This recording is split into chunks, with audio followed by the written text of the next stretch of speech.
Hey there, YouTube. You may notice that I'm looking quite professional today. Well, that's because we're going into the legal world with the Great Ace Attorney Chronicles.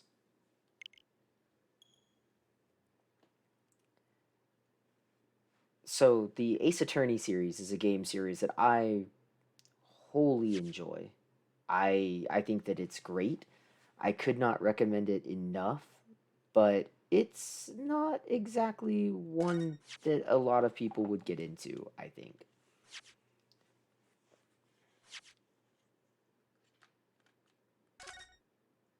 Um, Essentially, the role of this game is you are an attorney. You take trials to court, and you are a defense attorney, so you're going to be defending them and hoping that you can get your client off as not guilty. Alright, so this game actually has both the first and second Great Ace Attorney games that were only released into Japan until yesterday when they came out worldwide. So let's go ahead and select Adventure, and we'll start a new game in the first one.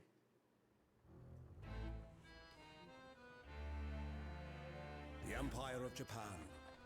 After opening its doors, a push for cultural transformation brought great waves of Western influence to this far eastern island nation.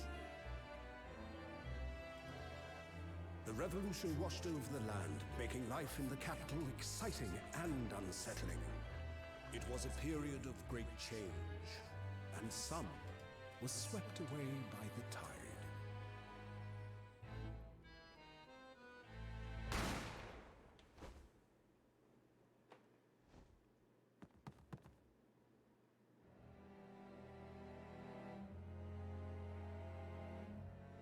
But for one man, the turbulence of that era was just the beginning of an extraordinary story.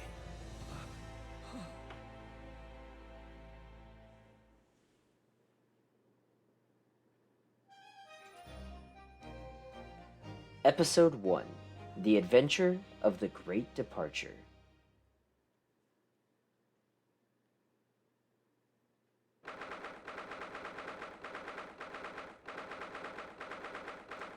November 22nd, 8:43 a.m. Supreme Court of Judicature, Defendants Antechamber 5.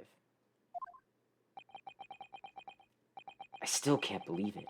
I still can't believe this is happening. How can it be that just beyond the doors to this quiet little chamber is the highest court in Japan, waiting to decide my fate?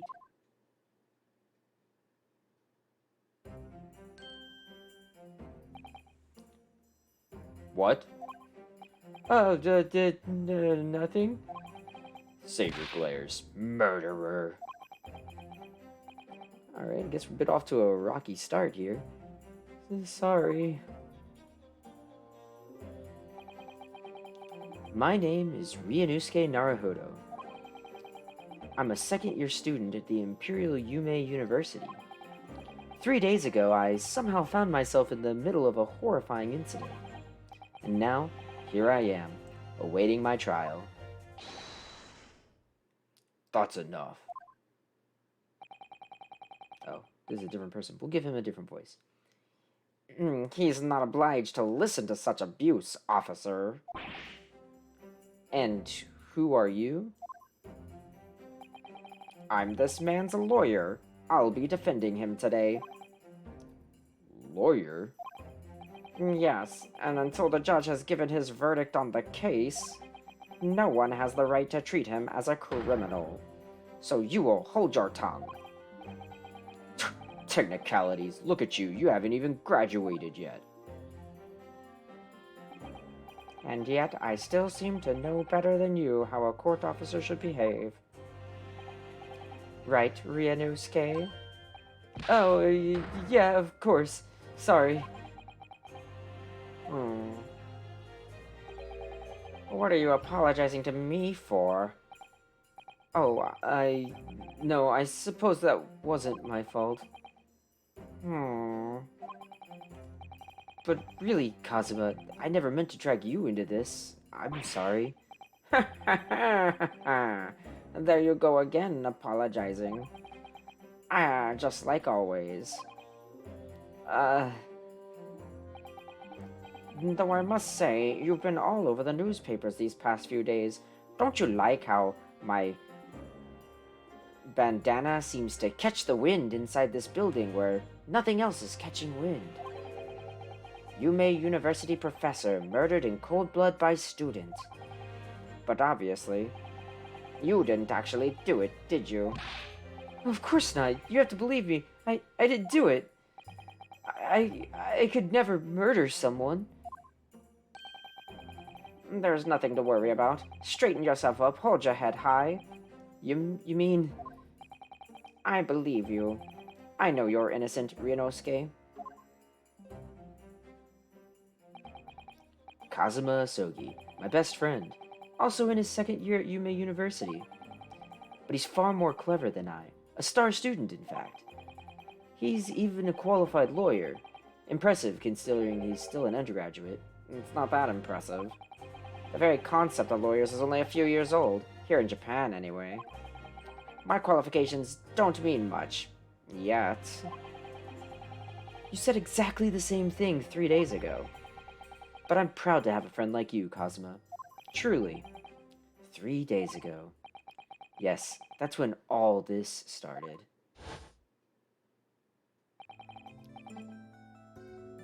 Congratulations. Oh, congratulations, Kazuma. It looks like you're going to get to study abroad at last. What are my options? Can I make this...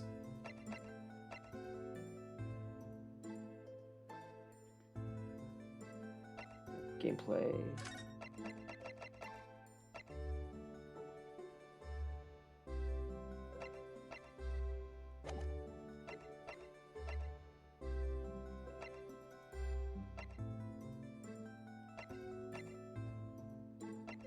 Okay. It looks like you're going to be able to... It looks like you're going to get to study abroad at last. I know. I've been forever dreaming of this day. Finally, those government elites have acknowledged my academic achievements and successes in court. So, you'll be representing Japan as you immerse yourself in the most sophisticated legal system in the world. I'm really happy for you. I'm proud, as your friend. There's not a soul in the university who doesn't know Kazuma's name. He's a living legend. It's like there's some mysterious aura billowing around his temple. The game knows. I literally just brought that up as a joke, but his bandana is just going off in the wind. I want to bring about change in our own legal system. That's why I have to cross the ocean to see the real thing with my own eyes. The heart of the British Empire. And I wish I could see it too. Sure would be a shame if they try to, I don't know, settle on a new land and then have their settlers rebel against the Great British Empire and suddenly dominate and become a new world force. But who am I talking about? We're Japan! What could stop us? Then come with me. We'd have a wild time tearing up the streets of Her Majesty's City of London together. If only it were that simple. Oh dear, look at the time. I'd better be going. Do you even have a watch? Where did... Is there a clock what? Alright, I'll see you later. I think I'll stay and enjoy this place a while longer. Good idea. After all, it's not every day you get to visit a high-class Western restaurant like this. See you in English class tomorrow, then, partner.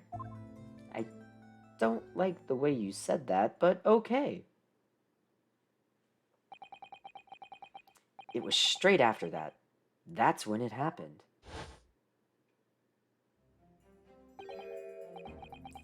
Asogi, may I have a word? Oh, it's parents. Oh, it's professors. Professor, I didn't know you were coming. Let's see, what's a good professor voice? Well, in this case, has personal significance to me. But never mind that for now, Asogi. I'm old, and therefore smart. You should go immediately to the judge's chambers. To His Excellency's chambers? Why? He was looking for you before. Your advocating for the defense in this trial was a sudden decision. It seems there may be some confusion about procedures today as a result. Who is this man? I feel as though I've seen him at university before. I see. I'll go at once then. I shall accompany you. Alright then, Ryunosuke. I get the I'll see you in the courtroom. Yes, thanks, Kazuma.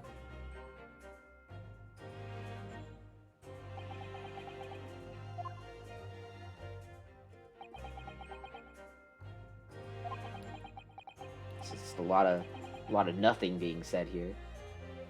Oh, this is awkward. If I may... Sorry? You must be the defendant, Ryunosuke Naruhodo, I believe. Yes, that's right. My name is Eugene Mikotoba. I'm a professor of forensic medicine at Yume University. Ah, Professor Mikitoba. I've heard that name from Kazuma before. As I recall, he's been pushing to get the government to agree to Kazuma studying abroad. Asogi has told me about you. You and he are best friends, I understand. I don't know that I would say best. We are good friends. As such, I feel you should know. Know what? Well, as you've no doubt heard, Asogi has been granted permission to go and study in Great Britain. Yeah, he tells me about that a lot. However, if he should fail to defend you in today's trial, I'm afraid that permission will be revoked and never granted again. And also, he'll be given the same sentence as you, death, because that's how we do things here in our corrupt judicial system in Japan. I'm sorry. What? As I suspected, you were unaware of this.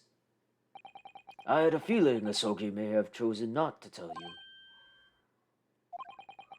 He's agreed to defend me, knowing that if he fails, his dreams will be shattered.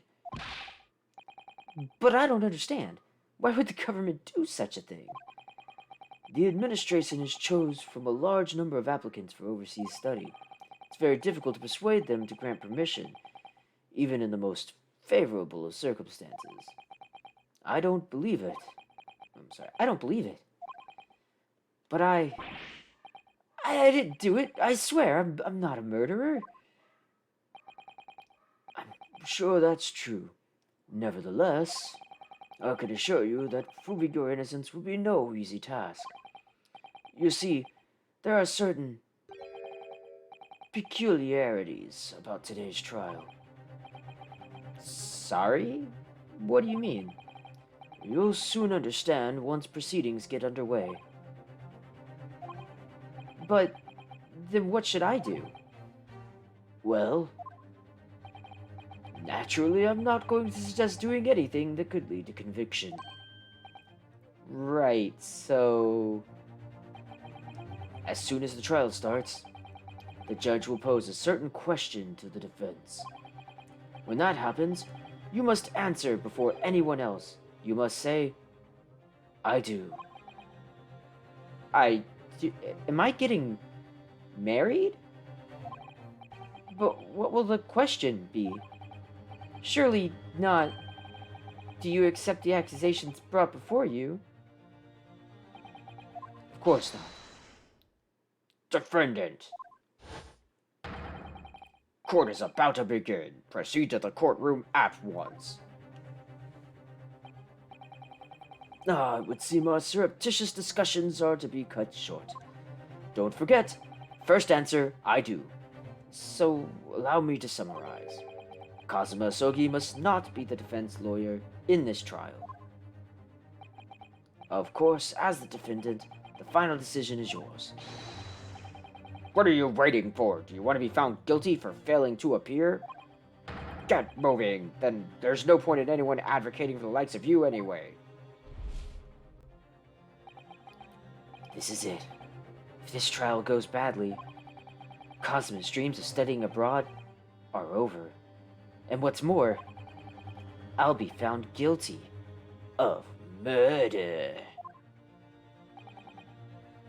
And so, with absolutely no idea of what lay ahead, I embarked on that unforgettable trial. My one and only chance of proving my innocence, the trial that would decide my destiny.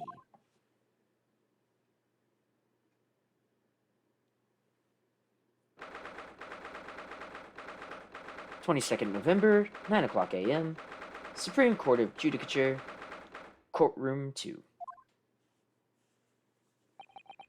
Good Lord, my eyes. So this is a courtroom.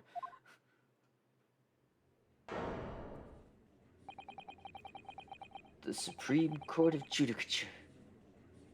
No, I'm sorry, this is Cosmo again. The Supreme Court of Judicature. No court in the land has more power. I don't much like the look of those people sitting in the public gallery. Lots of military and other uniforms in there. The powers that be have demanded that this be a secret trial. A secret trial? A trial that's closed to ordinary members of the public. Only military and government officials may attend. What? But why? It'll become clear in time, but for now, you need to concentrate, Ryunosuke. It's about to begin. Oh, good lord.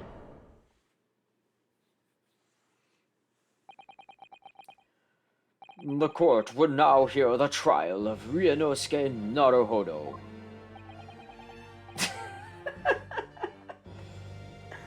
Oh, I was wondering what they were gonna do.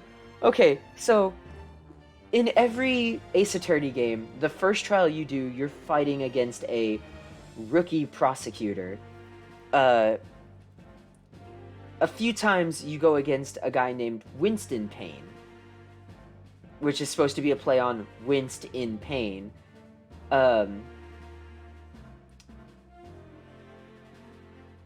This one, I'm guessing, is going to be ouchie pain, which...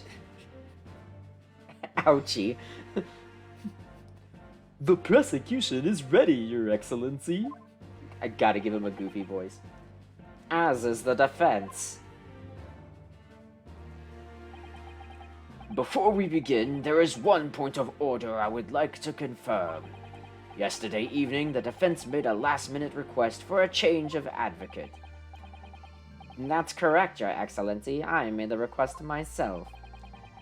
Normal procedure is for the defendant's advocacy to be decided 2 days prior to trial. As this is an unnatural circumstance, I am obliged to ask for final confirmation now. Who advocates for the defendant in this trial? This is it. This must be the question. Who's going to defend me? The question the professor meant. But then, if I say I do, I need to answer quickly. What should I do? Answer I do. Your Excellency, no confirmation is needed. As I'm standing here beside the defendant, I hope it's clear.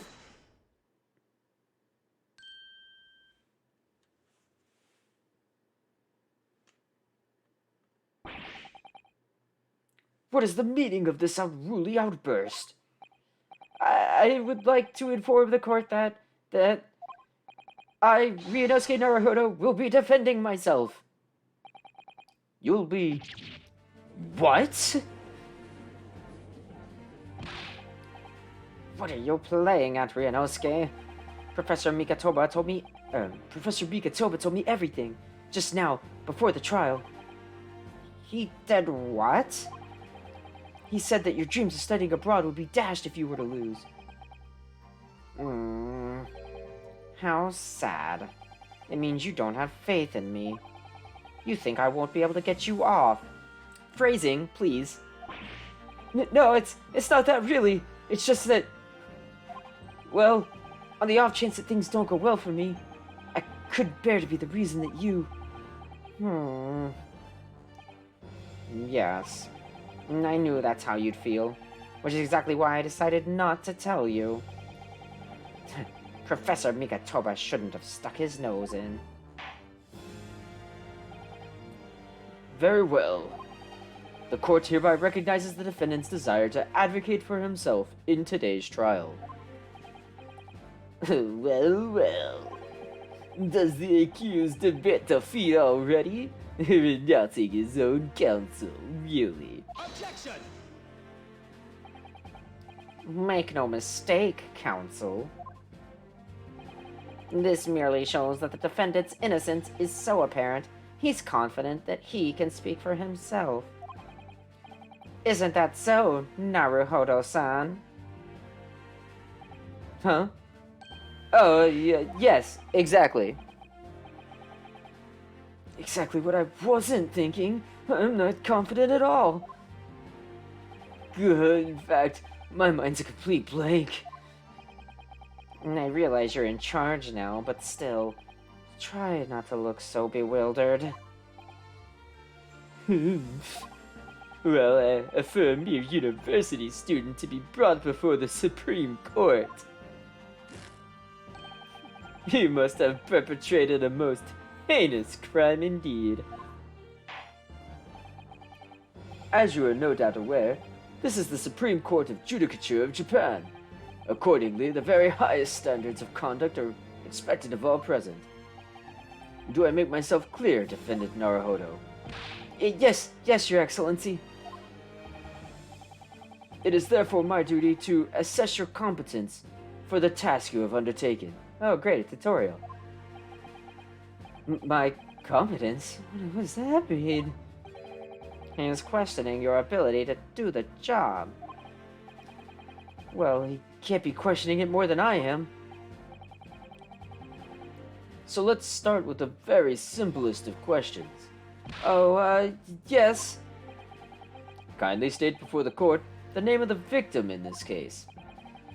Oh, well, that's easy enough. I've heard this name more times than I care to remember. But, wait. Oh god, nervous amnesia. Oh wow, I actually is. I'm so nervous I can't even remember that. What was it again? Ryunosuke.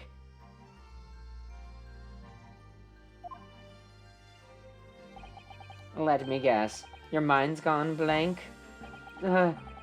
You know me so well.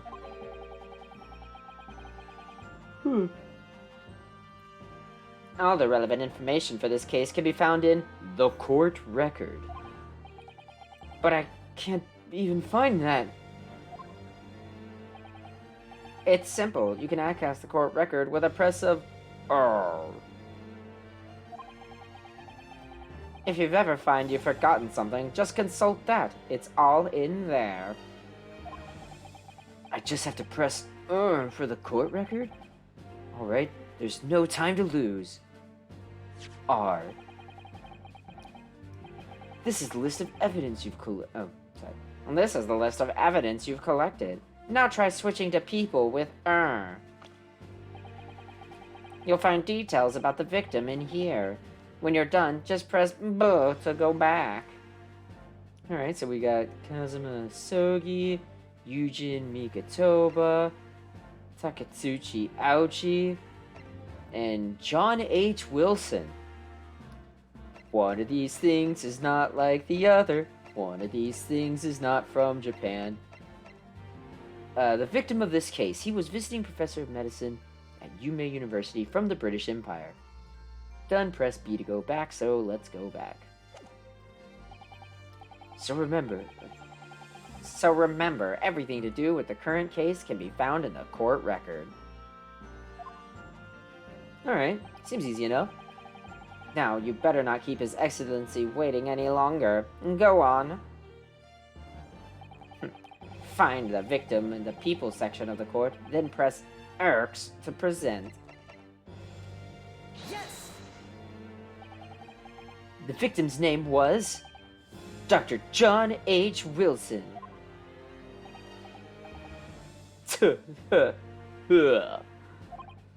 Well, at least you can remember the name of an esteemed member of your own university. Dr. Wilson was a visiting professor from England, invited to Yuma University 3 years ago. Indeed, which is the reason why this case has such profound implications. The British Empire is at present our country's most valuable foreign ally. And most of you will be aware, we have just signed a new treaty together after lengthy negotiations. There can't be anyone who hasn't heard of the Anglo-Japanese Treaty of Friendship and Navigation. And yet, despite these delicate circumstances, the blood of an Englishman has been spilt on our soil. You two were both undergraduates at the Imperial Yuma University, are you not? Murdering a professor from the very institution that provides your education. Have you no honor?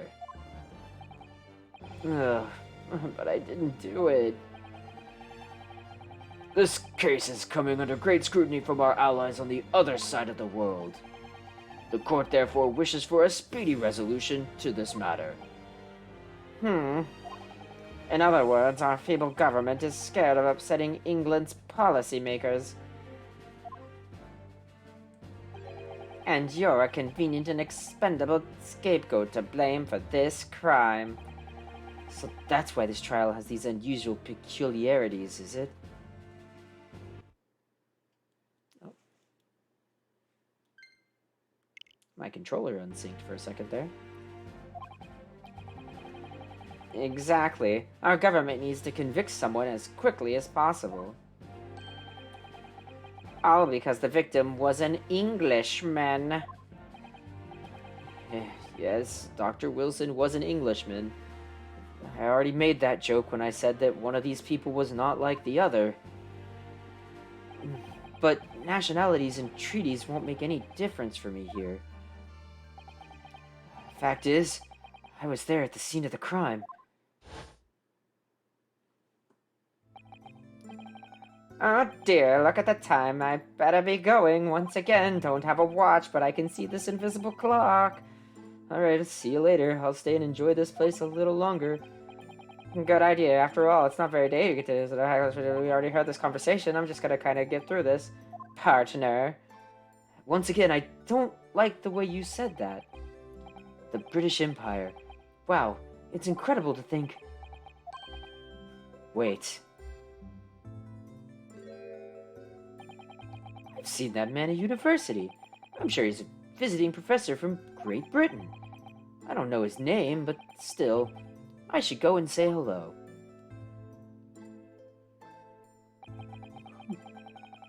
So I went over to the professor's table and introduced myself to Dr. Wilson.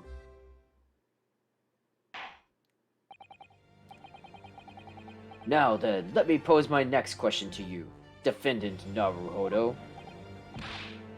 Yes, Your Excellency? How did this professor of medicine, Dr. John H. Wilson, the Englishman, not a native Japanese member, lose his life? State before the court the cause of death. Do I have a thing that tells me the cause of death? Oh, look at that, post-mortem report. Death occurred a little after 2 p.m., was caused by loss of blood from a gunshot to the chest. Bullet did not pass through the victim's body. Alright, time of death. Cause of death, single bullet fired at close range, fatal hemorrhage from pectoral ballistic trauma, no exit wound, bullet did not pass through the body. Cool.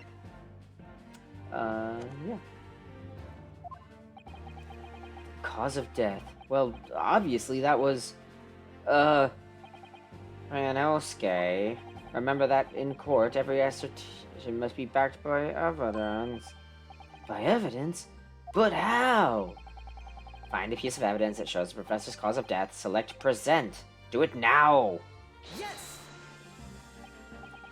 Well, this piece of paper and this document Victim suffered a hemorrhagic death due to gunshot trauma. Learn to read, you imbecile. That's the post-mortem report, I take it. Sorry, yes, that's right. The, post-mortem report. In the West, a doctor dissects corpses to identify the cause of death in an autopsy. But here in Japan, a police officer merely inspects the body and draws conclusions that way. Oh, I see. So, fun fact, the guy's name, Naruhodo, is actually the Japanese word for, like an exclamation of understanding. So when he says, "Oh, I see," he would be saying his own name. He'd be saying, Naruhodo. As long as I'm not going to be tested on any of this later. This is a so-called photographic print of the scene of the crime. You can clearly discern scorch marks around the bullet hole produced by the powder explosion.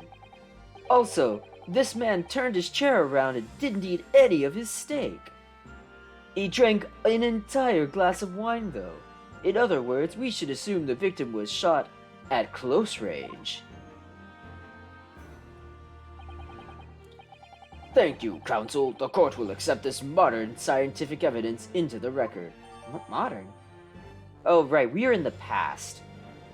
A photograph is modern. The photographic print of the victim has been entered into the court record. So that's a photographic print. Well, that's something I've never seen before. Still image of the past, captured in the present, forever in all eternity. Oh, thank God it doesn't move. It's clearly superior to a drawing. The detail is incredible. Very well, I'm satisfied with your answers. All 2 of them. Let us start the trial.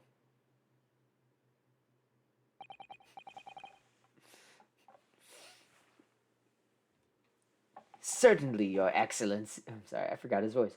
Certainly, Your Excellency. So, without further ado, in order to better apprise the court with the facts of the case, the prosecution hereby calls its first witness who was there at the scene of the crime when it happened. Oh, this is it then. I think I may have worked out what the professor has in mind. The professor? You mean Dr. Mikatoba? Yes, clearly you're the defense lawyer today, not me. But that doesn't mean... Well, I can still act as your assistant. Of course. When he was speaking with me before, he simply said, Kazuma Osogi must not be the defense lawyer in this trial. He really has been sticking to his orin, hasn't he? Maybe, but any help you can give me would be greatly appreciated, Kazuma. Well, my first piece of advice is, rein in that crazy look of bewilderment and control the cold sweats. Hey, thanks for the follow, Doubledore. Only if you rein in that crazy headband and control the cold stares first.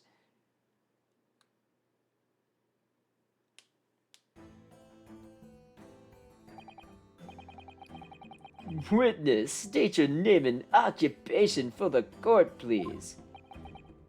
Of course. My name is Satoru Hosonoga. I'm the head waiter at a Western-style restaurant called La Carnival. Oh, good lord. Are you alright? You seem to be coughing up some, merely wine, I assure you. Please don't say it's merely wine. It's a regular occurrence. It doesn't bother me. Well, it really should. As everyone knows, the capital's southeastern corner was developed for foreign visitors some years ago. It's become a very fashionable district now, full of hotels to accommodate overseas guests. The grim crime occurred in one of the district's so-called restaurants, an Occidental eatery, 3 days ago. I've heard of these restaurants. People cooking for others. Why, that's as newfangled as these photographic images. Understood. Hosonoga-san, will you kindly tell the court everything you can about the incident? Hi, at once, sir. Hey, thanks for the tier 1 sub gifting.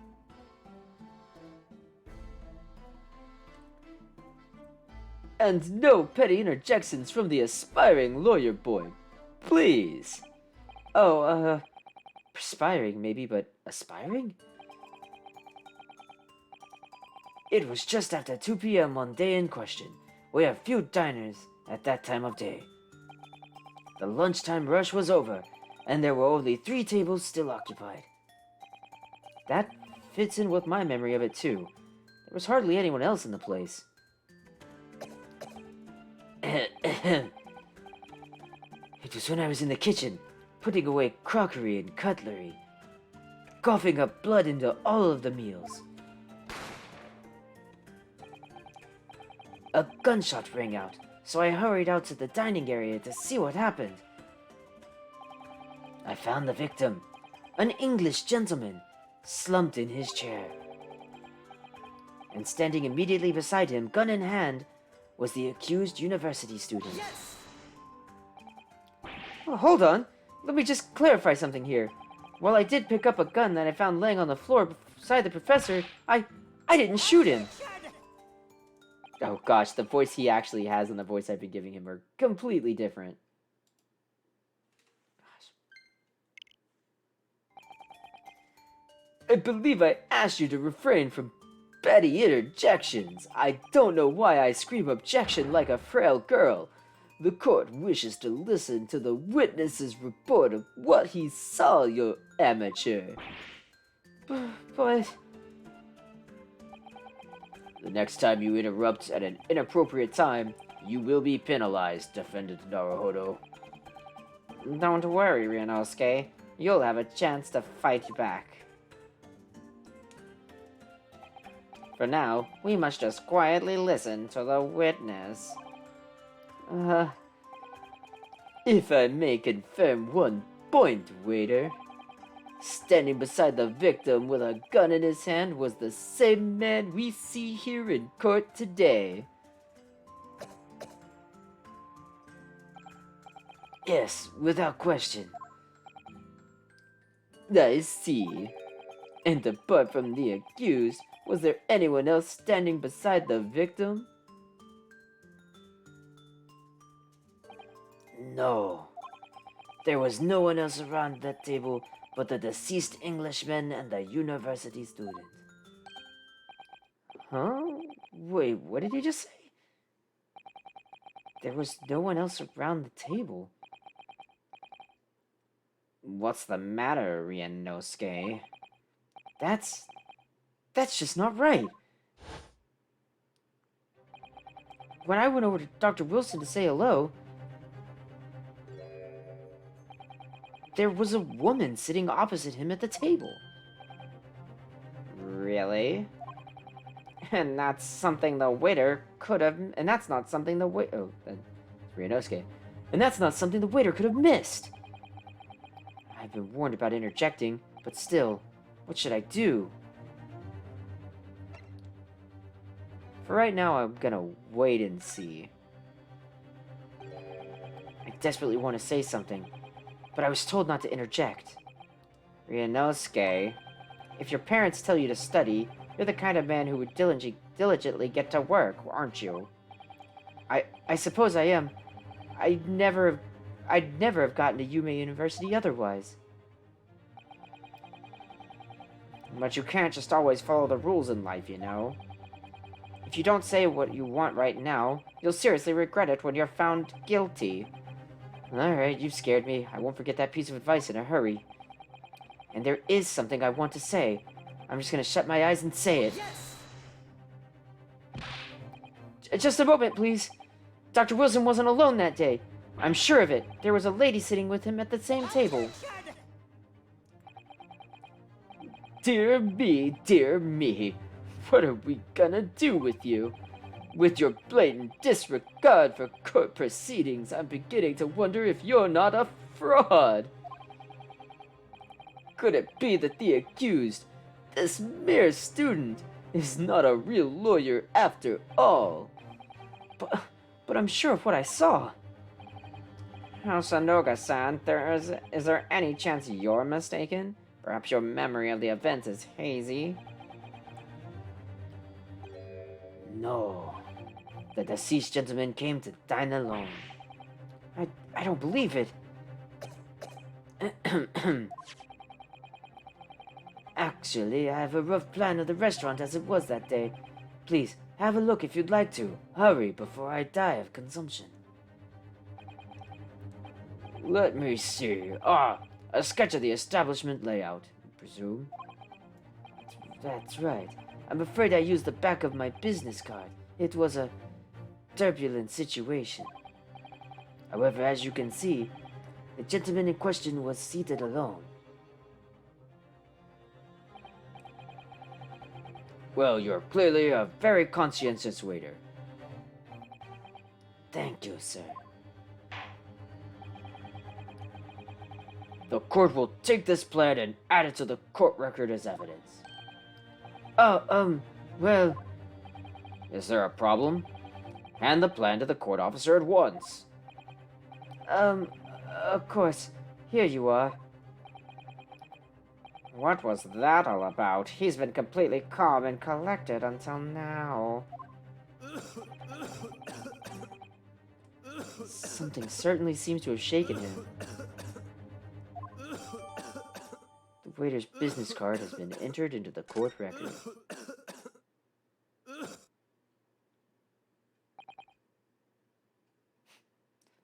So, the court has now heard a proceedings of the case. Yes, at the moment the gunshot was heard in the restaurant, the only person in close proximity to the victim was the defendant on trial today. It would seem we are looking at a black and white case here. Defendant Naruhodo. Yes, Your Excellency? If you admit your guilt at this stage, the court is willing to look mercifully upon you. In other words, you may have some small reprieve in your terms of your inevitable punishment.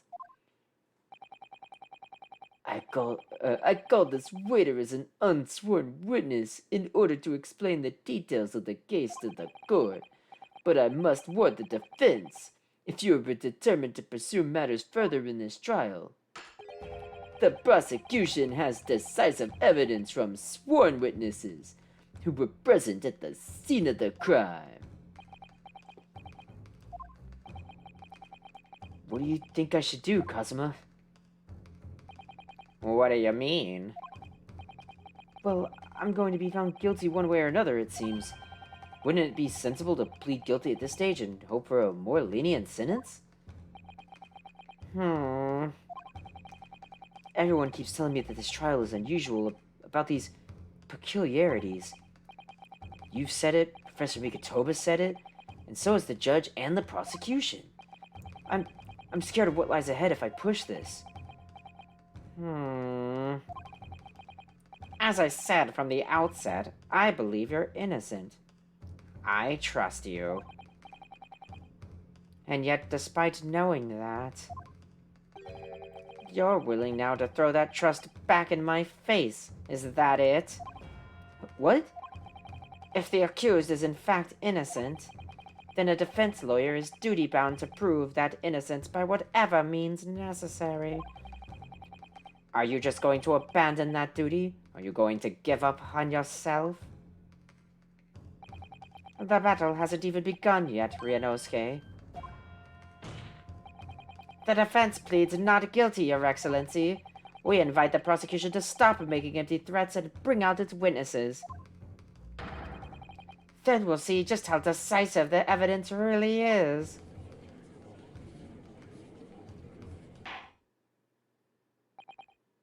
Indeed. Prosecutor Ouchie? God, that's great. Please continue with proceedings. Tisk, well, you were warned. the young can be so restless. You know, many call me a saint, but I can be a devil when I want to be. I can be your angel or your devil. In a few short moments from now, that dumbstruck young mouth of yours will be silenced forever. The prosecution calls its next witness. Very well, officer.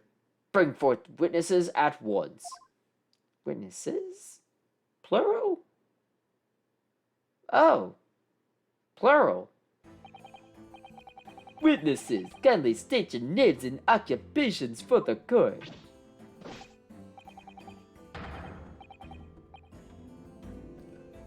Gosh, what's a voice for him? Let's see. Yes, sir! The Great Nippon Imperial Army Sergeant E. Yasanosa, reporting for duty, sir.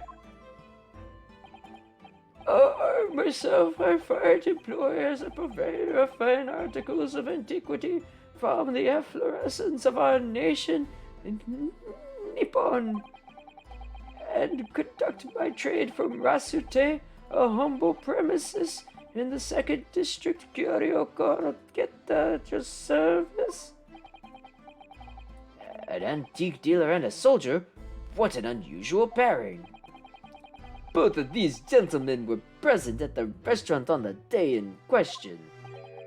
They may be the diners at the other table that the waiter mentioned. Myself, I habitually take tea at the most expensive, exquisite aroma at the establishment in question, always post noon, and not infrequently converse with interested parties regarding the curios in which I make my business. I can't understand a word that old man is saying. He's an antique dealer. It sounds like he's a regular at La Carnival. He seeks out potential customers who may have an interest in antiques and tries to sell his wares to them. He obviously targets La Carnival because it's a high-class restaurant with rich clientele. Right, I see. Although, to be honest, that sergeant looks like he'd be a seller rather than a buyer.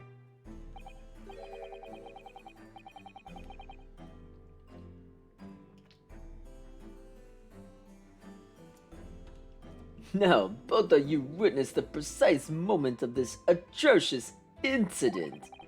Is that correct? Affirmative! The enemy was at scene attacking the foreigner in what can only be described as an act of war, sir. He was a black uniformed rogue infantryman over there. Oh wow, I actually got his voice right. Who unloaded his firearms, sir. This man's as impossible to understand as the other. But I'm almost sure I heard a strange noise under that last thing he said. Oh, maybe that wasn't him I heard squeak.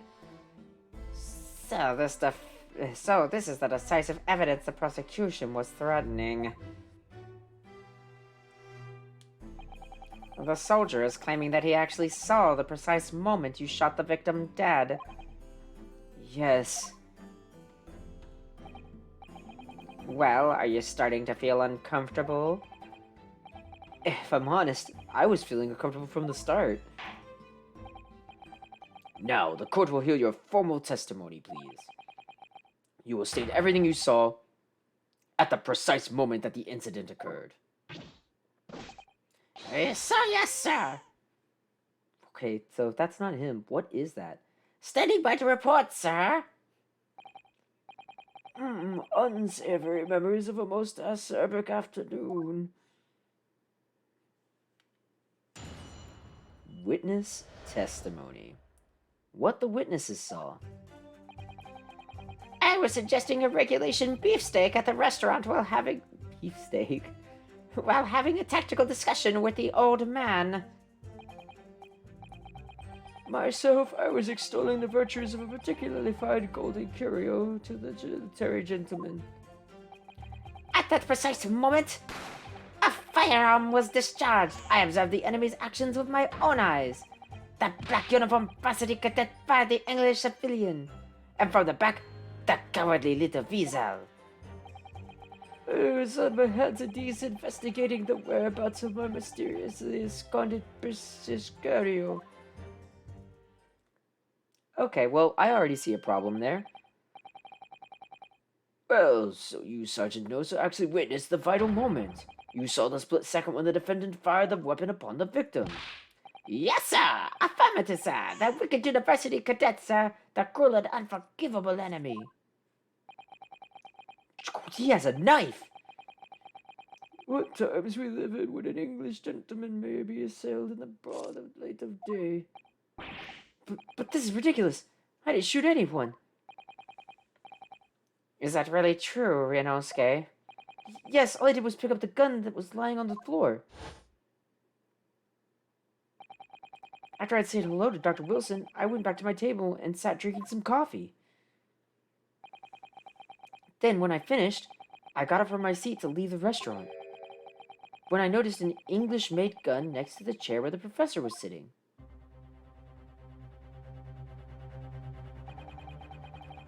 I thought perhaps the professor had dropped it, so I bent down, and just as I was picking it up, bang!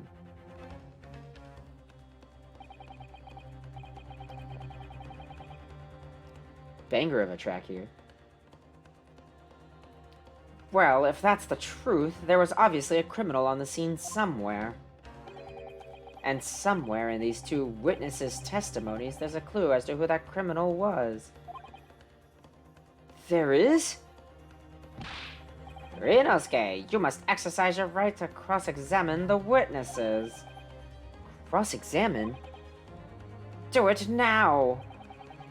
As we have heard, Your Excellency, there is no room for doubt in the testimony of these witnesses. The defendant is clearly guilty. It is time to bring the despicable student to justice. Certainly, the testimony the court just heard eliminates any vestige of doubt. Hey, thanks. Yes!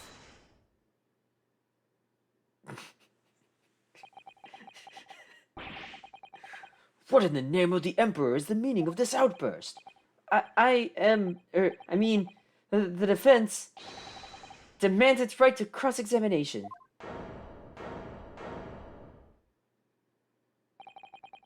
Dear me, dear me. Let me guess. The Hachimaki headband boy next door told me to do it. How pathetic. Huh? How did he know? The prosecution objects. This is a clear waste of time. The defendant obviously has no experience. How could he possibly carry out a cross-examination? Objection! The defense is asserting its right to a cross-examination. Whether or not you think he's capable of it is irrelevant. Gulp! Kazuma is so commanding. Very well. Let the defense conduct a cross-examination of the witnesses. Alright, this is where the battle really begins, Ryunosuke. But I don't even know what I have to do with a cross-examination. Isn't it obvious? You have to follow the tutorial, expose the lies in the witnesses' statements. How? You didn't fire the gun, which means what the soldier said has to be a lie. Well, yes, but it's just a case of proving it, and the key to doing that is evidence. Right, evidence. All you need to do is... All you need to do is present decisive and indisputable evidence that proves the witness is lying. And now, let's go, Ryunosuke, and don't let them beat you. Alright then, it's all or nothing. Cross-examination. Alright, so these basically just repeat what everyone said, and I'm not going to reread them in the voices. But I happen to know exactly the thing that we're looking at here. So he says, fired on the English civilian and from the back, cowardly little weasel. No. This shows that he was shot from the front.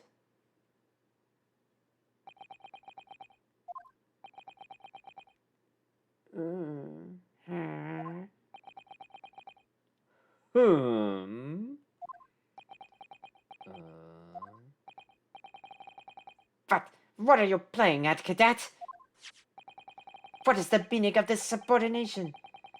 Thrusting some photographic print in my mustache. Inconsistency, sir. I mean, yes. There's a clear inconsistency here.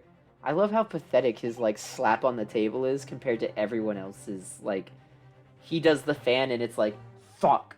The other guy does the pound and you can hear it, and he's just like, I'm gonna slap my hands on the table. What nonsense. What can this print possibly tell us that we don't already know? Well, obviously, I know what I want to say, but the words just won't come out of my mouth. Huh. I think this proves beyond any doubt, Your Excellency, that there is no place for an amateur student here in the Grand Courtroom. This is so frustrating. Oh, please. Surely this doesn't require an explanation. It couldn't be more plain. To spell it out would be an insult to the court. Kazuma, what? What are you talking about? It's apparent from a single glance at the photographic print presented by the defense that there's a clear discrepancy here with the sergeant's statement. What? Sergeant Iesunosa. I just figured out his name. It's yes or no, sir. Iesunosa. Yes, sir. What, sir? The statement you just made was this. The black uniformed varsity cadet fired on the English civilian, and from the back, the cowardly little weasel. Yes, sir! Affirmative, sir! I witnessed the crime with my own military-grade eyes, sir! Yes! But no! That just can't be! And why not, cadet? Because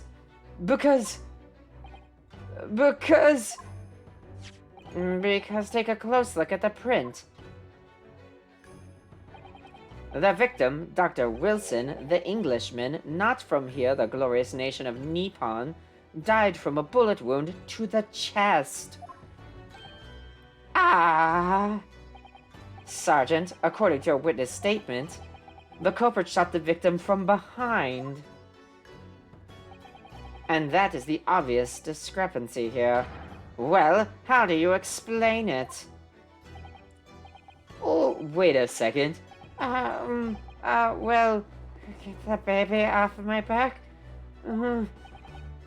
What was that? Something just popped up from behind his back and he pushed it down again? Certainly there is a clear discrepancy with the facts here. Would you not agree, Sergeant Nosa?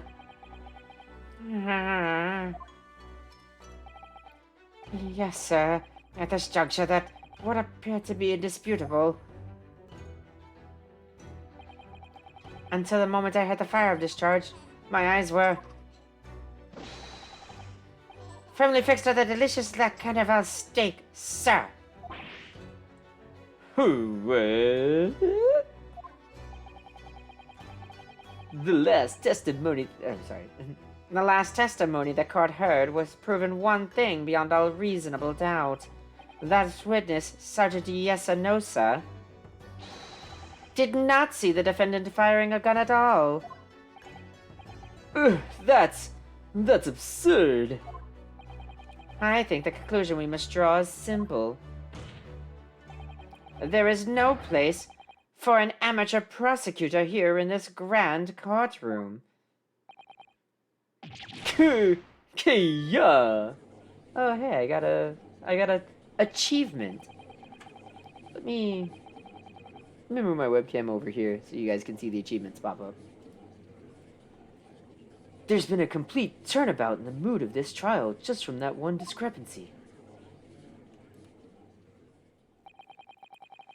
So this is what being an Ace Attorney, title drop, is all about. But I definitely saw him! That university cadet there! He was pointing the firearm... Oh, I thought the baby was pointing too for a second. He was pointing the firearm directly at the victim's back! But I never fired the gun! All I did was pick it up off the floor! And you, old man, you didn't see the moment the victim was shot either.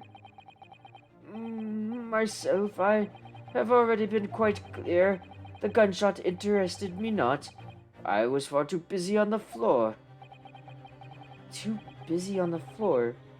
Sorry, what were you doing? Hunting for treasure. Treasure? Indeed! Oh, you're a Koban, my prized coin! On each occasion when I visited that restaurant, it is my habit to place in my bosom pocket a particular secretive interest from my shop, Rasute. In the hope of meeting a rich diner who might like to buy it from you. On the day under scrutiny, it was the military man that I proffered my Hoei treasure. Believed that he would purchase a rare find. I did not, but I was presented with little alternative. And then, after averting my eyes for the briefest of moments, it was no more. It simply vanished. The Koban vanished? Hunting around under the table, I was, in case mayhap it had fallen there, and then it happened. You heard the gunshot, you mean? Indeed I did, but I heeded it not, for I was concerned only with finding my absconded Hoei treasure. Nothing could distract me. Out of interest, did you find the coin in the end? No. I see. That lamentable day the precious Hoei Koban was lost to me. No doubt, some unscrupulous scoundrel pocketed the coin for himself.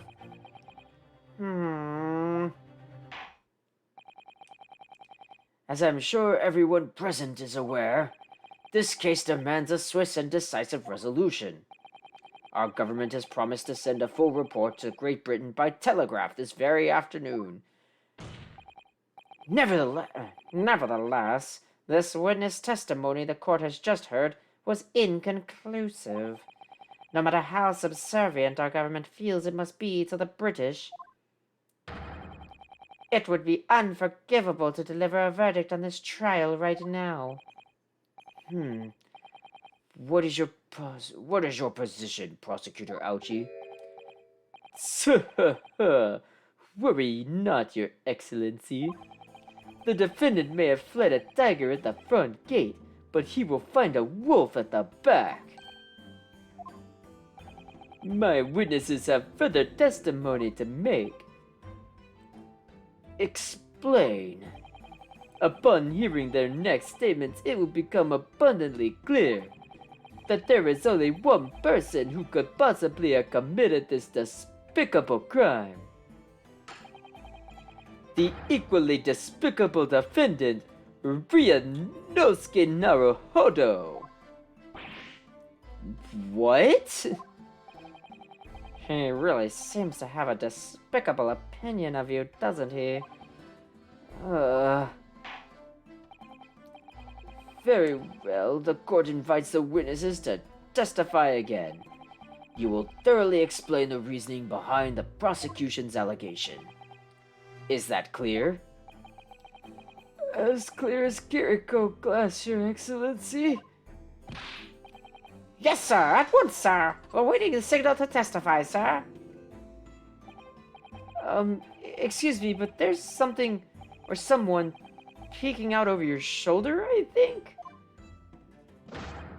Affirmative, the newest member of the Nosa family to rise up through the ranks, sir. Ido. Okay. So, the baby's name is also a pun. Ido Nosa? I don't know, sir? Yes, sir, no, sir, and I don't know, sir. It would seem those straps are a sign of the sergeant being too strapped to afford a nanny. Ido Teen Shun. Your father is about to quell the enemy. Oh, look at the little kid go. Watch and learn, my boy.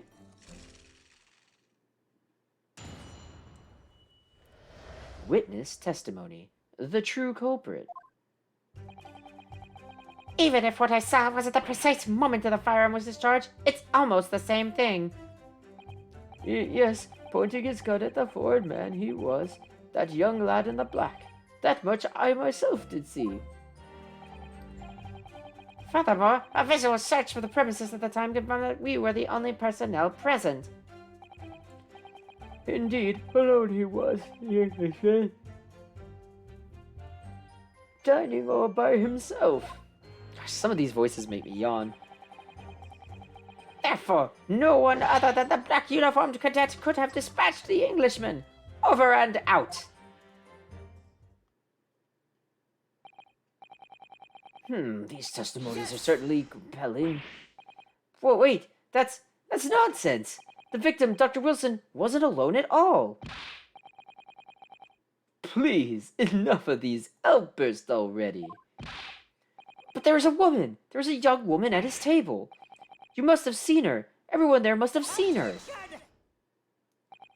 If you call yourself a lawyer, then you will respect the rules of the court and speak accordingly. We are not here to listen to your fantasies.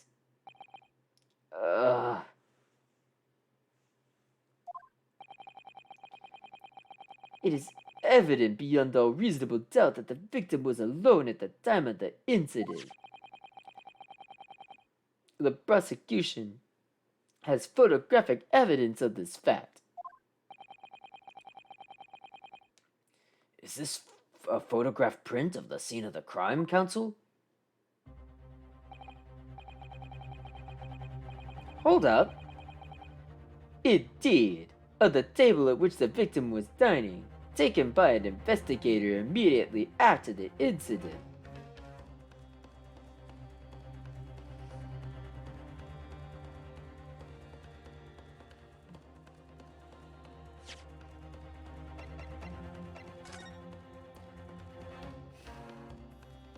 One, 2, 3, 4.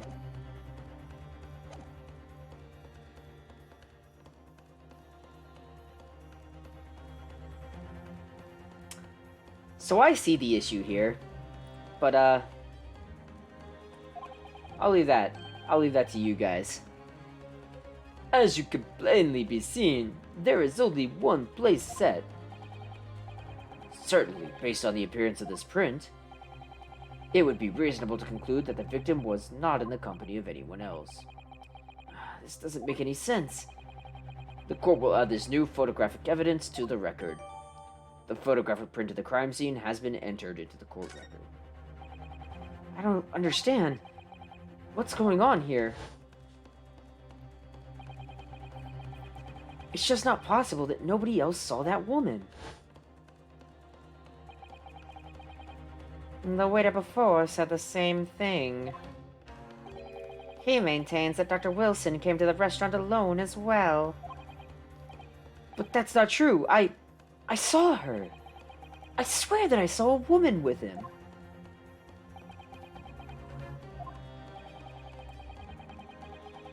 It would seem that we'll be able to telegraph the report to Great Britain on time after all. The witness testimonies we have just heard. Leave no further room for doubt. These are very sensitive political times, we all know. The ink is still fresh on the treaty with Great Britain. It'd be a shame if we would have to abandon that treaty and sign one with, like, Germany or someone. Not that there's anything wrong with Germany. I can't imagine that they would do something crazy like declare war on the entire world. To think that I, Takatsuchi Aochi, will have contributed to the amity of these two great empires is an honor. Oh, how can this be happening? The judge is ready to rule. Stand tall, Ryunosuke. It's not over yet. What? If what you say is true, then there's something going on here behind the scenes. And now is your chance to expose it, to draw out the truth in your cross-examination. I don't know, Kazuma. The defense is entitled to cross-examine the witnesses, but make it quick. Understood? Disc! Rules can be so unbending at times.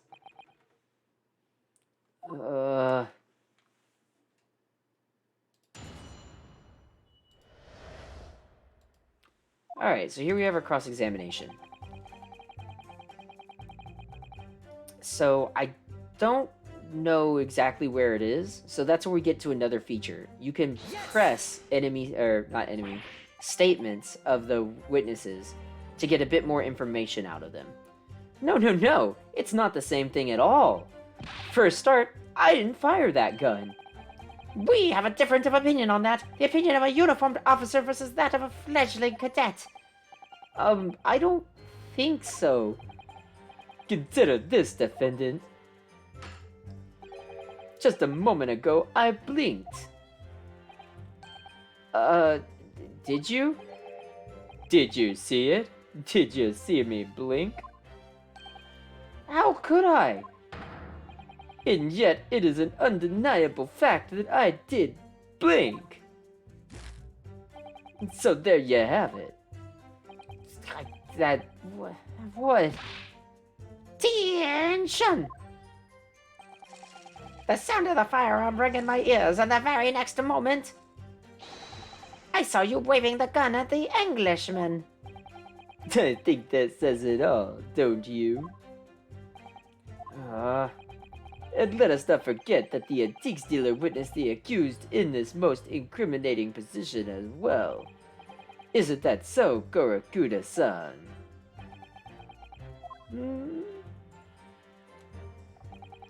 Yes, pointing his gun at the foreign man. He was. That young lad in black. That much I myself did see. Yes! Yes, it may be true that I was holding the gun at that point in time. But I've told you already, that's only because I picked it up off the floor. Well, obviously as the culprit, that's the only way you could explain it away. I had just finished drinking my coffee, and I was about to leave the restaurant when I noticed a gun on the floor at Dr. Wilson's feet, so I picked it up. And at exactly that moment, bang! A gunshot rang in my ears. Events beyond our control, life is. I get the feeling this guy's supposed to be talking like Yoda. Sorry? What do you mean? In your case, you found a pistol on the floor and picked it up, which precipitated this testing predicament. Whereas conversely, I failed to pick up the Koban from the floor, finding myself in an equally testing predicament as well. Anyway, the fact remains, myself, I did see you, with pistol in hand, standing over the foreigner. Furthermore, a visual of the premises at the time confirmed that we were the only personnel present. Indeed, alone he was, the Englishman dining all by himself. Therefore, no one other than Okay. So let's see here.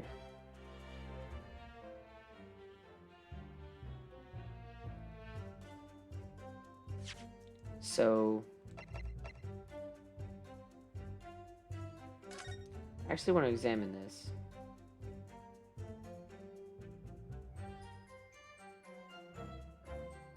Okay, so I can see stuff from his business card on the other side of this. But the fact that I can examine this looks weird.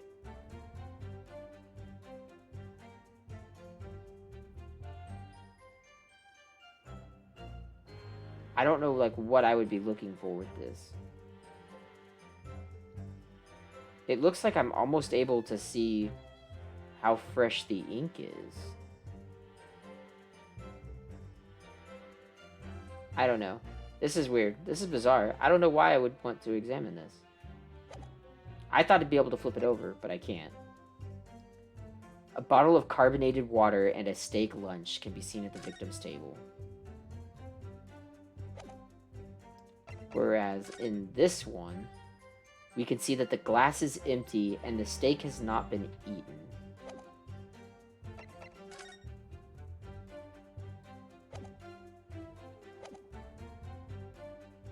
Alright, I guess I'm gonna press some more. You must have noticed something else at Dr. Wilson's table. There was a lady there. As you have been at pains to point out time and time again, I feel I'm growing a gallus in my ear. And yet, no one else appears to have caught even a glimpse of this woman. If only there'd been more people dining there at the time, and someone else would have noticed her. Unfortunately, it was already past 2 p.m. when it happened. A quiet time between lunch and dinner in any restaurant. I know, of course the place was almost empty. It's what you'd expect. Certainly, 2 p.m. is neither here nor there in terms of a time to eat. Gee, you judge me like that, game? I eat it too all the time. I wonder if there was a reason why the victim was eating at that time of day, and why he was alone. Yes, Your Excellency, there was indeed a reason. There was? This was found in the victim's jacket pocket. It is a medical report card, Your Excellency. It would seem that the victim had an appointment at a clinic prior to visiting the restaurant. Okay, I think I know what I'm seeing here. Hata Clinic. Yes, there would indeed appear to be an entry for the date in question. 19th November, noon to past 1 p.m. The very day of the incident. So the victim went for a late lunch following his appointment. The explanation couldn't be more simple. The prosecution felt no need to submit this evidence before, as it really has no bearing on the case. I wonder... what do you think, Ryunosuke? Well, it's hard to see how it could be related, really. Remember, you can request for it to be entered in the court record as evidence if you think it could be useful. Should I ask for Dr. Wilson's medical report card to be submitted as evidence? I'm gonna say yes, because I think I already see why I'm gonna need it. If I may, I'd like to ask for the medical report card to be submitted as evidence, Your Excellency. On what grounds? The court has already heard conclusive witness testimony. Additional evidence would be extraneous. Not to mention that the victim's movements prior to his arrival at the restaurant are of no concern. Objection! Whether or not they are of concern is up to us to decide. We have a right to explore all possible avenues. I beg your pardon. You have no authority to refuse a perfectly valid request for the submission of evidence. Very well, the court will grant the defense's request. Tusk! Youngsters these days are forever asserting their rights. It's a most disturbing trend. Officer, kindly add the victim's medical report card to the court record. Medical report card has been entered into the court record. What we need right now is new clues. We have to explore things from every possible angle, even if they don't seem relevant at first. Right, I hear you. You can conspire to prolong this trial as much as you like, but it's a day after the festival already for you. Or perhaps you'd forgotten that those witnesses' testimonies leave no room for doubt. Feel free to reiterate for the accused, Korakura-san. Alright, before I continue real quick, I have to go open my door for a second.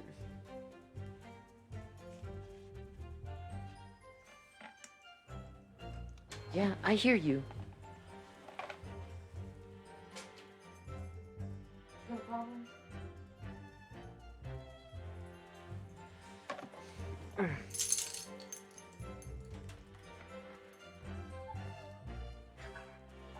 Seriously, dog. Sorry, one of my dogs has decided that she wants to be very pouty because she could not get into the room where I am. Anyways, hey, don't mess up my couch, please.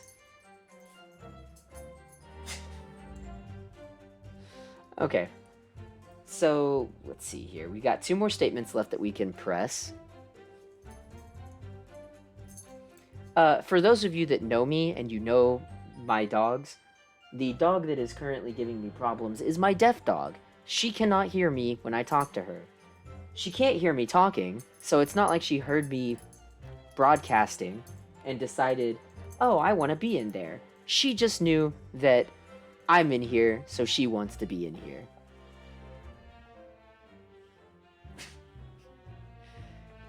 She's a pain. Anyways, where were we? Indeed, he was alone. So let's press this. So you actually saw that with your own eyes, did you? The victim, Dr. Wilson, dining alone.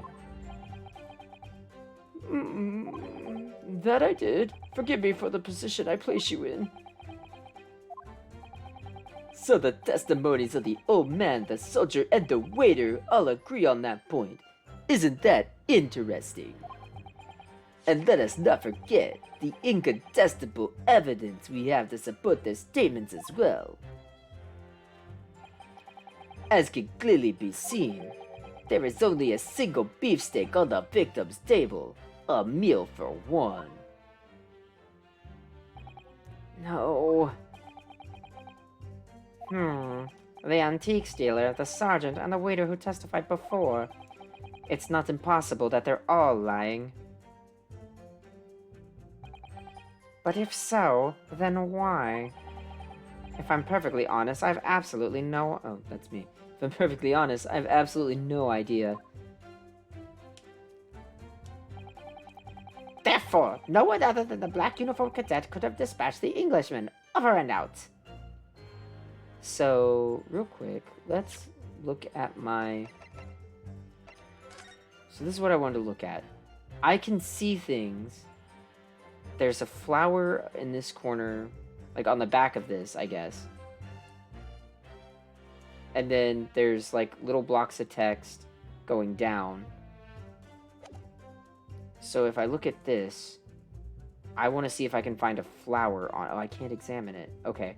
My thought was this business card that we got was actually the back side of a medical report card.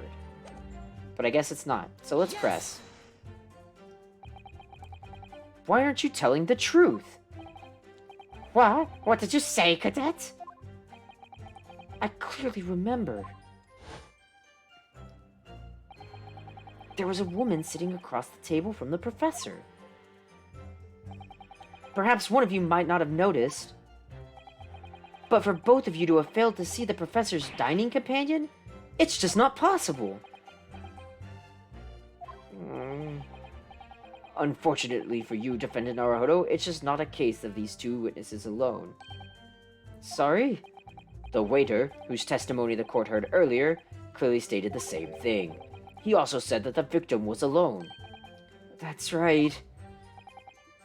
Precisely. In other words, you are the sole proponent of this phantom lady. But But if such a woman were indeed present at the scene, the prosecution demands to see proof. And if no such proof exists... Actually, hold on. I can't examine that. Okay. And if no such proof exists, the prosecution demands that no further mention of this phantom woman be made. It is a blatant waste of the court's time. There's nothing I can say to that.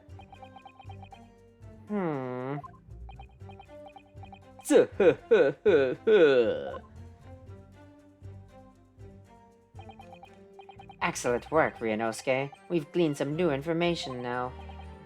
Well, yes, but I don't feel like it changes much. I can't see that it brings any real discrepancies to light. I wouldn't be so sure. Let me see that medical report card you got before. Oh, you mean this? Yes, this is a brand new piece of evidence. So perhaps we should examine it in a little more detail. How exactly? Worth at the top. I mean, you'll notice that some pieces of evidence bear a magnifying glass. These are ones you may examine. Yeah, I've already been doing that, bud. Press A, you can take a closer look at the piece in question. Use RR. Okay, so this is going to talk about rotating evidence in 3 dimensions. To rotate the evidence in all directions and examine it from all angles by using RR.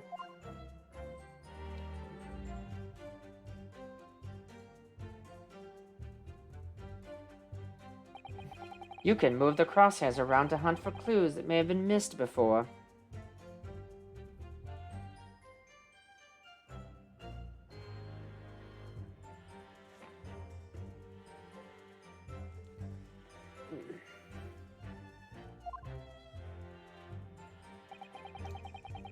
If the crosshairs start to pulsate, press A to investigate further. So, partner, I think you should take a closer look at this medical report card. See if there's something new to be learned by examining it in more detail. Alright, I'll see what I can do. I need to use to inspect any areas of evidence that look suspicious. Okay, so... So the stamp...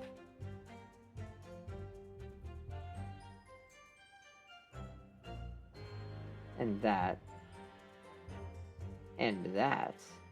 Alright, let's give these a look. It says HUDA Clinic on this medical report card. I hate clinics, almost as much as I hate hospitals and surgeries. Aren't they all the same? When I was 5, I caught the only cold I've ever had in my life. And I remember, even though I felt awful already, I had to have this hideous injection in my right arm. Ugh, I'll never forget it. Never in my whole life. Most people would only give their right arm to have only had one cold in their whole life. Anyway, I don't think this is a clinic where they treat people for illnesses like that. Let's keep looking for clues. We don't want to miss anything. Alright, so here on the back. Dentist! I just realized that. It looks like this medical report card was first issued quite some time ago. It's probably a record of a long-term treatment, that's why. With a family doctor, I imagine. Well, I can't imagine. Going to a doctor, I mean. As long as I'm alive, I'm never consulting one. Well, if you were dead, there'd be no point. So, you don't like doctors, then?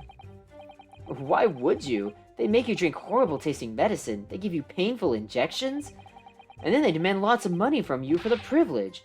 All when you're at your lowest ebb. You sound like a model patient. With a bad case of stubbornness, no less, for which the only cure is very bitter medicine indeed. Healthy curiosity achievement. Alright, so... this should open it.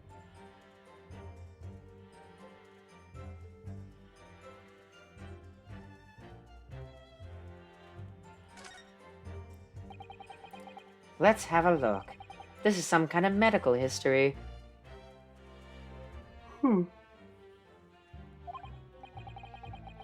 Ah, there's an entry for the day the professor was killed. Extraction of molar with topical anesthesia. Extraction of molar? You mean he had a tooth taken out? It would seem so. Just before the incident, he had had a bad tooth removed. Perhaps they used laughing gas. That's the most modern practice in the West for pain relief. Yes, I've heard of this. Anesthesia. Although it's hard to believe there's anything that can actually stop you feeling pain. There's a cautionary note from the medical practitioner as well. Strictly no food or drink besides water for 3 hours post-procedure, until anesthetic effects have passed. Really? Sounds like information worth bearing in mind. Medical report card's information has been updated to the court record. With this new information, the meaning of that one particular statement totally changes. So I think it's time we listen to the testimony again, don't you? Yeah, I can open the tab on the back. Definitely.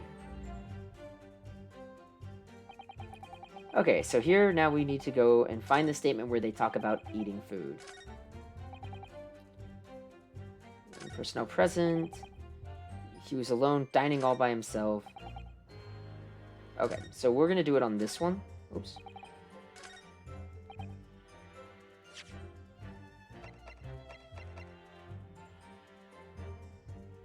Yes! So, a trick that I've learned about this game, the game series, from having played every single one that they've made so far, when you're presenting evidence, you can tell that you've gotten it correct, like you presented the right evidence, because the background music stops. Well, I think, what are you glad? Call yourself a lawyer. I wish I could, but first and foremost here, I'm the accused. Ryunosuke. Everyone stumbles upon their words occasionally. Under the circumstances, I wouldn't worry about it. Thanks, Kazuma. I could see quite clearly in that cross-examination you just carried out. When you raised your hand straight up like that, so purposefully, you knew exactly what it was you wanted to say. Don't feel like you have to choose your words carefully. Just say what you're thinking. All right. And thanks for the advice.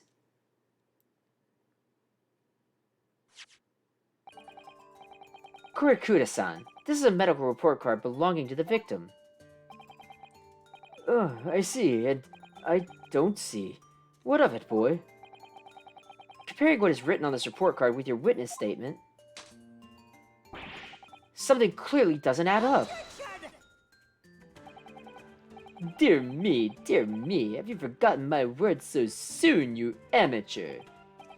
Sorry, what? You are not to interrupt court proceedings with your amateurish drivel. But, let's see if I can explain it in words you might understand. It was at the 2 a.m. when the victim was murdered at the restaurant. Whatever he may or may not have done before that time is completely irrelevant. But that's,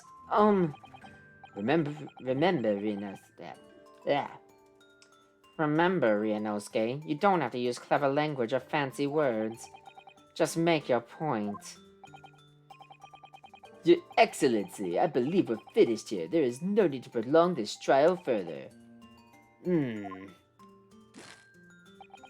The witness testimonies the court have heard have been clear and concise. This medical report card has no bearing on the matter at all, for the simple reason that there is no one else besides this pale-faced pupil who could come. This medical report card has nothing to do with the case? Do you really believe that? What? That outburst half petrified me, boy. Of course I believe it. How could it possibly be relevant? Perhaps because Hata Clinic, which issued the report card, is a dental clinic. A dental clinic? Is that supposed to mean something to me? Perhaps if I told you that the victim had just had a tooth extracted? Huh? What's this now? And furthermore... Hey, welcome, Demi. If I told you that as a result, the victim had been forbidden from eating... Huh? Just what are you trying to say, cadet? He had orders not to eat? So what? It's all written up in here. No food or drink other than water for 3 hours post-procedure while anesthesia wear off. What? No, that can't. Kurakuda-san. What, boy? What? As you just heard, when he was killed, sometime shortly after 2 p.m., the victim couldn't have been eating anything at all. No. Additionally, there's more. You have assured the court with unwavering self-confidence that the victim was dining alone. But that cannot possibly be the case. Because the victim, as we now know, had just had one of his teeth extracted and was still experiencing the effects of the anesthetic. Har! Expertly done. Sorry. This voice always, like, it's weird slipping into it. Expertly done, partner.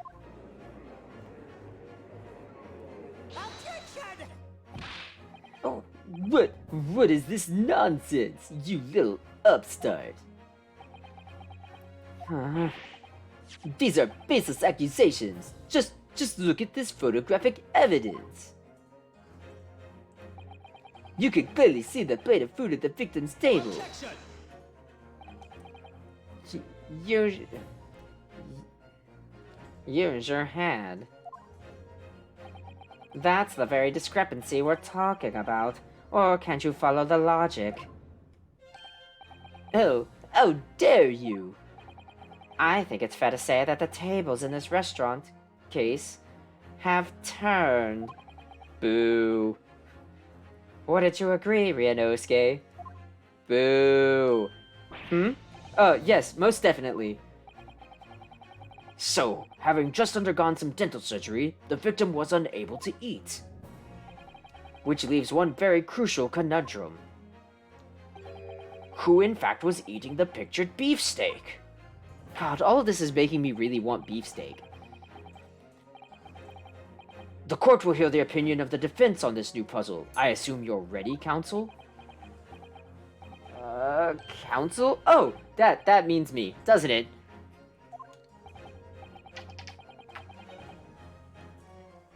Alright, the answer to this question is going to be pivotal.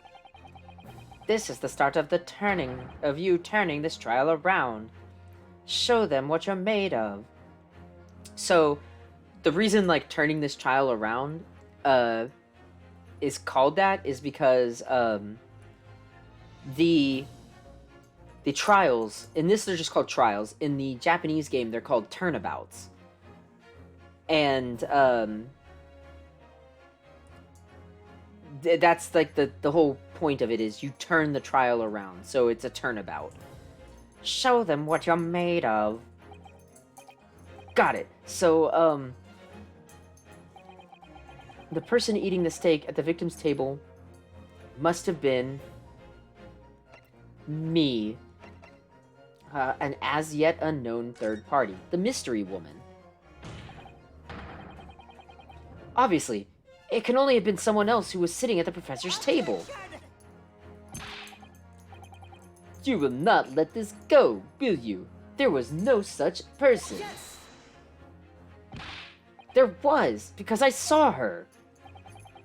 When the incident occurred, we know that the victim couldn't have been eating anything. Yet we have evidence of a half-eaten steak on his table. Therefore, the only logical conclusion is that there was somebody else there eating it. We have strong evidence to support our assertion. It's clear that these witness testimonies are unreliable.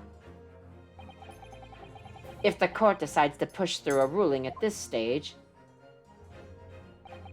we will lodge a formal complaint with the Ministry of Justice and pursue a fair retrial relentlessly. Kazuma... Are you insane? You would take on the government? Don't worry, Counsel. I have no issue with you. What do you mean? I have issue with them, the two witnesses on the stand. What? What are you talking about? We have demonstrated with evidence that the victim was not alone. So, it now turns out that the two of you deliberately lied when giving your testimonies. Obviously, you will be charged with perjury. Perjury?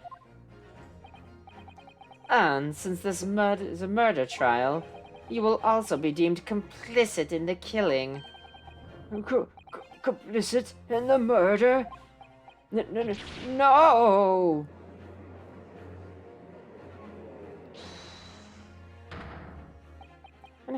Negative. There was no mention of this at the tactical meeting. I was just following orders. That's right, as the man says. Just say you never saw the gentlewoman. That's what they told us. Oh. What? What did you just say, Kurokata-san? No, no. You were just following orders? No, hold on, lad. I was, You say you never saw the gentlewoman. Grr. When you say the gentlewoman, do you mean you saw the victim with a lady from overseas? What? What is the meaning of all this? These witnesses gave false statements? Is this true, you pair? Just one simple slip of the tongue.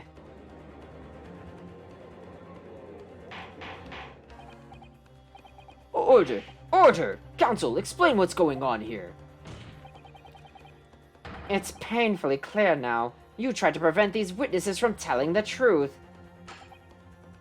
Absolutely not. The prosecution knows nothing of this. Then who's behind this? Who tried to make you keep your mouth shut? That's classified. So, you're prepared to be tried as a conspirator to this murder, are you? You wouldn't! This can't be happening! Ryunosuke. Judging from the way they're reacting to this, I'd say they were sworn to silence by someone with considerable influence. However, I don't believe Ouchie had any idea about it. What are you saying? I mean, to wield that kind of influence, there were only a handful of possibilities. It could only have been the government, the military, or the police, I suppose. Well, any ideas about who might be behind this? If we can affirm who tried to silence these witnesses, then we can continue our pursuit. So we need to name whoever it was that tried to make the witnesses keep their mouths shut. Of course, we'll need evidence before we make any firm accusations. Evidence that proves whoever it is really... Wow, this gave me some trouble on this sentence.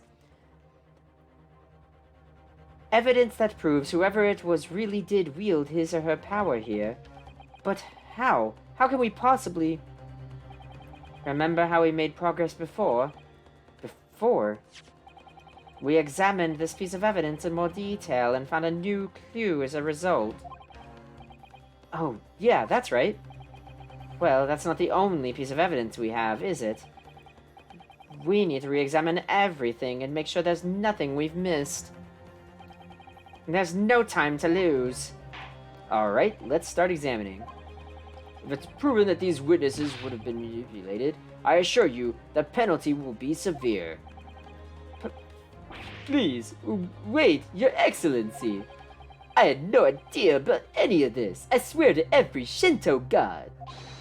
I knew nothing. And what does the defense have to say about all of this?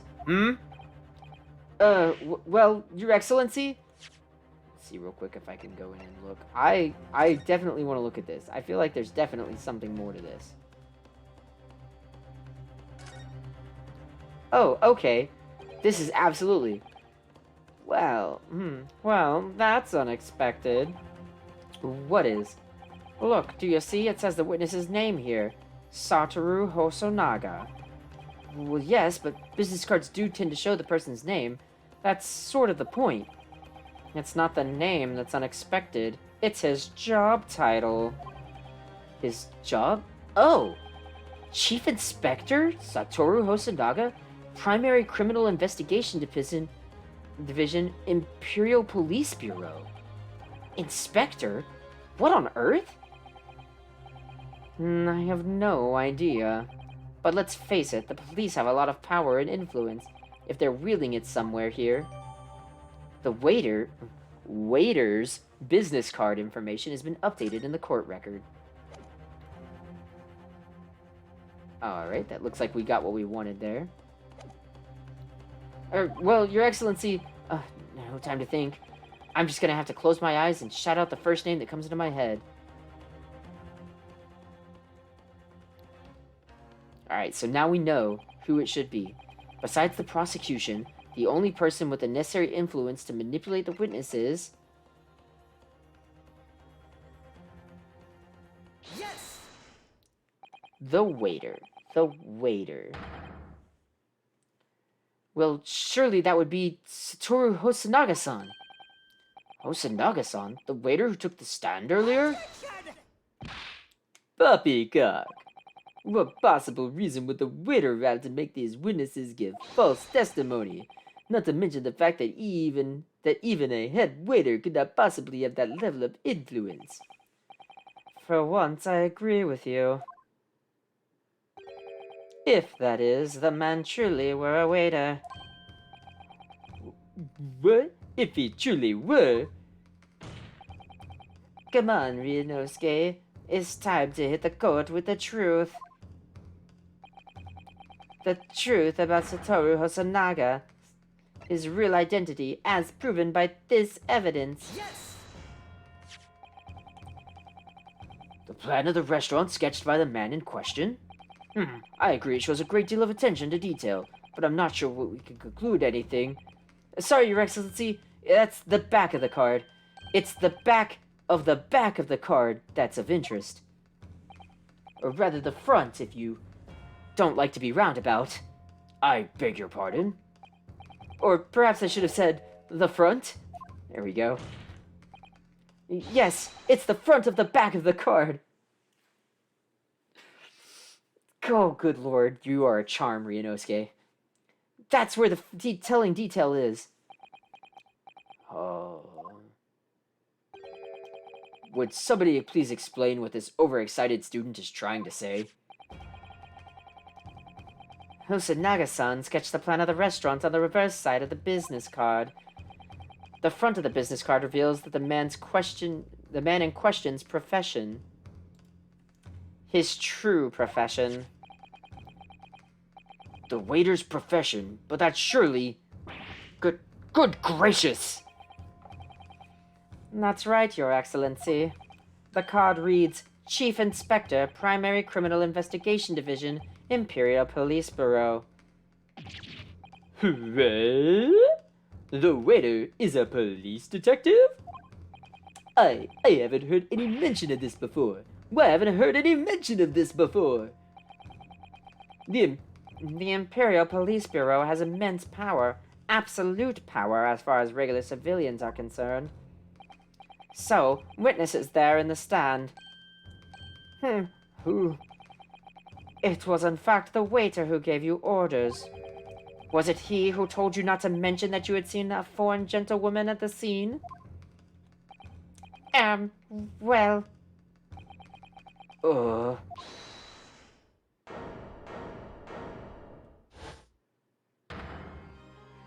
The waiter! Inspector Hosonaga!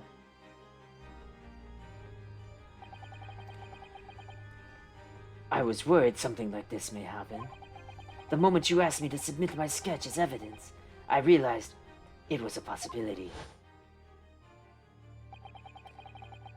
The court will take the plan and have the court record as evidence. Oh, well... Is there a problem? Hand the plan to the court officer at once.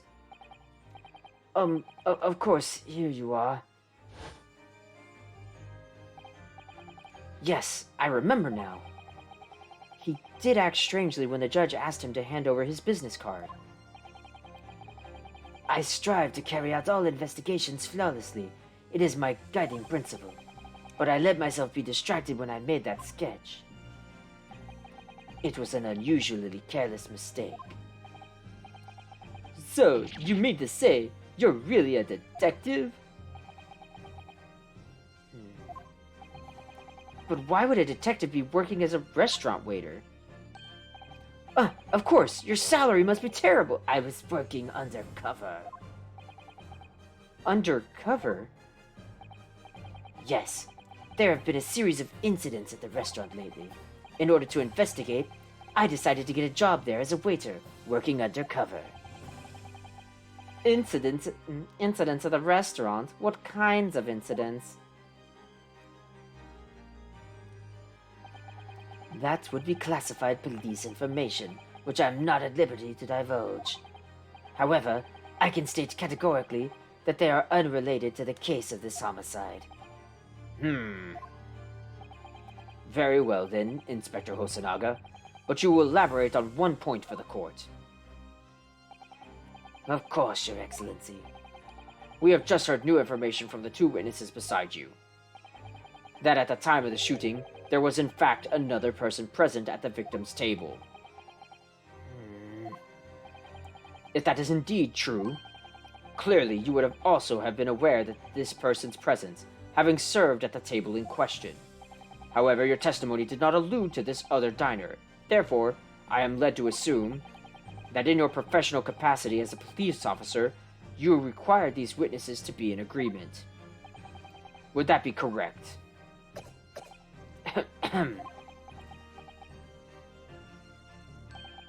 Correct, Your Excellency. Unbelievable! As I suspected.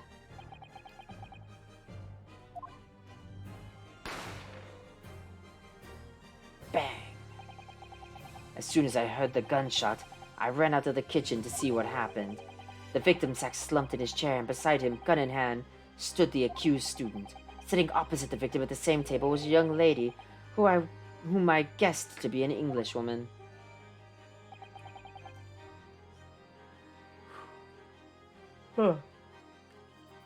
So, the truth comes out. I immediately sealed off the restaurant, reported the incident to the bureau. It was then I received some special orders. Special orders? You mean to say, remove the Englishwoman from the scene at once.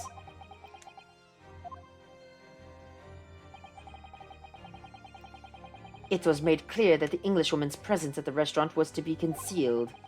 Those were my orders. But what if this Englishwoman was the killer? I think it would be in everyone's best interest not to pursue that idea. The Empire views the friendly terms of its relationship with Britain more highly than anything at the moment. An Englishman has been murdered on our soil. To name an Englishwoman as a primary suspect, well, without irrefutable evidence, that would be completely out of question. So that's the reason for the disappearance of the Phantom Women in this case. But it's not right.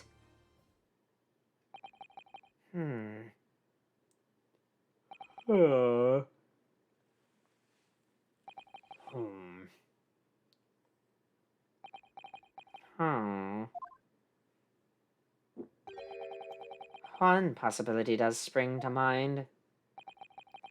What do you mean, Kazuma?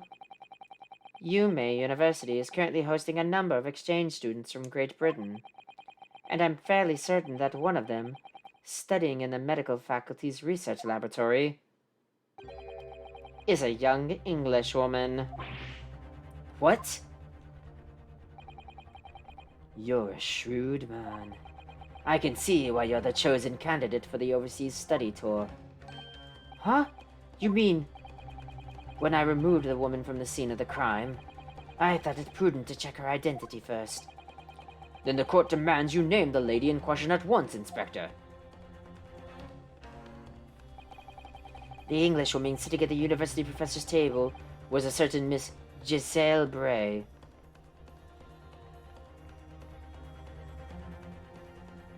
Trying to think of what the pun... So a lot of characters in this game, their names are puns. I'm trying to think of what her pun would be. I think it might be just Braille.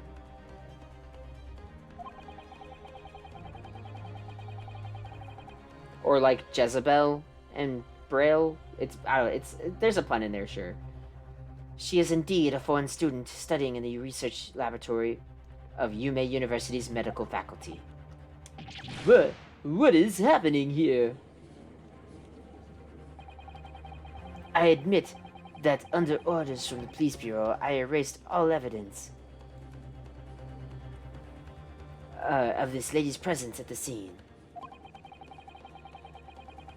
and ordered these witnesses to make no mention of her in their testimonies. It must now be up to Your Excellency to decide how to deal with the situation.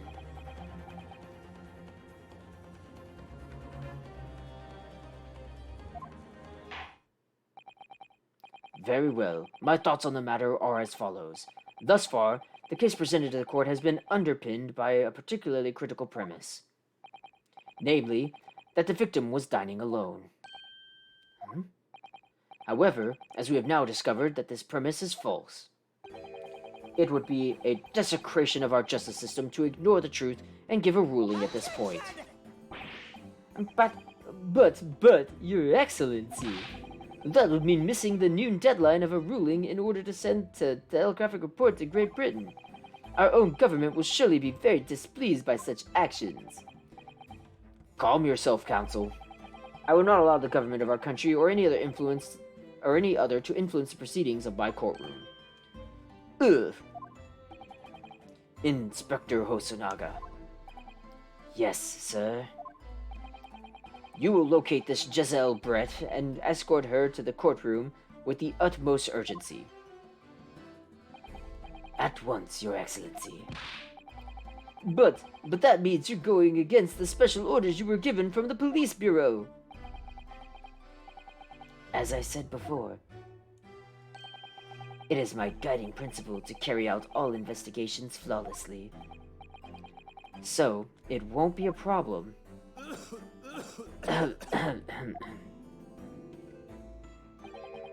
Nothing will get in my way.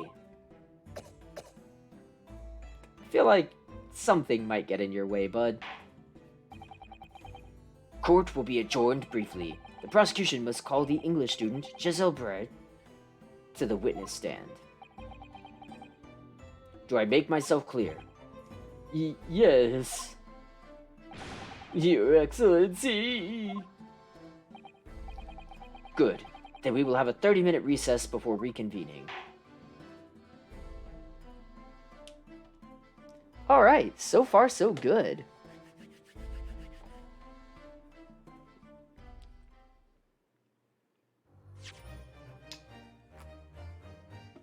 Let's go ahead and save my current progress. Save slot 1, because I'm a nerd.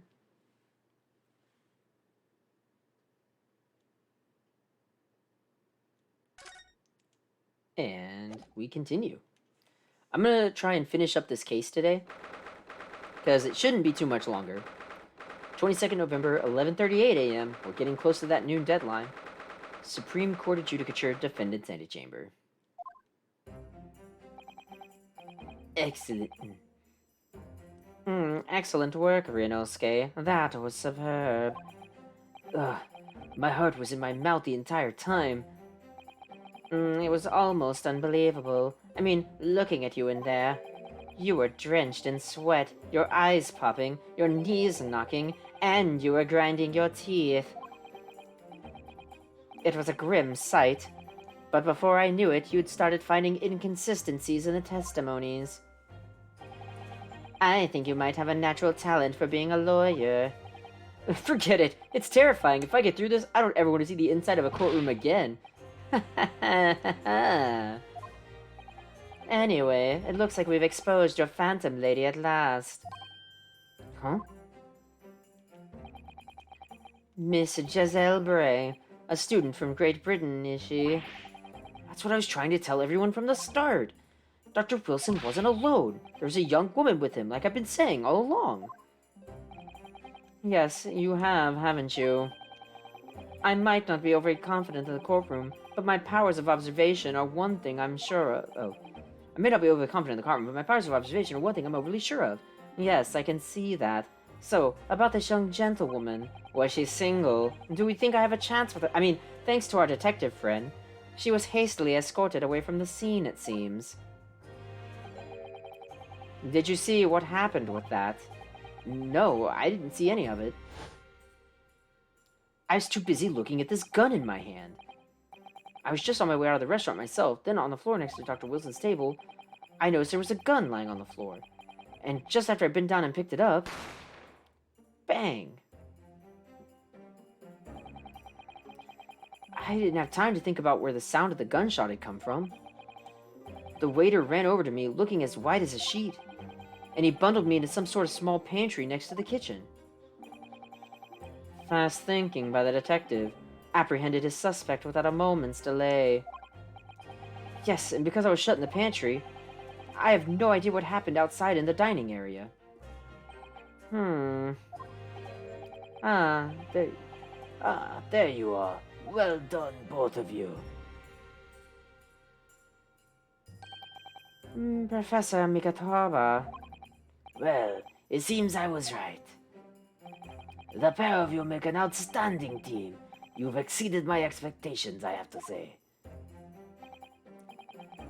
Yes, it seems as you planned this from the start. You arranged things so that I wouldn't be able to act as a lawyer in this trial. Our modern country is still in its infancy, our justice system even more so. Which is why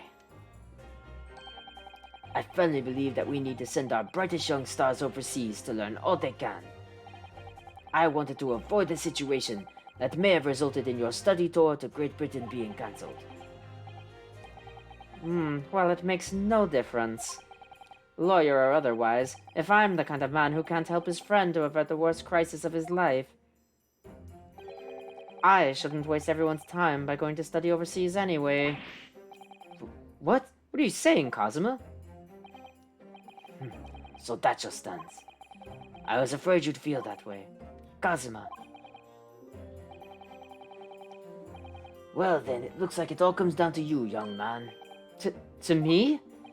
Yes, you need to prove your innocence and uncover what really took place in that restaurant. I must say, I very much want to know the truth. After all, I have a personal connection to this case. Come to think of it, he said the same thing earlier this morning, didn't he? If you don't mind me asking, Professor, did you know the victim? Yes, I did. As you're probably aware, Dr. John H. Wilson was a visiting professor at Yume. It was I who invited him. Oh, I see. I didn't know that before. Anyway, you're about to go into battle. The victim was a university professor from Great Britain, and a well-known one at that. Naturally, our government is looking to identify and punish the culprit as quickly as possible. But let's not forget who we're going up against. That gentlewoman whose involvement our police bureau went to extraordinary lengths to hide.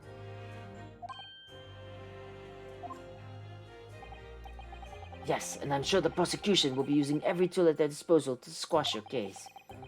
But I have no doubt that you pair will put up a good fight, right to the last. Best of luck. Thank you. Now then, I need you to run an errand at the university at once. There's something I think we may need. of course. Good luck, Kazuma-sama.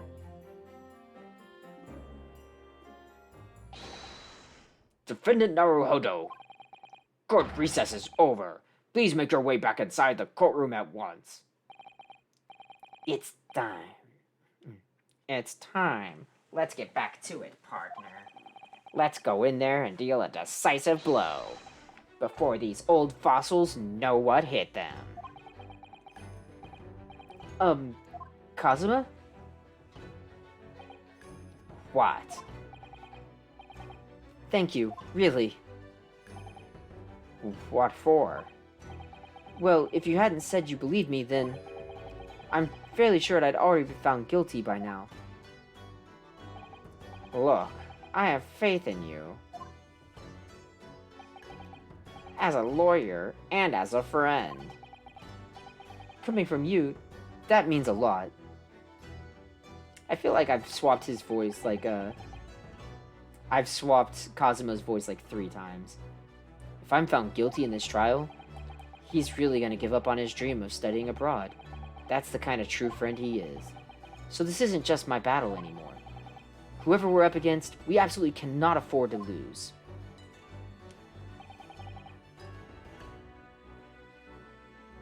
Alright then. I'll save the thank yous for after the trial. You can treat me to one of those sukiyaki meals I like from Yume Cafeteria on University Street. With an extra large portion, of course.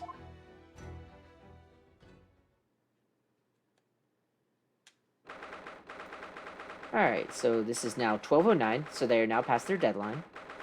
Supreme Court Adjudicature, Courtroom 2.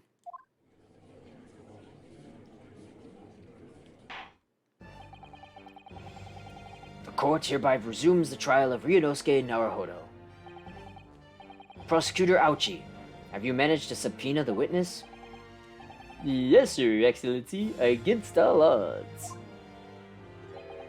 And thanks to a certain young stripling, the prosecution is now under rather painful scrutiny from the government. Sorry. Let the government scrutinize. That's their job. It's nothing to worry about. It's highly unlikely that the good relations we form with Great Britain will emerge from this trial unscathed. Will you still think it's nothing to worry about when the new treaty breaks down and our nation founders? Again, terribly sorry. If the friendship between our nations is really so fragile, then the treaty isn't worth the paper it's written on. You really have nothing to worry about, Ryunosuke. What do you mean? As a secret trial, anxiety over some foreign government's opinions, a bungled investigation, missing witnesses. Is this what our nation's justice system is? Is this the Supreme Court of Japan or of England? Shut up! Shut up, you jumped-up rookie boy! You and your friends know nothing of the situation our nation finds itself in. By aligning ourselves with this great world power, we'll become strong. Diplomacy has never been more critical. Steady political maneuvering is what will secure our futures.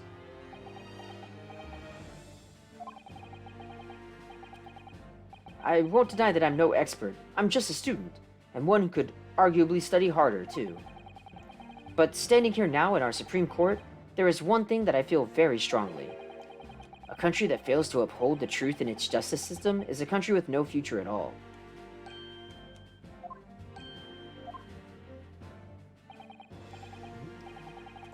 Well said, Ryunosuke, despite the wide-eyed look of terror. You little brats! Thank you, Counsel. This court is the pinnacle of our nation's justice system, and exists solely for the pursuance of truth.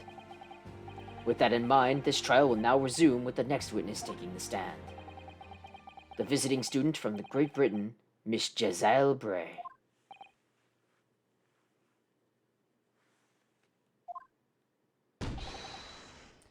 Yes, Your Excellency.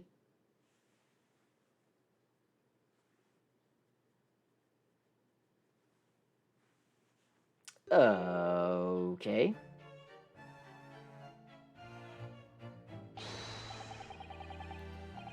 What a what a delight it is to welcome such a fine gentlewoman to Japan, and from such a distant land. Tea! Someone bring English tea. In England, no discussions take place without tea. Is that true? No idea. So,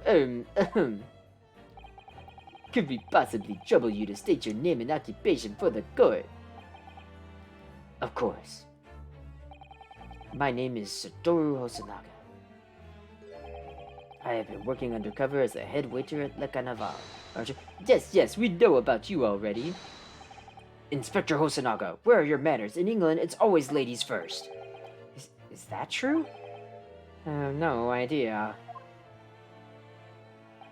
More importantly, a little earlier today you said something to me. You said your powers of observation are the one thing you're sure of. Oh, yes, I think I did, didn't I? Yet your description for this amazing sight was simply a woman. Sorry, Ryunosuke, but powers of observation aside, your powers of description are sorely lacking. Guilty. So, dear lady, once again, if we may trouble you for your name and occupation, please.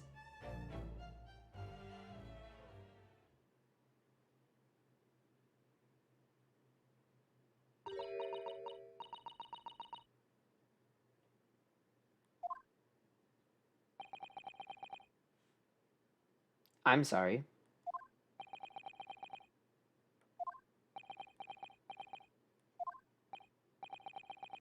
I'm terribly sorry, dear lady, but... What?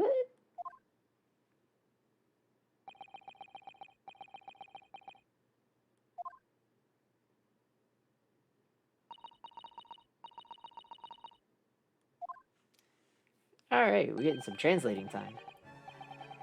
The lady says her name is Jezebel Bray. She comes from London, England. She's a visiting research student currently enrolled in Yume University's medical faculty. Oh my, what a rare treat to hear the dulcet tones of the delightful language of the British people. I'm afraid I don't understand a word you said, but it was as beautiful as a hummingbird's song. So technically we're all Japanese and speaking Japanese, and so she was speaking English, and we don't know English. As far as I can tell, the detective is translating her words faithfully enough. Yes, I agree. You'll obviously do fine in England, Kazuma. Her English doesn't rattle you at all, does it?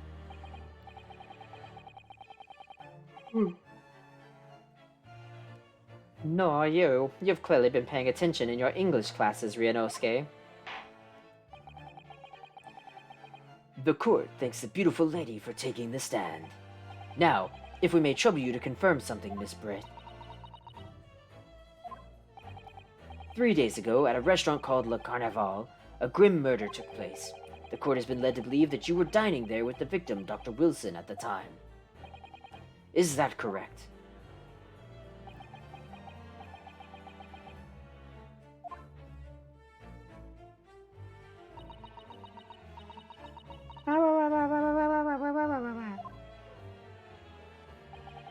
She says, yes.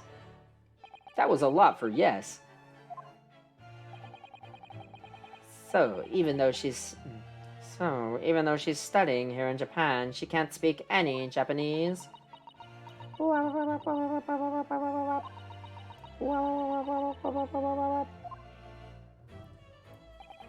She'd like to apologize for disappearing from the scene. She says that she was due to make a presentation at the university, so she had to leave immediately. Interesting, when you're the one who engineered her escape.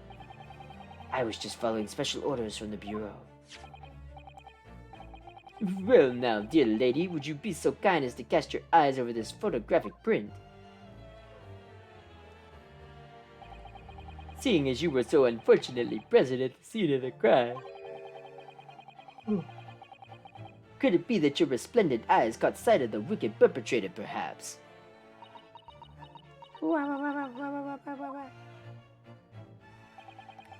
Apparently it was very frightening. And a sorrowful sight. Do you mean to say?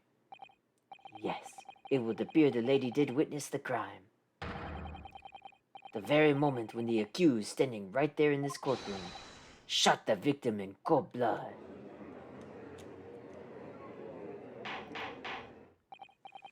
Order! Order in the court! Did you hear that? Did you hear that, Your Excellency? Here we have an absolutely conclusive witness statement. Well, it looks like it's clear now. That was a bad voice of that. Clear who our real enemy is. Huh? Unfortunately, I'll have to ask you to formally testify, if you please. Kindly tell the court the exact nature of this frightening and sorrowful sight you described.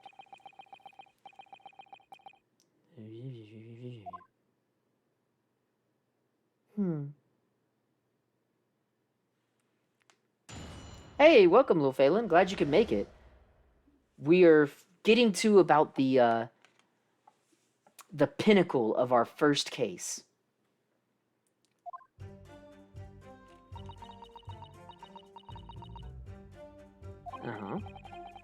I had arranged to meet for a slightly late luncheon with Dr. Wilson that day. The professor was unable to eat, so I ordered for myself only a beefsteak.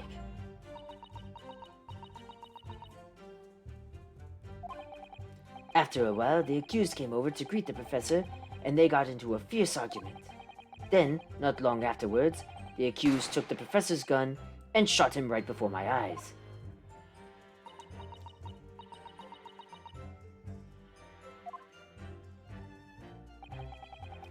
I don't carry a gun myself, so obviously I couldn't have been the culprit.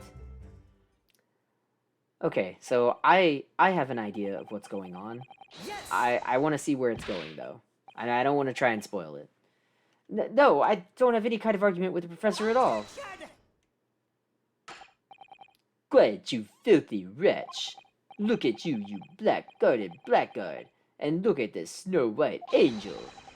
I'm sure even the dark-minded scoundrel like you can imagine whose words the court is gonna believe. You're still making the same mistakes, Ryunosuke. You mustn't blurt out when you're goaded like that. That's a lesson you need to learn. But he's so annoying. Of course, I was at the scene as well. I took statements from this lady and the two witnesses who testified before and reported back to the Bureau. It was decided that Miss Brett was not involved, so I let her go. The testimonies of the last two witnesses were completely worthless, however. Well, even so. On the day in question, the lady was wearing the same outfit as she is today. As you can see, there is nowhere about her person where she could conceal a firearm. What? I would think she could hide a gun almost anywhere in that outfit if she wanted to. Unless and until the precise location where the witness is to have hidden a weapon can be shown, this is moot. There are no pockets in my outfit. I have nowhere to hide a gun. Those are the witness's own words on the matter. That's ridiculous.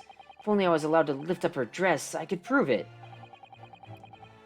Don't think about doing anything rash, Ryunosuke. But I didn't fire the gun I picked up. There must have been another gun there that day. You're right about that, which means this lady was hiding a gun somewhere. Yes, that's what we have to prove now. And to do so, we will need to pull her testimony apart.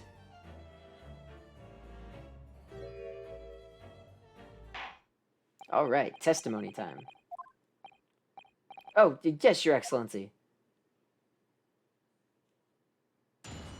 Alright. Frightening and sorrowful sight. So, with my evidence that I have, I don't think we have anything so I'll have to press for information.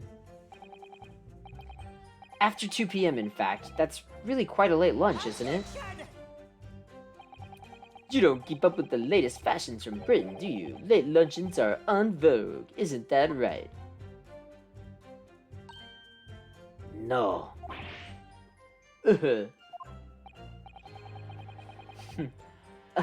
A decisive English no has quite a sting. A decisive English no has quite a sting to it. The gentlewoman is currently working in the victim's research laboratory, it seems. So it was apparently a daily occurrence that they would lunch together. But on the day in question, the victim had another appointment at the clinic first.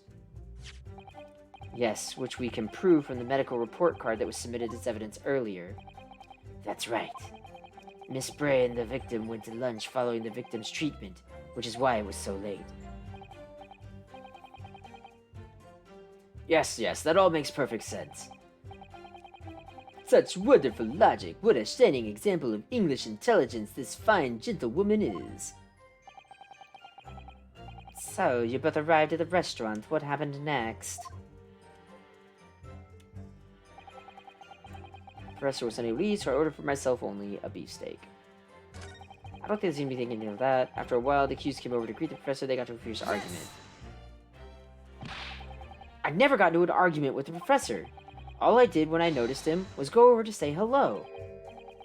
Please, don't get angry with me. No, I wasn't directing that retort you are. I meant for the lady next to you. But anyway, as I said, I did not argue with the professor. I'm afraid your words are in vain. Sorry? Miss Bray does not appear to speak Japanese. No, of course not. Japanese is such a cumbersome language anyway. English is the future. We must all speak English. Wow, that's kind of bad. Speak English.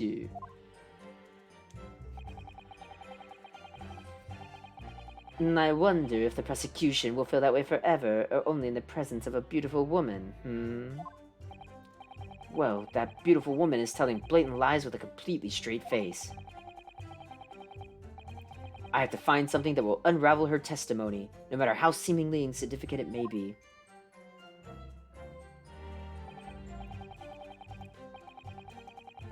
Anyway, it seems that after the argument, the accused briefly returned to his own seat. That part ties in with what you said, doesn't it? Yes, I still had some coffee to drink.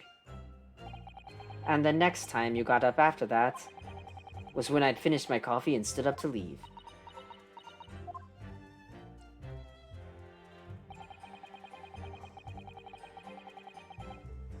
Yes! So this one's the absolute lie. Like I said, I did not shoot that gun. I did not! And like I said, there's no point repeating the assertion over and over. No.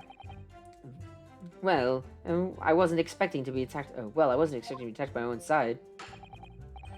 Nevertheless, defendant, you can't deny that when the shot rang out in the restaurant, you had a gun in your hand. Well, yes, that's true, but all I did was pick up the gun that I saw on the floor next to the professor as I was leaving the restaurant.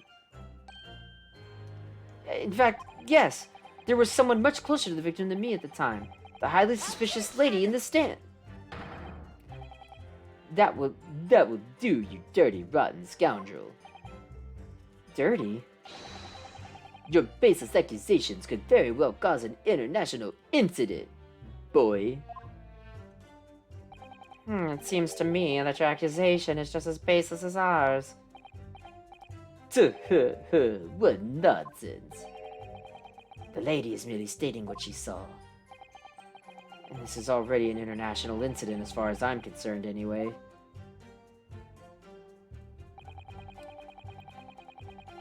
I don't care. Okay, so this is the carrying a gun, which is what we need to prove. It's all very well saying that, but can you prove it? Absolutely. I verified it personally. You verified it? Yes, immediately after the incident, I checked to make sure the lady was not carrying a weapon. I distinctly remember her saying, "I'm not." That's all you did? You just asked her? Surely you carried out a physical search, Inspector. No. Why on earth not? The Honorable English gentlewoman clearly stated that she did not possess a weapon. There was obviously no need for any further probing into the matter. Or there was no permission given for any further probing into the matter, perhaps? Think what you will, but if you're going to continue with this preposterous claim that the refined lady was concealing a firearm, the prosecution demands that you support your assertion with facts. In other words, he wants evidence.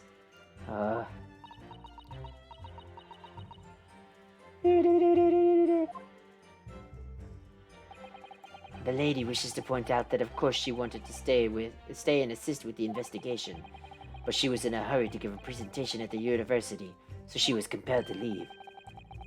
Not to mention the fact that your office had told you to get the woman out of there. Not get her out of there, I just urged her to leave. The lady would like to point out that she in no way meant to run away from the scene of the crime.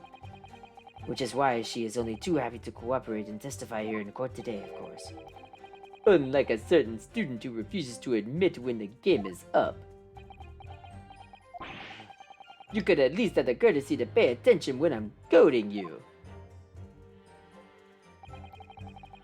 So, she's maintaining that you got into an argument with the professor, at the end of which you shot him. Which is an out-and-out, totally unfounded lie. Still, her statement is very compelling.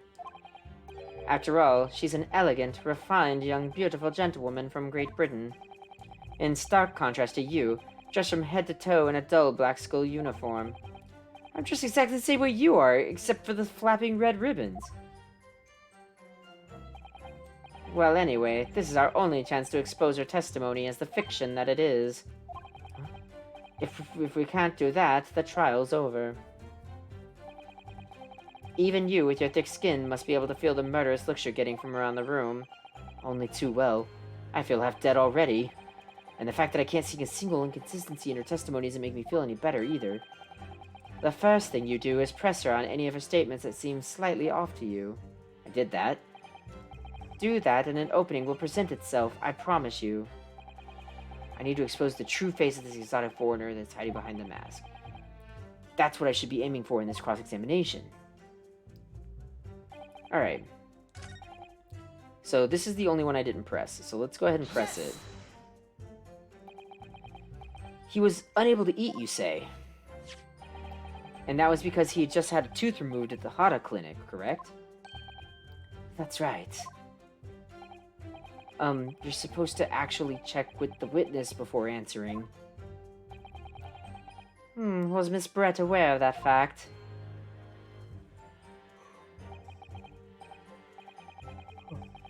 It seems so, yes. She had heard the professor was to have some dental treatment. So that would mean that it was you who ate the steak pictured here. Is that right, Miss Brett? That's right, yes. The print you have there shows the table exactly as it was left after the horrifying events. Exactly as it was left. Dear me, what a harrowing experience. To have traveled a distant island on the far side of the world and be embroiled in such a tragic incident. Have no fear, my dear lady. I swear I will crush the evil fiend that has subjected you to this terrible plight. So the victim, Dr. Wilson, had nothing to eat or drink at all. That's right. Other than some carbonated water. Just water? Yes. The professor was unable to eat, but he had been given permission to drink water. So it appears that the diners toasted their lunch with a glass of water each. They each raised a glass of carbonated water.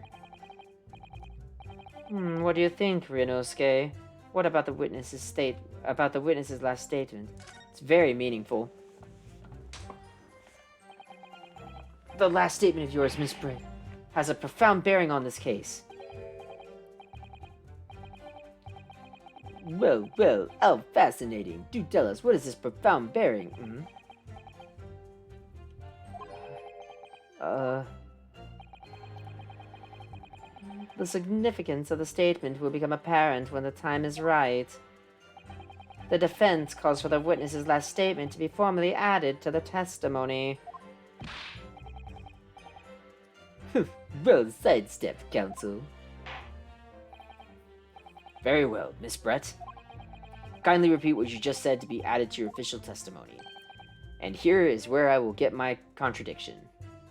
Gladly, she said. That was brilliant, Cosima. I'm gonna remember that one. Which one? The significance will become apparent when the time is right. I could really use that phrase. I'd hope there are some more useful tips you're picking up from this experience than that, Ryunosuke. Alright, so she ordered beefsteak, and the professor and I said cheers over a glass of carbonated water. Present. So, if they both said cheers, they would both need a glass, unless one of them was drinking straight from the bottle. Present. Yes! Present.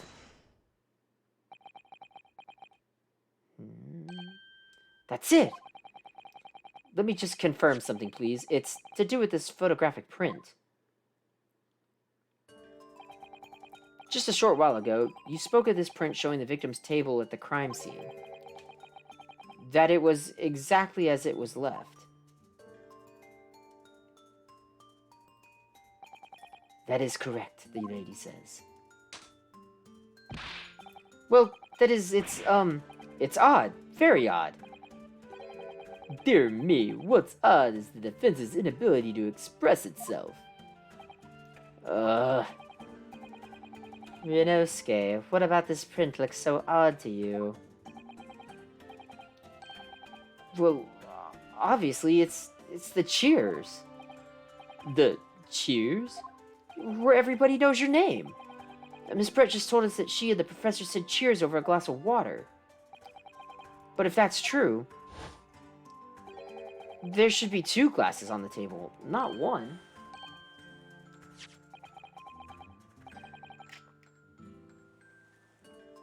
You're right, Counsel. There's only 1 glass pictured here. Are we supposed to be impressed by this nitpicking over minutiae? What possible difference does the presence or absence of a glass make on the case? Minutia, you say? Could it be that the detective here removed a glass from the table to conceal the lady's presence? Of course not. I would never do something so reckless. But there should have been 2 glasses at the table. Or are you going to try and tell me you can clink with only 1? You're quite right. I certainly took 2 glasses to the table.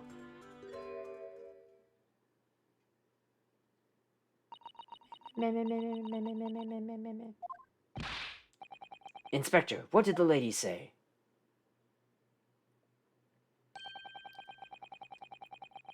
It would seem that it was Miss Brett who took the glass from the table. What? It was all so terrifying, everything that happened. I panicked and thought I should try to hide the fact that I had been there at all, she's saying. Good gracious.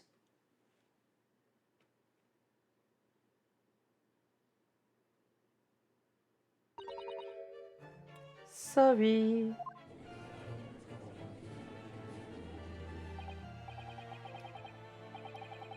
There, as I assured the court before, this is of no consequence at all. Oh, please. We must remember that this student had just murdered this lady's luncheon companion before her very eyes. Who could blame her for concealing a glass or 2 in her state of disarray? That's absurd. Oh, really? So, do we take it that you are now going to accuse this vulnerable, young, and beautiful woman of mischief? What? No. This can't be put down to mischief. I'd like to know. exactly how the lady took the glass from the scene.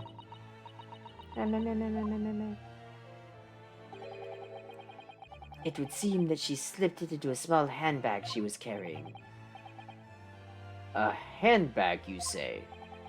Yes, Your Excellency, a small handheld pouch commonly carried by well-to-do women in England. Alright, so there we have our way she could have hid the gun. So the beautiful lady has very graciously explained how and why she removed the glass from the scene now. However, the fact remains that this glass has absolutely no bearing on the case. This student has been trying to confuse the court with logical reasoning, but in the end it comes to nothing. He tried so hard and got so far. No more pretentious accusations. You have wasted enough time already. Indeed, the lady has offered a satisfactory explanation as to why she removed this glass. I think henceforth we consider the matter to have no bearing on the case. Counsel for the defense, are you in agreement? Well, I don't know really. If you want to pursue this matter further, you're going to need to show that it has some deeper significance. Yes, you're right. So she took the glass away in her handbag. Is there a deeper significance there? It's the handbag. Wait, the lady put the glass in her handbag, you say? Yes, do try to keep up. It's already been explained to the court that all English gentlewomen carry handbags for small items. Let me see. A little while ago, Miss Price stated the following. There are no pockets in my outfit. I have nowhere to hide a gun. But what she forgot to mention was her handbag, in which it would be perfectly possible to conceal a gun. You're right. Well done, partner. I had a feeling you'd pick up on that too. What are you insinuating, you vile blackguard? It's really very simple. The gunshot was heard when the defendant picked up the gun from the restaurant floor. As he didn't fire the gun, we can deduce that there must have been another firearm at the scene. The true murder weapon, if you will. You can't seriously be suggesting. Inspector Hosonaga. Yes? Did you or did you not search Miss Giselle Bray's handbag on the day of the murder? No, sir, I did not. As I thought. In other words, another gun, the one that was actually used to kill the professor, could have been hidden in Miss Bray's handbag. Ah, no. Order, order, order! What is the meaning of this, Inspector? The meaning of what, Prosecutor Ouchie? Why on earth did you not have the lady open her handbag and show you the contents at the time? Thanks to your burgling incompetence, now she has to endure these uncomfortable accusations. Brilliant work. Brilliant work, partner. Now we have a chance to expose the real woman behind the mask. Do you think so, Cosmo?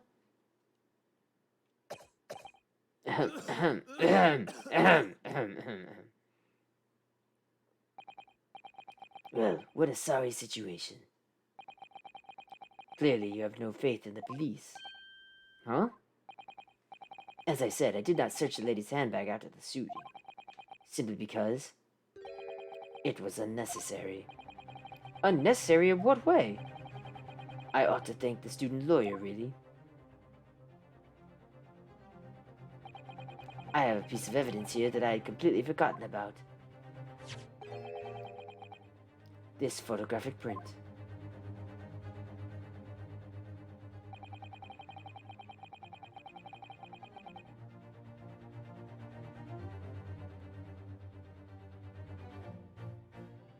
This print is of a photograph that I thought would be prudent to take immediately after the shooting. As you can see, it clearly shows Miss Bray's handbag.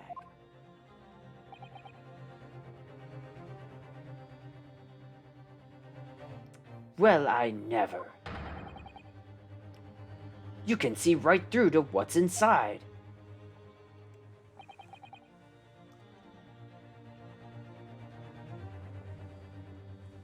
That's right. Apparently, meshwork bags like these are the height of fashion in London at the moment. So the contents are clearly visible. Exactly, so there was no need to search the lady's handbag. If there had been a gun inside, it would have been immediately obvious. Ah!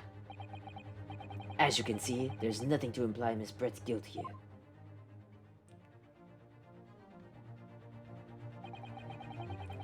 Thank you for helping to prove that, Naruhodo-san.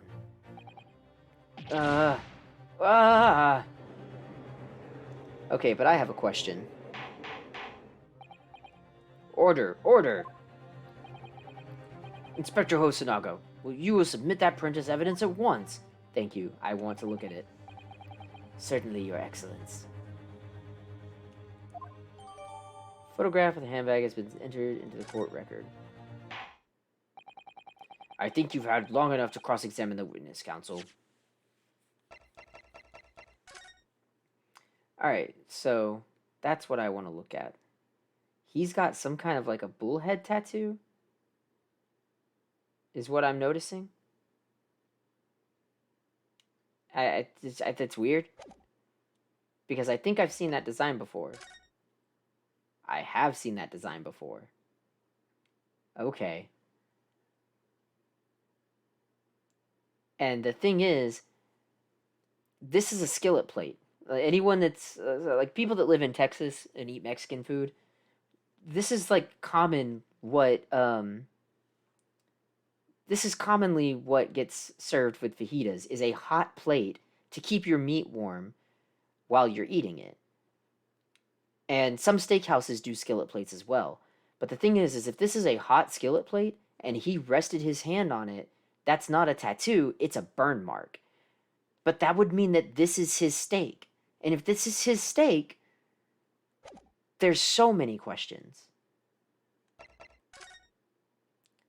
So there again, upside down burn mark. Yeah, they are a cast iron skillet.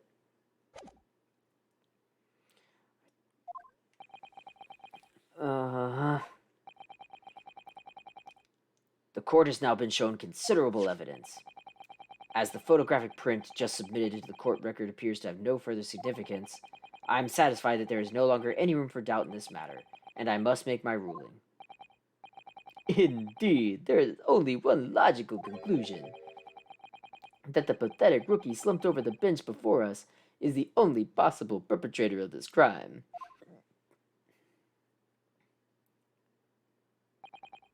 No. Just when I thought I was beginning to turn things around. I'm in a worse situation than when I was at the start. Kazuma?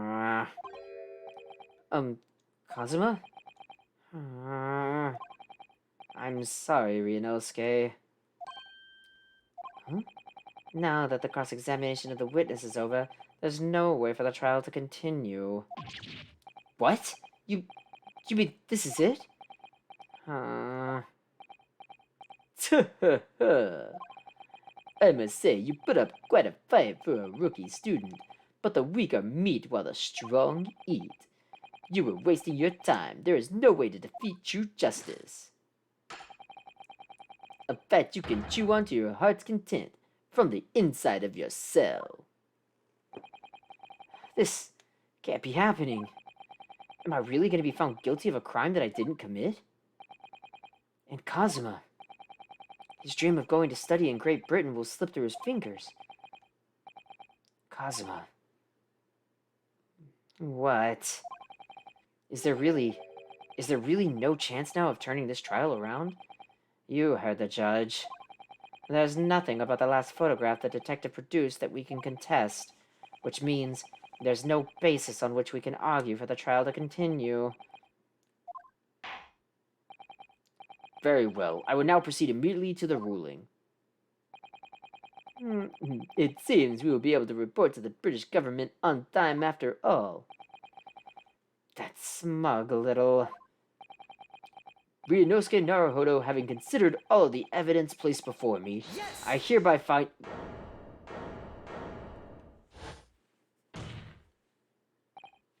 Wait! Your Excellency! Ryunosuke... I don't think you can rule on this case yet. This amateurishness is getting tedious. When His Excellency deems the trial is over, he gives his ruling. That is the most basic protocol of the courtroom.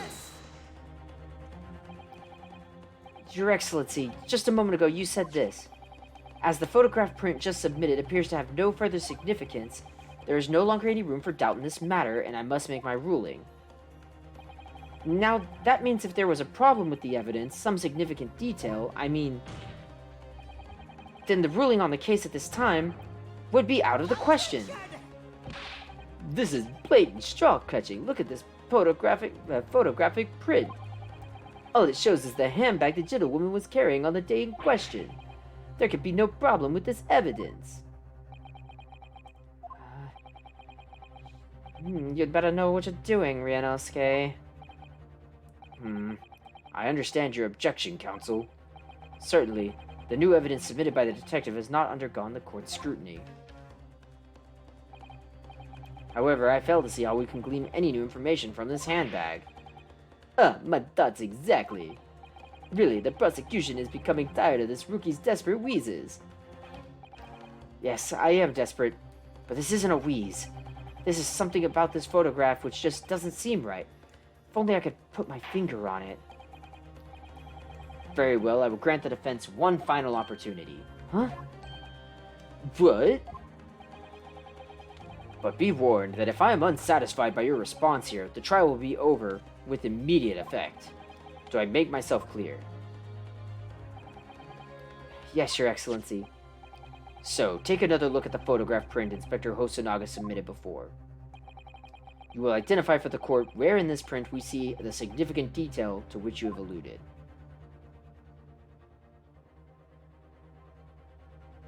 Okay, I was to say, this is the same thing where, like, it lights up, but it's not lighting up, which means I just have to target.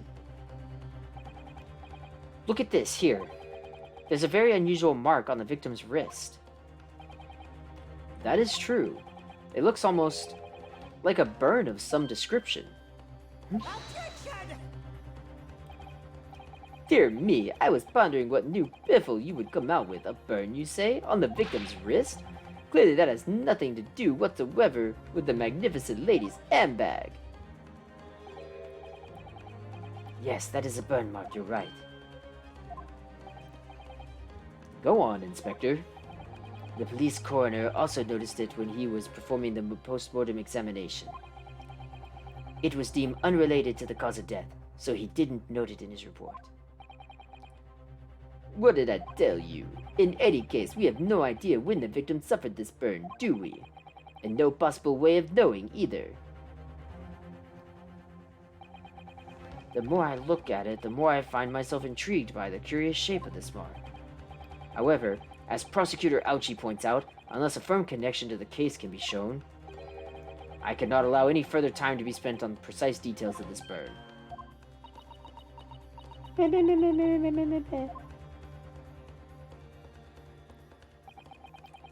Excuse me, Your Excellency. It would seem Miss Brett has a lunch appointment with the Dean and other university staff.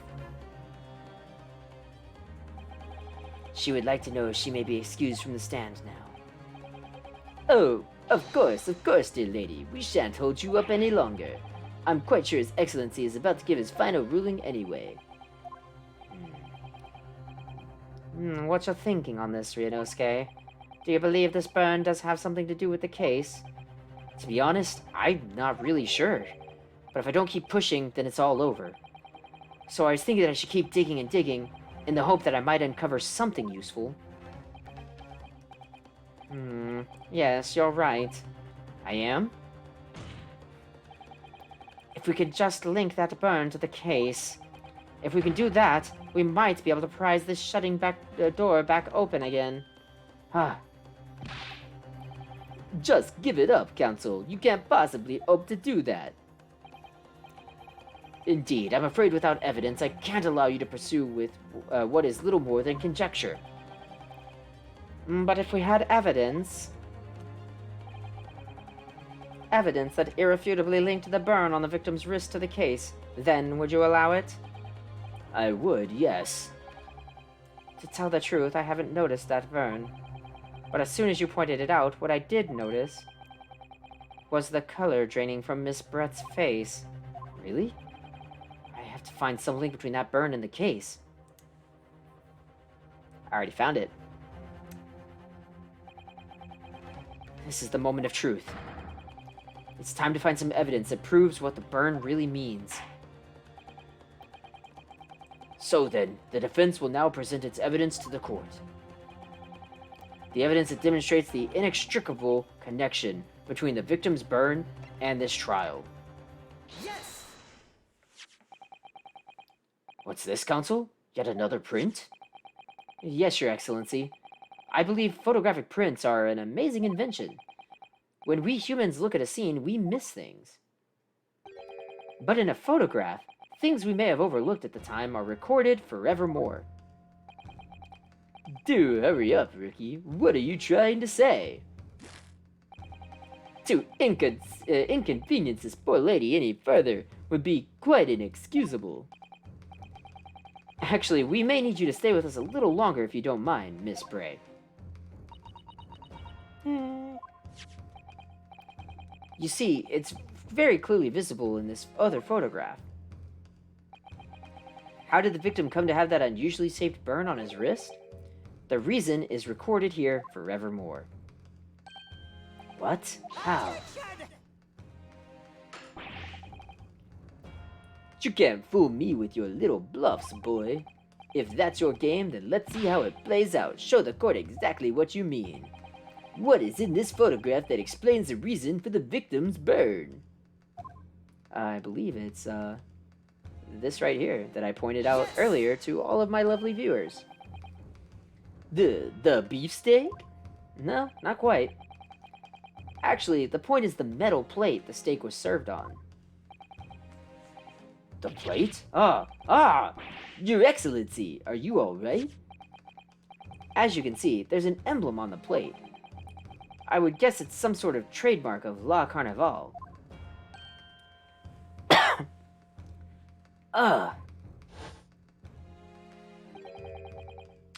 The emblem on the plate and the victim's burn are exactly the same shape.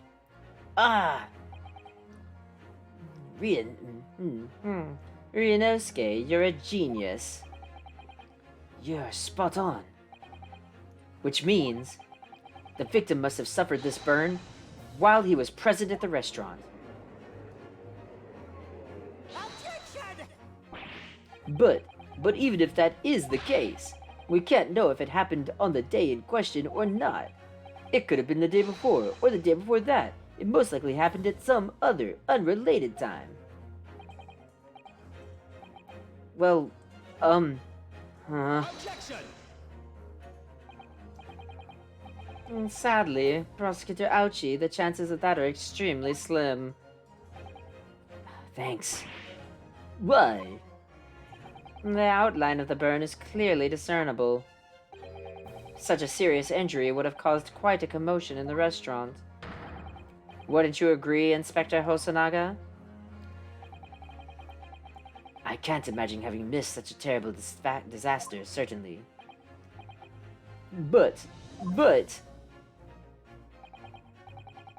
I would say, looking at the picture of the wound, that it wasn't suffered very long ago. And although it is not particularly large burn, it is extremely well defined, as the defense just pointed out. That was no mild burn, that's for sure. Can you be more specific, Inspector? Well, let's see. If the plate was at around 90 degrees centigrade, a burn like that would have taken around 3 seconds. It's inconceivable that the victim wouldn't have let out a scream of pain then. I've been investigating at the restaurant for several weeks already, but I've not heard anyone scream at all. As the head waiter of Le Carnaval, I could testify to that without hesitation. But you're a detective, not a waiter.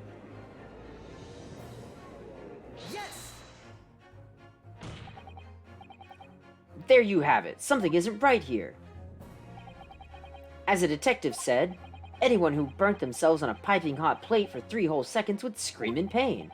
There's no question of that. And yet, Inspector Hosonaga never heard the professor scream.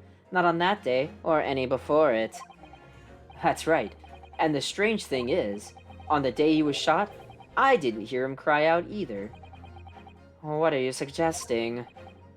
Well, if the professor had carelessly laid his wrist on the plate for anything like 3 seconds that day... That would be beyond careless, I think, Counsel.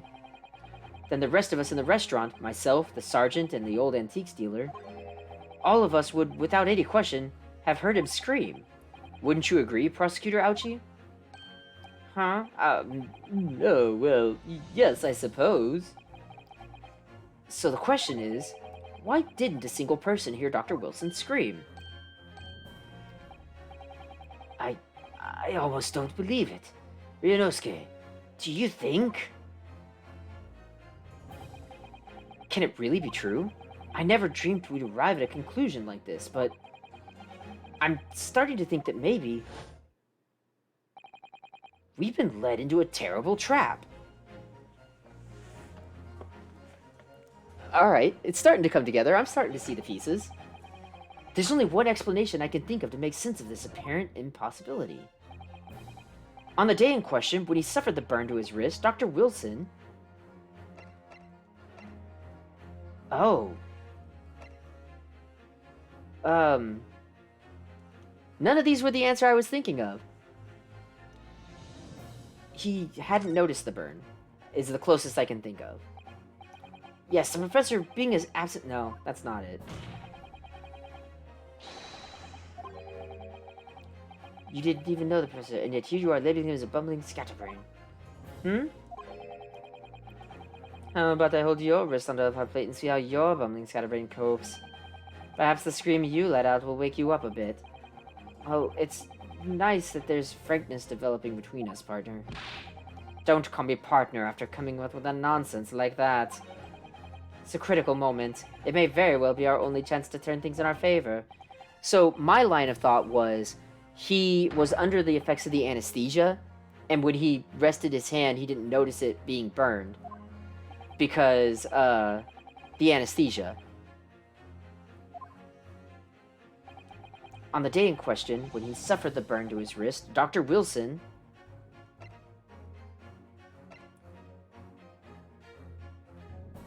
was already deceased? No man could remain silent.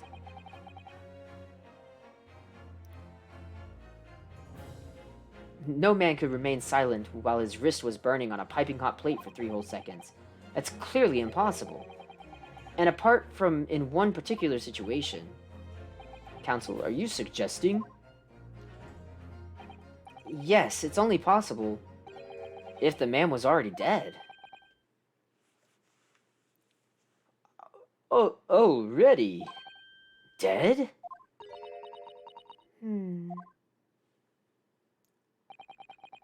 Knowing what we know now, it's the only possible explanation.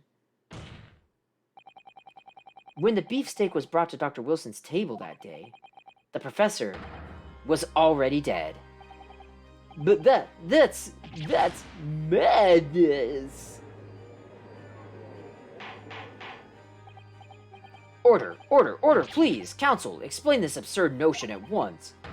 The victim was killed by a gunshot. That's right. That's absolutely right, Your Excellency. This is just another ridiculous ploy by the rookie student, but clearly he has no grasp of the facts. No, Prosecutor Ouchie. It is you who has no grasp of the facts. I beg your pardon?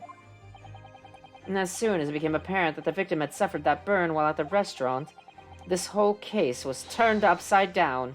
Or have you not grasped that yet? Your Excellency, the court must hear from this witness again. If it's true, as we now believe, that the victim was already dead before the gunshot was heard. It's highly likely that Miss Brett knows something about it. Incredible. I certainly didn't anticipate this twist of events. I'm sorry to say, Miss Brett. that you will have to forget your luncheon engagement.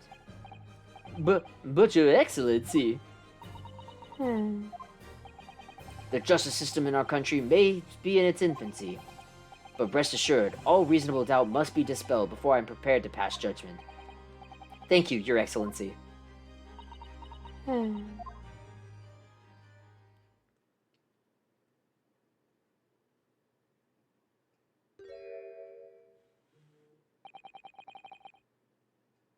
Was that a smile? Yes, of course. I mean, I'd be delighted to help. Especially if it helps relations between my country and yours. Huh?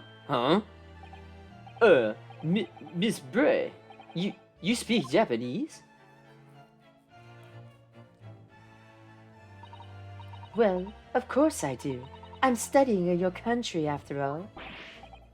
But then why have you been speaking through an interpreter until now? My mother tongue, the Queen's English, is most refined and elegant language in the world. As a gentlewoman, I try to avoid speaking in your vulgar tones as much as possible. Ooh. But it seems the men in this land possess none of the chivalrous virtues of English gentlemen. So I can see that I shall have to lower myself to communicating with you all on your own level. Well, you are the epitome of a true English gentlewoman. We are truly honored by this, the lavish consideration you so graciously afforded us. I see. In that case, Miss Brett, I will now ask you to testify in your own words about the events leading up to the death of the victim, Dr. Wilson.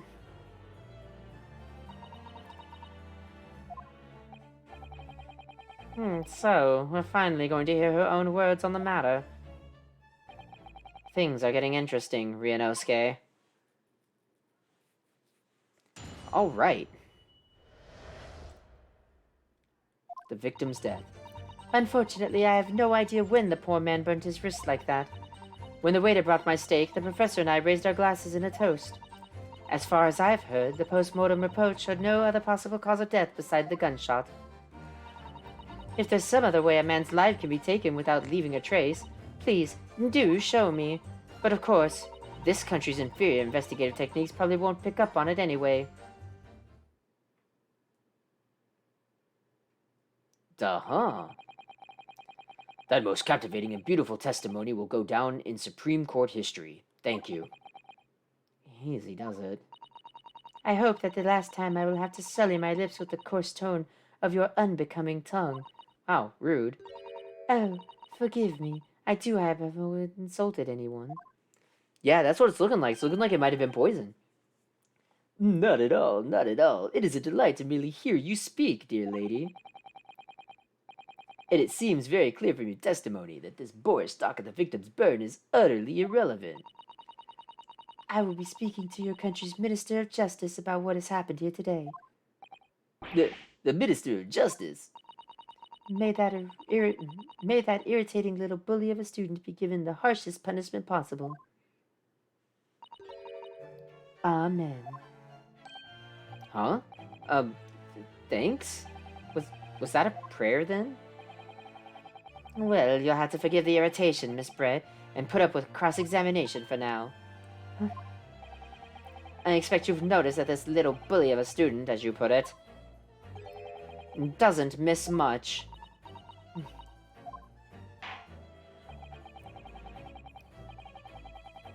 I'm sure I don't need to remind you, counsel, that this will be your final cross-examination in this trial. If you fail to demonstrate any problems with this witness testimony, I will be ruling on the case immediately. Is that clear?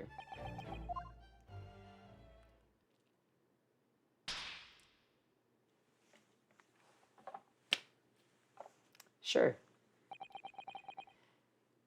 Yes, Your Excellency. Then you may proceed with the cross-examination.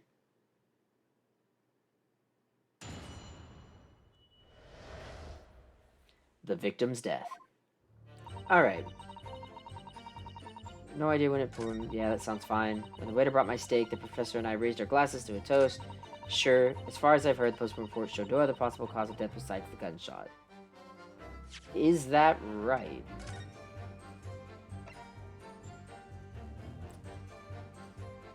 Fatal hemorrhage from total ballistic trauma.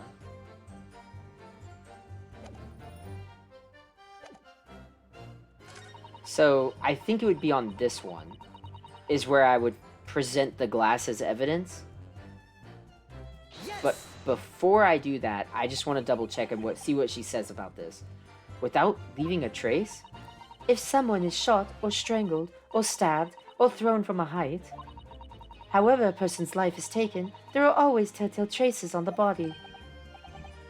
Quite right, dear lady. And as our police forces thoroughly examined the body of the deceased, there could be no doubt. Isn't that right, Inspector Hosonaga? As I've said, I always aim for a flawless investigation. There would be physical traces with all those causes of death, that's true. But maybe there's some other way of killing someone that doesn't leave a mark. If, heaven forbid, you doubt me, young man, you're going to have to tell everyone how exactly you think the professor did lose his life. Otherwise, I'm afraid your argument falls rather flat, doesn't it? Huh? Oh no, perish the thought, calling such a sweet young lady's innocence into question. On my honor, I, Takatsuchi Auchi, will cut down any who dare cast such aspersions. Way of killing someone that leaves no trace. We need to think of some evidence to back us up here. Yes, evidence. But of course, this country's inferior investigative techniques probably wouldn't pick up on it anyways. So, I really do think it's the glass, but I don't think the glass is enough evidence. Because, like, I don't have any way of saying that it's poison yet. Prohibited from drinking anything but water.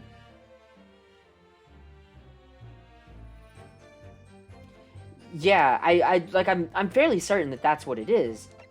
But, like, so what's one of the things about this game is very, it doesn't jump to the point. You can't take leaps of logic. You have to be able to definitively prove this is why. So, like, I'm fairly certain. Yes! Yeah, see, the background music didn't go away here. This is the wrong answer. Well, what about that last statement made by the witness? So I'm going to take a penalty here. It seems perfectly reasonable to me. Exactly, perfectly reasonable in every way. Perhaps you should take a leaf out of the witness's book and learn to be more reasonable yourself. So I only have 5 penalty marks to lose. If I lose all of those, it's immediate game over. So I think I need to press more statements. I want to press this statement. Yes! Inferior? What do you mean by that? In the lands of the Great British Empire, the police store everything found at a crime scene for later examination. But in this country, you investigate once and that's the end of it. Isn't that so? Quite right. The carnival is open for business as usual today, just after the incident.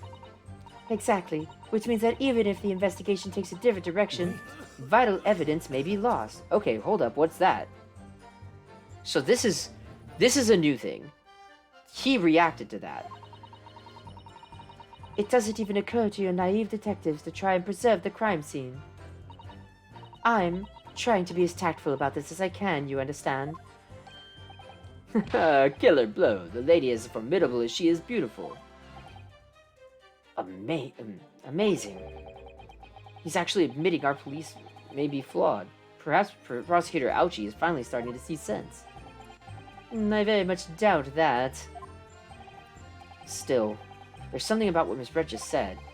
There was a moment before when something didn't seem quite right. So, this is something that I saw in the Ace Attorney and Professor Layton crossover game. Is you talk to multiple witnesses at once, and you have a chance to kind of play off of each other. No matter how much I pressured her, I'm not turning up any new information.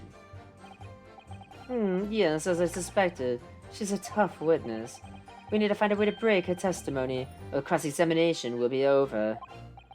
But that would mean I have to find a way. There must be some clue somewhere to help us find a clink in her armor. Kazuma. What, Ryunosuke? There is one thing I noticed, something that's been bothering me. Bothering you? You mean about Miss Bure? Actually, no. About the person standing next to her, Inspector Hosonaga. The detective? Yes, he seemed to react a little strangely to Miss Bure's last statement. I was wondering if it might be significant, if it might present an opening, maybe. Alright, I have an idea. Try pressing her on that last statement one more time. If you think so, but this time, instead of targeting the woman herself, let's see what we can get out of the detective. Alright then. I wonder what Kazuma's thinking. I'll find out soon enough, I suppose. Once I press Miss Brett on her last statement again. Okay, so we need to go to the last one again. Press. So this will go back through this. We've already seen this. La-di-da. Wait. Alright, so here...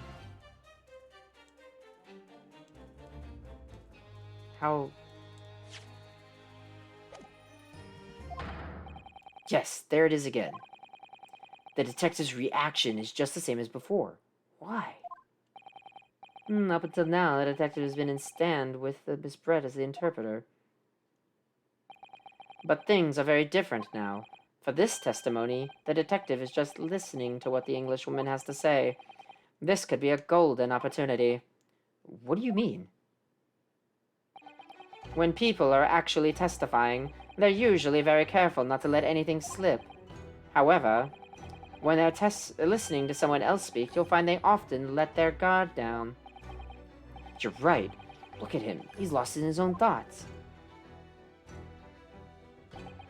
It's time to pursue the man in his train of thought. Sorry, pursue? I'll explain how to do it now, Ryunosuke. It's all to do with the witness marker. What marker? At the moment, we're focused on Miss Brett, who's the person actually making the current statement.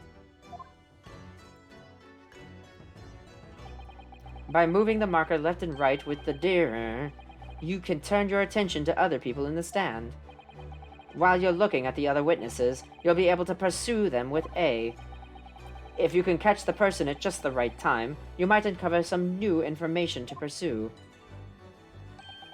You may, if you ever notice a strange atmosphere amongst the people on the stand, take a good look around. Alright then, so first just move the marker, and then focus on the detective. Then pursue him, and see what's on his mind.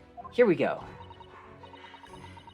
Okay, so she's gonna say her line again. He's gonna react. So now I look to him and pursue. What's the meaning of this?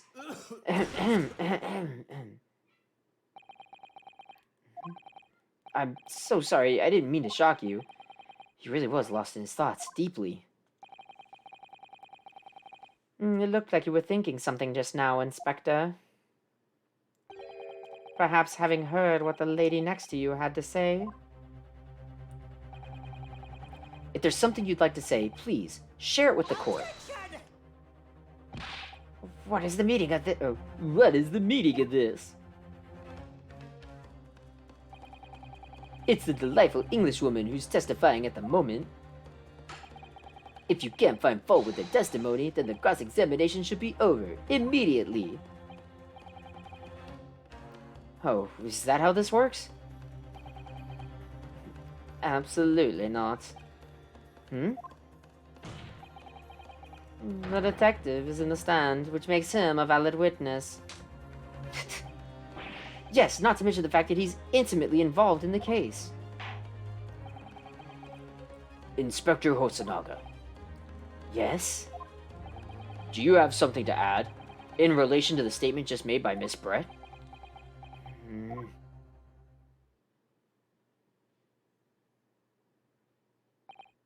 Well, yes, if you don't mind. I would like to speak.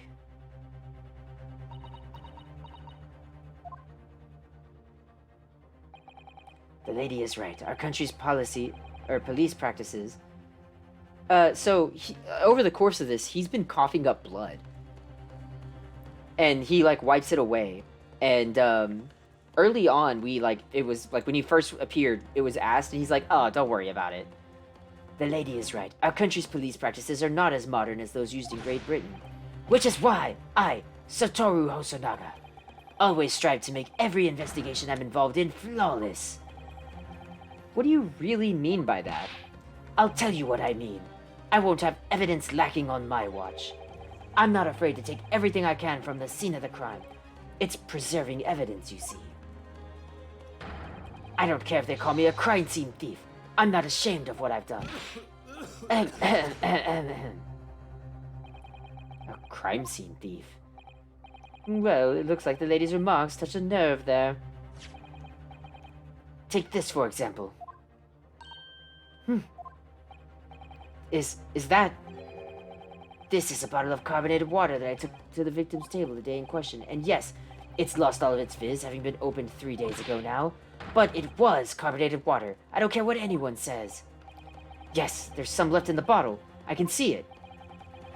So here we go. We're on the right path now. One day our police force will be among the best in the world. The time is coming, I guarantee it.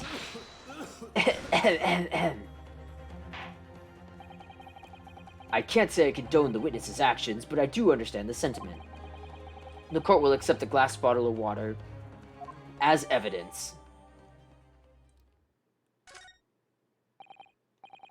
Miss Brett. Can you confirm this is indeed the bottle from which you drank on the day of the victim's death? Yes, it was that bottle. What was that about? She seemed to avert her eyes when she answered the judge's question. Very well, counsel. You may resume the cross-examination. And the inspector will kindly control his fervor. Ahem. Okay, so now we have a bottle.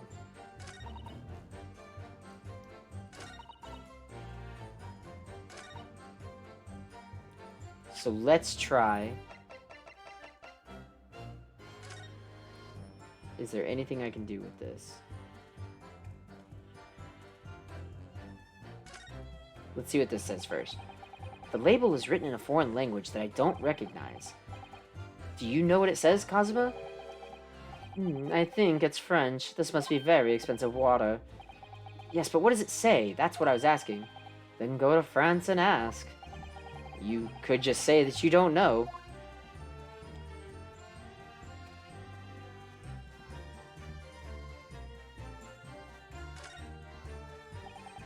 So, this carbonated water is the last drink Dr. Wilson ever had.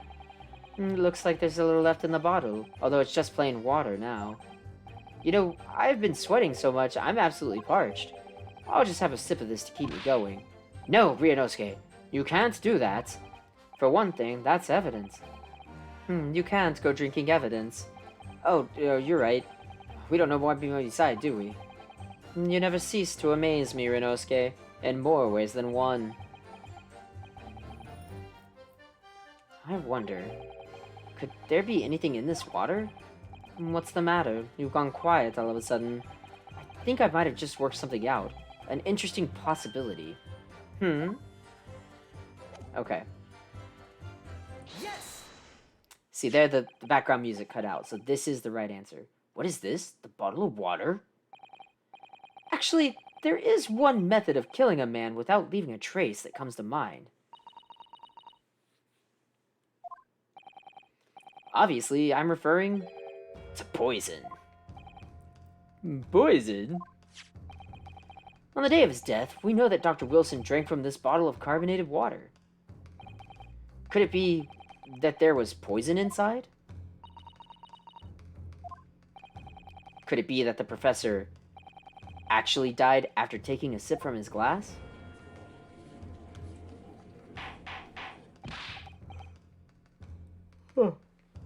Order, order, order! And on that day, who was sitting at the same table as the professor and able to slip the poison into his drink? The only person who could possibly have done it. Giselle Bray, it was you. Objection! This is outrageous to suggest such a thing without a scrap of evidence. You little rookie imbecile. Have you even considered the delicate situation our country finds itself in now? Have you forgotten that we only just signed an accord of friendship with the British Empire? Have you even the vaguest inkling that your rash accusations could jeopardize the entire treaty? Objection!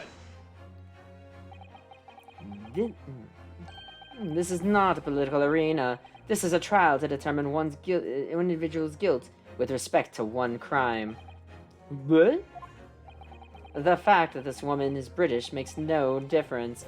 We are here to determine the truth. Ahem, if I may. That was science you forever. Oh.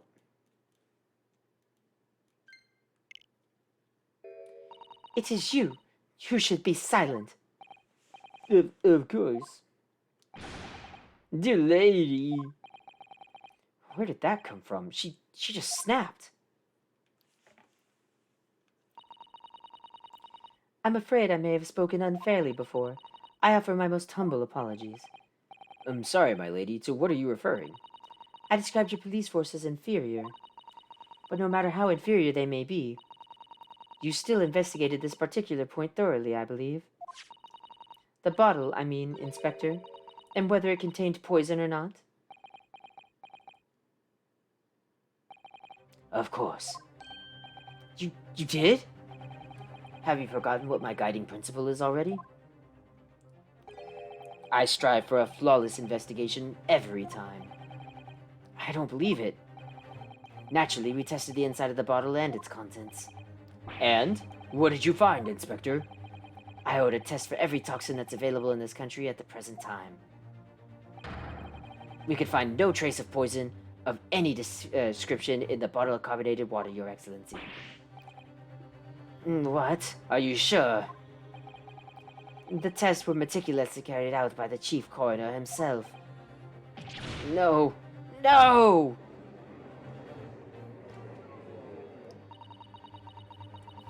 I'm very grateful to all you Japanese. You successfully established my complete innocence in this horrid affair. Thank you. Oh, but of course, dear lady, the pleasure was all ours. Oh, I was so sure. This can't be right. Everything falls into place if he was poisoned. Thank you, counsel. I think that cross-examination has clarified everything. As the prosecution has asserted, a shot to the chest from this gun is the only conceivable cause of death. Furthermore, the accused, who by his own admission was holding this weapon, is the only possible culprit. I'm done for. The court wishes to apologize for the great inconvenience this has caused you, Miss Bray. Oh no, I'm just glad the matter is resolved. Before proceeding, I must ask the counsel for the defense. Do you have any further new evidence to present this court at this point? Kazuma? I'm sorry, Ryunosuke. I have nothing more. Well, if you excuse me now, I really must be leaving.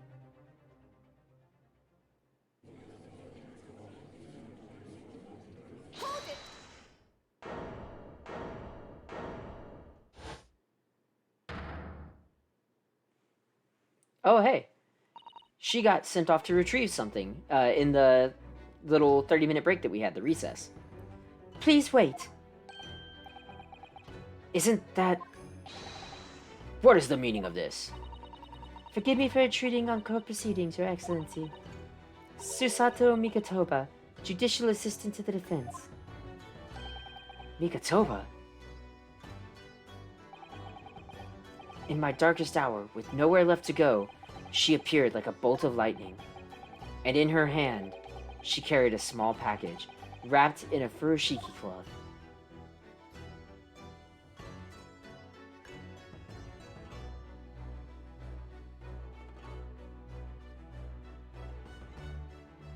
Oh gosh, this is going on longer than I thought it would. Alright. So I'll save over my previous progress.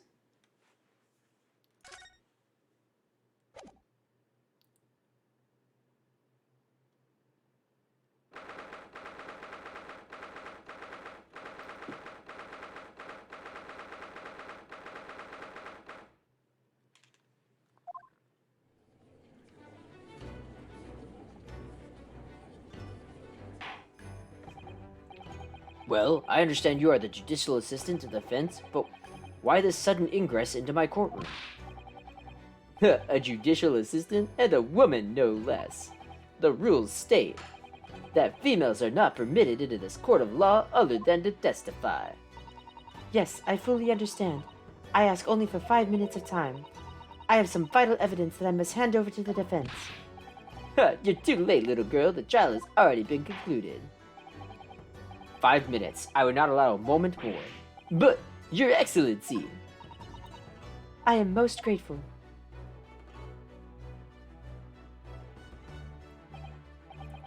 Who exactly are you? I'm sorry, there's no time. Please, simply accept this for now. What is it? A report about something? Written in English? It's Giselle Bray's research. Englishwoman's? After the trial resumed earlier, I hurried back to the university. I went to Dr. Wilson's laboratory in the medical faculty and borrowed this paper. Oh, yeah. Yes, that's right. Miss Bray was studying under the professor, wasn't she? So, does this research, whatever it is, has something to do with the case? I'm afraid I don't know. I haven't been able to listen to the proceedings of the trial myself. Oh, no, of course not. Special characteristics of curare and its effects on human subjects. Interesting. Curare, what's that? I've never even heard that word before. Time's up. The prosecution demands the immediate removal of this female trespasser from the courtroom. There was too little time for me to read it in detail, but I've summarized what I could on a note just inside the cover. If you think it could be valuable, please cast your eye over it. This is wonderful. Thank you. The report has been added to the court record. Goodbye, then, and good luck.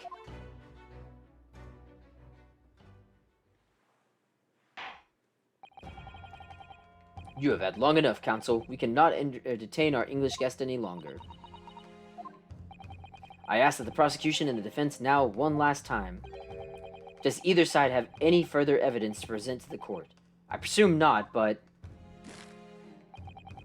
The prosecution has made its case convincingly enough already. Nothing more to add, Your Excellency. Ryunosuke, we're out of options here. This really is our last chance. Yes, I know. Your Excellency, the defense does have new evidence. That look. The unyielding stare of a true Japanese warrior. Well, Miss Brett? Yes, Your Excellency. If you wouldn't mind, perhaps you could grace us with your presence a little longer. It's a delightful invitation, but I'm afraid it's not so very long until tea time. I have to politely decline. Forgive me, Miss Brett. It seems I wasn't clear. I realize it was phrased as a question. However, I must ask you to treat this as an order. I've said it many times before, but the Japanese language makes no sense. My apologies, dear lady. So, counsel, what is this new evidence that demands the court's attention? So I can look at this real quick. Poison made from the bark of certain trees and the jungles times incapacitate their prey. Instant paralysis of the entire body and subsequent death, even in minute doses. Poison enters the body through a wound, such as that inflicted by a blowpipe dart. Or a bullet. Render human body paralytic is really toxic application anesthetic. A solution for the respiratory arrest causes the result of full body paralysis to be found first. Die of suffocation. Okay. Yes. Interesting. So she's dealing specifically with poison. We understand you were studying under Dr. Wilson at Yume University, doing research. Research, by sheer coincidence perhaps, into a deadly poison. What? Poison? Where are you going with this, Counsel? A toxin known as curare, Your Excellency. Even the slightest amount of this deadly poison entering the body leads to instant death. What complete and utter nonsense! Curare, you say? I've never even heard of it. He wouldn't have done. What do you mean? I mean that you wouldn't have heard of curare before, for one very simple reason. It doesn't exist in our country. It doesn't exist? Correct, which means, no matter what test the police can do for toxins, they'd never identify curare. Why? Because there is no test available here that can identify the presence of this highly deadly poison. What? Order! Order! Order! Counsel, does this deadly poison truly exist?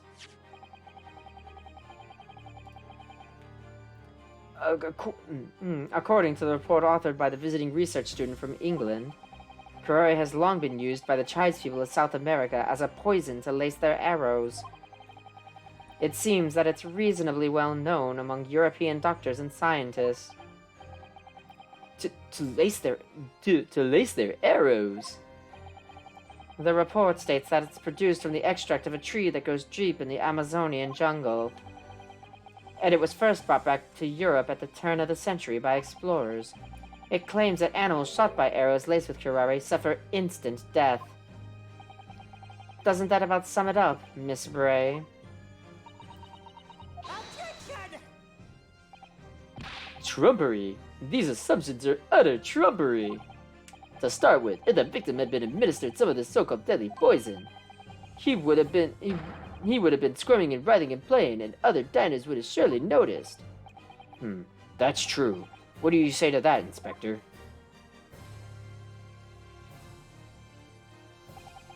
Obviously, I would have noticed a disturbance like that.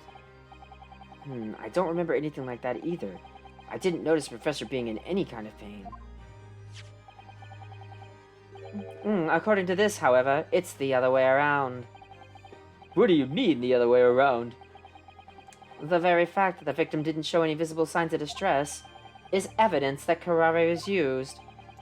Explain yourself, Counsel.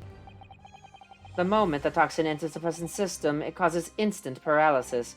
In other words, afflicted victims lose all strength and are completely unable to move. Even if they were in total agony, there would be no visible signs of pain at all. How terrible! Obviously, if a man lost all strength in his muscles, he'd collapse on the floor. But with a chair under him for support, as Dr. Wilson did, the effects would go largely unnoticed. But I don't follow, Kazuma. That's just paralysis. I thought the poison caused instant death. The full explanation is extremely unpleasant. The poison causes immediate paralysis, as I said, leaving the victim unable to move. But after a short time, paralysis is so severe it causes the muscles that control respiration to fail. Respiration. In other words, the actual cause of death is suffocation. And all the while the victim is conscious and aware and unable to move. That's hideous. To the observer, it would look almost like the victim was slipping peacefully into an endless sleep. But for the victim himself, his final moments would be a living hell. That is the true nature of the deadly curare poison.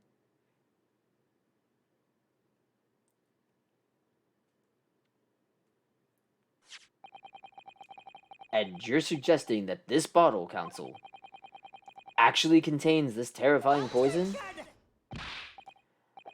This is all very convenient, isn't it? A hitherto unknown poison for which there is no means of testing. What a happy tale for the defense. If I may. All these facts. You think you're so clever, but you got... It is you who must be taught. Of course. Dear lady.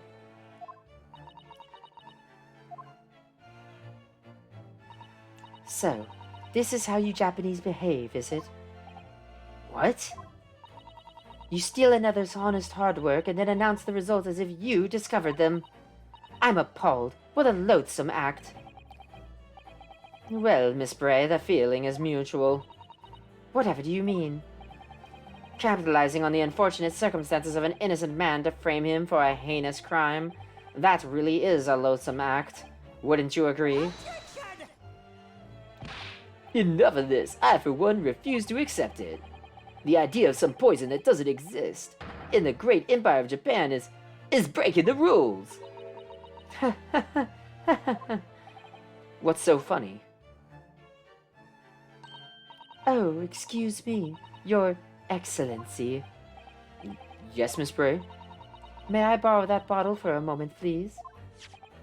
Well, yes, I don't see, why not?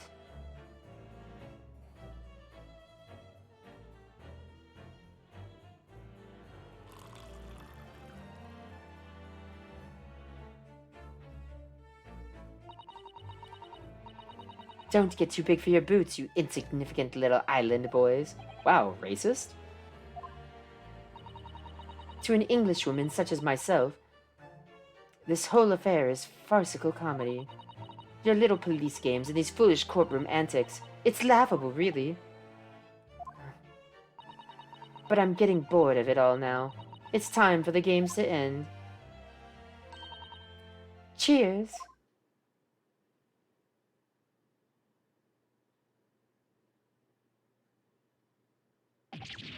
Wait, what are you doing?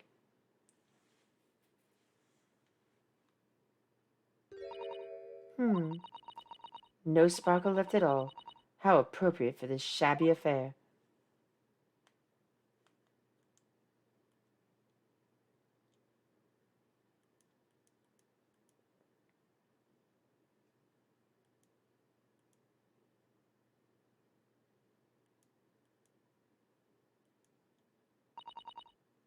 Goodness. Whatever is the matter? You all look quite stunned.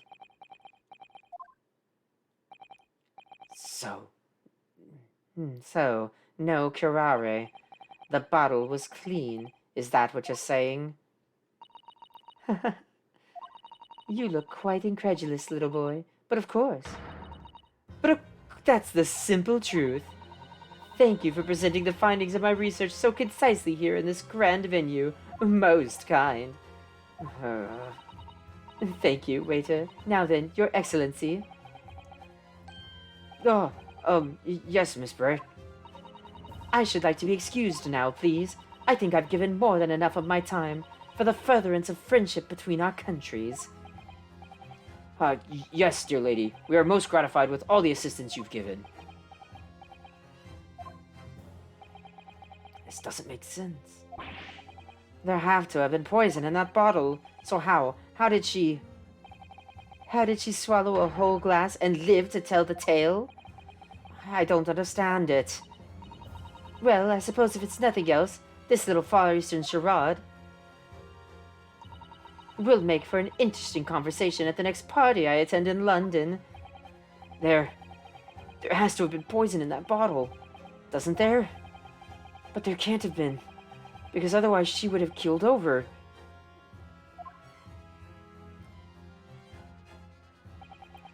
Come on, Ryunosuke. We have all the clues now. That bottle of water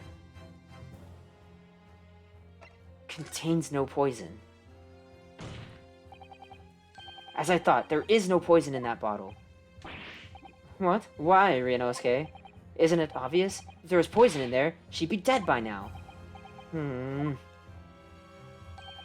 Sometimes your unadulterated naivety really astounds me, but sometimes it's in need of a good staining. Until it's as dark as your uniform in the ways of the world. Oh, is that what color it's supposed to represent? That was a guileless ending to a promising line of counsel. Well, really? That was not right?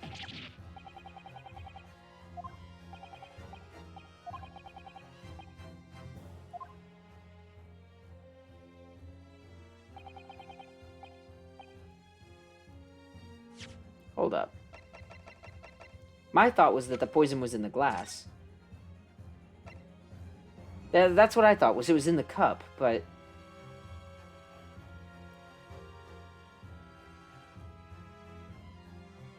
Oh, no, instant paralysis is when it enters through a wound. Solution for respiratory arrest caused by... So, either she found a solution for the respiratory arrest, or drinking it isn't the way to get it into the person. And the other side of it is, she may have drank the last of it.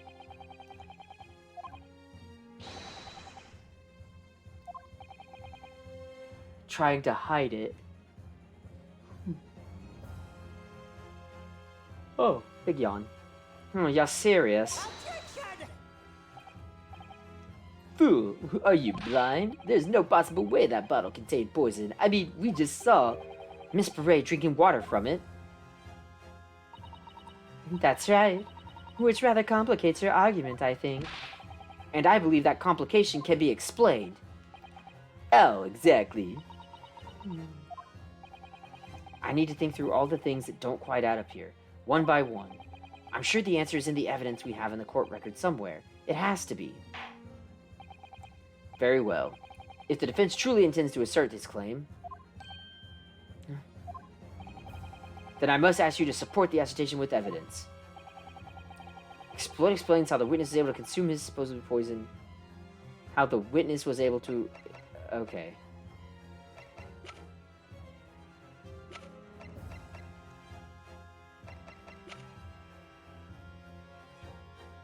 Yes! The answer to this riddle is right here in Miss Bright's own research report. Attention! That's not a valid explanation. No. After all, we don't speak English. That report is utter gibberish. This impudent young scoundrel is trying to ridicule the court, Your Excellency. I'm not trying to ridicule anyone, honest. I'm just reading Sasato-san's notes. I concur. This report is too extensive to be considered in its entirety by the court. You will direct us to the pertinent section, counsel. Which section of the report reveals the alleged answer to the riddle? Okay, so... synopsis is basically just incapacitate prey. Special characteristics talks about how the route of entry...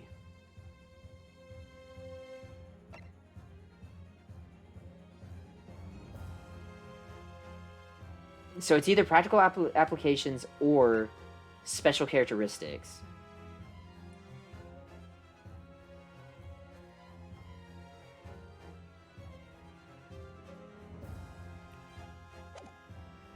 I'm thinking it either went in through the burn or it went in through the gunshot wound. Because, like, he clearly was shot. Like, we have a picture here that clearly shows he was shot. And that's what I'm thinking was maybe the poison went in through the gunshot. Alright, so back to this. I'm going to say special characteristics for the route of entry. We've been hearing a lot about this curare poison. And it's left me curious about something. Oh, counsel? Well, it sounds as though indigenous hunters have been using the poison for years and years to lace the heads of the arrows that they shoot at the prey they're hunting. We've been led to believe, yes. And the point of hunting is to catch prey to eat. Get to the point, please.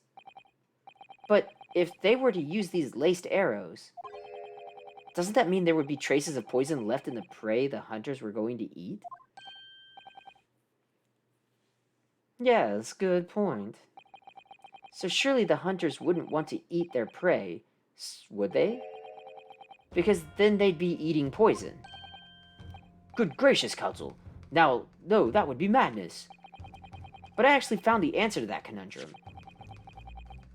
In this research paper here, under special characteristics, it says this. The poison starts to work after entering the body through a wound. Through a wound, you say? I see, that makes sense. Yes, the mention of that particular detail seemed a little strange to me, though. But it all makes sense when you interpret what's written like this. When the Kurari enters the body through an open wound, it has terrifying poisonous effects. However, when it enters the body via the mouth, it has no poisonous effects whatsoever. What? Miss Brett, you authored this research. You knew Kurari's special characteristics, and you knew that you could make a spectacle of drinking the water without any danger to yourself. You meddling little rapscallion. Is that swan on her hat alive? Well, Ryunosuke, it turns out you're an even better lawyer than I thought you'd be. Really? Me? A lawyer? Oh, this poison talk is fascinating, I'm sure. But I fail to see how it possibly... So, the ill-bred little puppy has a new toy to play with. Some facts he read in a book. But I'm afraid knowledge doesn't suit you, little boy. It only makes you look silly. What are you trying to say? Your schoolboyish logic has a fatal flaw. Schoolboyish? Flaw? As even your brain has managed to deduce, curare is safe to ingest. It seems likely that the effects are neutralized by the acidic nature of the gastric circus. Oh, yes, well, of course. Gastric suckers? What are they? So, if this lethal poison is completely harmless when drunk, then Professor wouldn't have died when he swallowed it, would he? Ah, that's right. Good gracious. That's basic science. Science that even a schoolboy should be able to understand, no?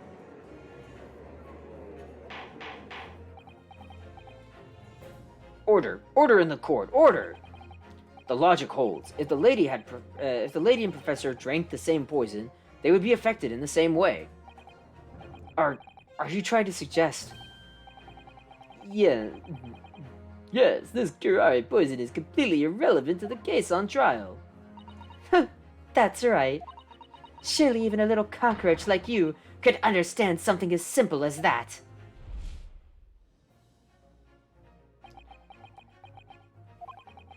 What is this welling up inside of me? I've never felt like this before. It's a sort of conviction to break down all the discrepancies. It's so intense, almost rage-like. And more than anything else, it's an animalistic desire to take down my prey. Objection!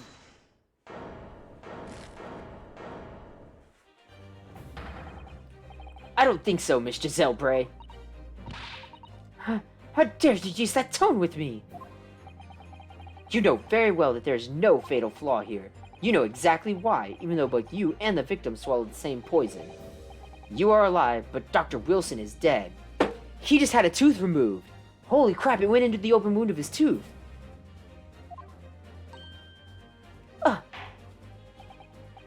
Counsel, I'm sure I don't need to remind you. You must provide compelling evidence.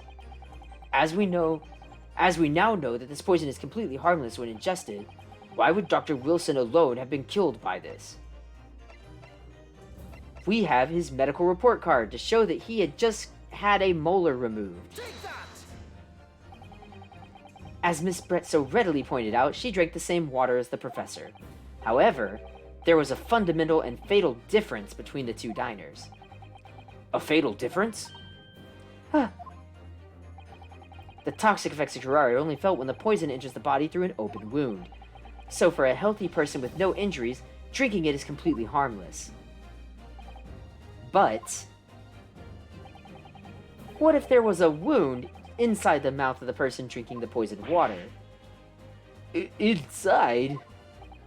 Yes, like the wound you might have if you had just been to the dentist and had a tooth extracted, for example. Ugh. Ah!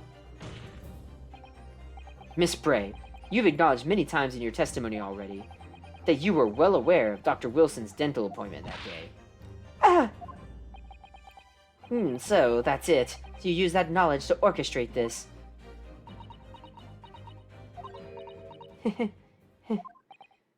Is she laughing?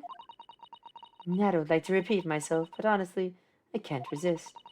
These childish courtroom games and your half-baked arguments are so puerile. What do you mean? Don't worry, little schoolboy. You'll find out soon enough.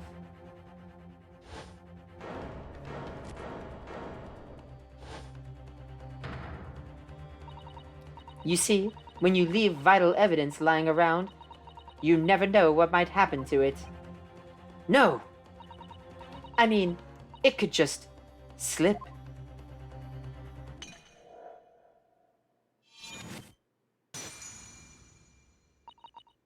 Oh dear, how careless of me. I'm afraid some crucial evidence may have just been tragically destroyed. No! What is it? What just happened? It's the Englishwoman. She just smashed that bottle. And in the Supreme Court, what a terrible blunder. Officer, what are you waiting for? Collect up as much of the water from that broken bottle as possible, at once. You're wasting your time. This delightful carpet under my feet here was a gift from the British Empire. I assure you, it will soak up the water beautifully. You have neither the technology nor the presence of mind to recover it. How could you? You won't get away with this. You can thump the bench and shout as much as you like, little boy. But I'm afraid we'll never know now, will we? If there was really a poison in that bottle or not. And let us not forget, we still have some very compelling evidence left intact. Isn't that right, counsel for the prosecution? Oh, but of course. You're referring to this photographic print, I presume, dear lady. That's right, and really, looking at this photograph, it's as clear as day, isn't it? The poor professor was sitting with his back to me. So of course the only person who could have shot him from the front is the little schoolboy. No, you killed the victim that day using terrari. And then, in order to frame Ryunosuke Naruhodo for the crime, you waited until he picked up the pistol you arranged for him to find on the floor, before you shot the professor's dead body in the chest with your own hidden gun. Then, in the confusion that followed, all you had to do was turn the dead professor and his chair around. Alright, thanks for coming out, Dimmy Gamer. You see, you had every opportunity to commit this crime. What a wonderful imagination you have, young man. A hidden gun, you say? And I shot the professor's dead body, did I? Well, I'm terribly sorry, but you don't have a shred of evidence. Exactly. And as you have nothing to support your wild claims, the prosecution's stance remains unchanged. The victim, Dr. John H. Wilson, was killed by a gunshot to the chest. Delivered in cold blood by the accused, Ryunosuke Naruhodo. This is unbelievable. How could this be happening? We had her, but now... Is she really gonna get away with it? The way she destroyed the evidence was obscene. Ryunosuke. Yes? We've come this far, but now you're the only one who can finish it. What? What do you mean? We lost a vital piece of evidence, it's true. So if there's any clues left for us to use now, they must be in your head. In my head? In my head? Zahumbe? You told me before that your powers of observation were the one thing you could really depend on. Well, yes, that's true, but... but I didn't manage to notice that this woman was a foreigner with a swan on her head. So think back again now. Try to remember every last detail about the scene that day. Everything you saw, everything you felt, every color, every smell. Huh? What I saw, what I felt. Every color.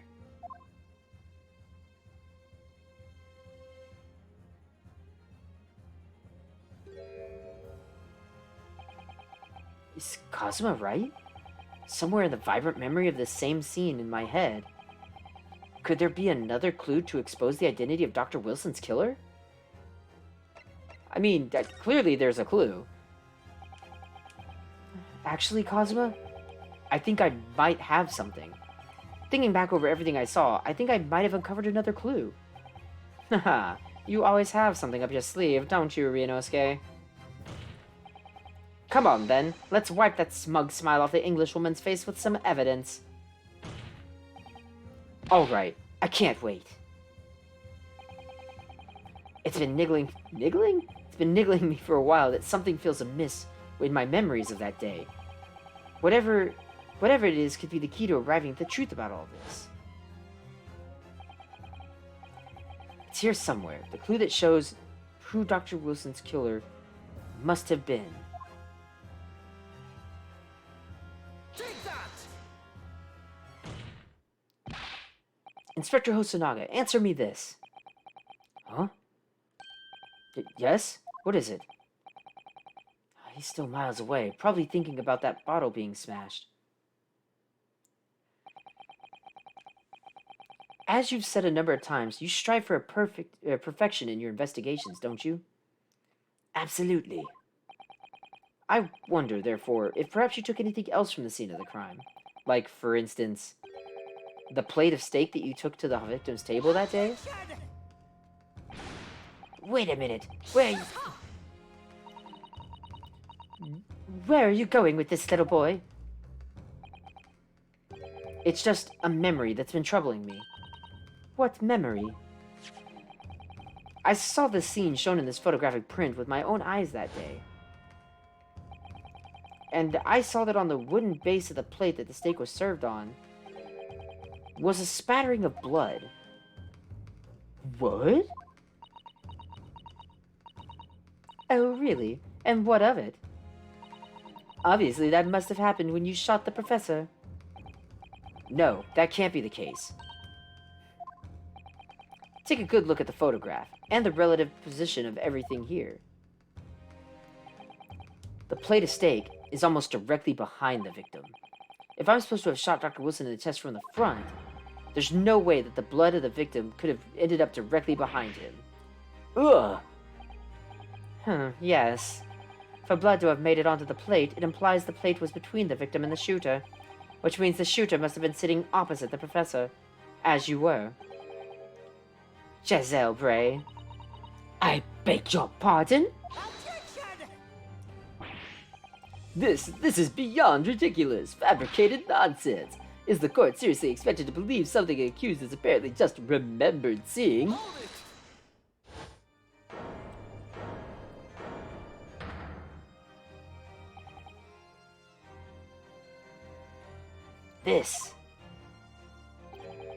This could be the moment that my entire career in the police force has been leading me to. Inspector, you mean...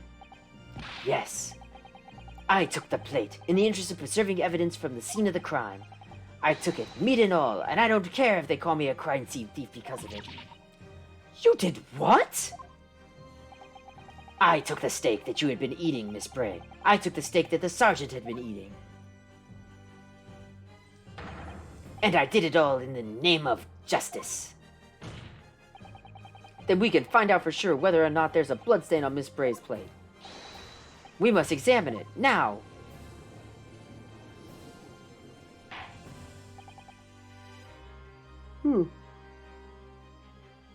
Inspector!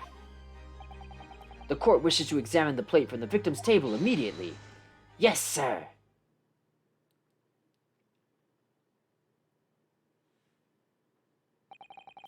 Sorry for the delay. Here is what you ordered. The steak. Well, what about the blood? Is there blood on it? Of course there isn't. Quickly, Inspector, the blood, man! Show the court! Of course. Examine the plate at your leisure.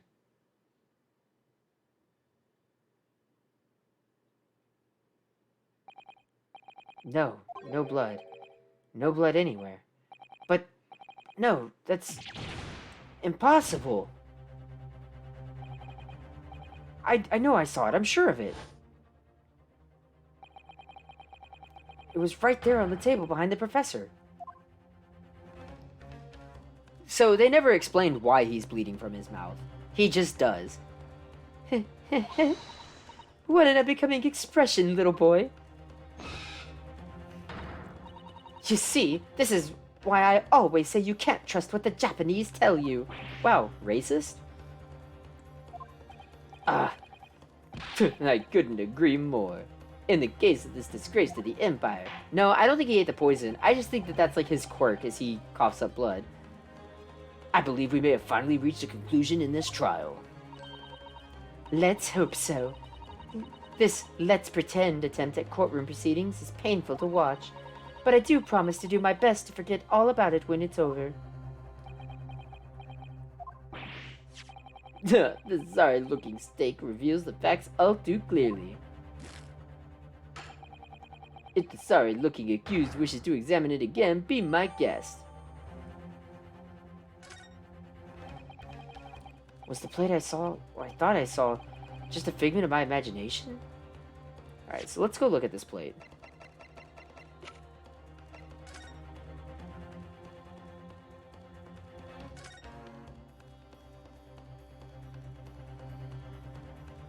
Oh!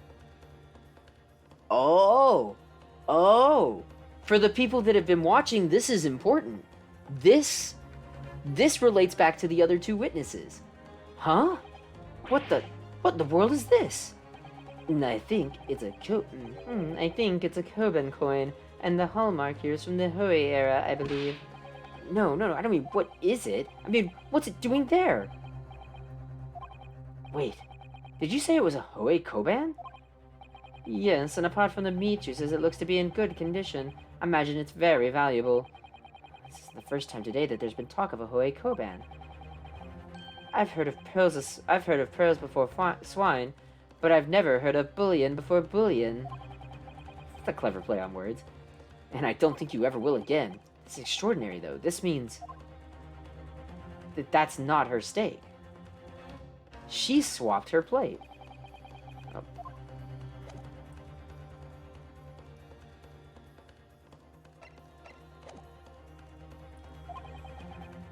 This is it now. I've lost. Ryunosuke. It's not over yet. Not until the final gavel. Never stop believing in yourself. Keep looking forward, no matter what. Believe in myself. Really? Maybe I should at least examine the evidence for myself. As the evidence for the defense negated away, I presume any further examination of this evidence in the trial will be unnecessary. Does the defense have any objections? Let me double check and make sure that it registered that. This should be the same dialogue. I just want to double play it.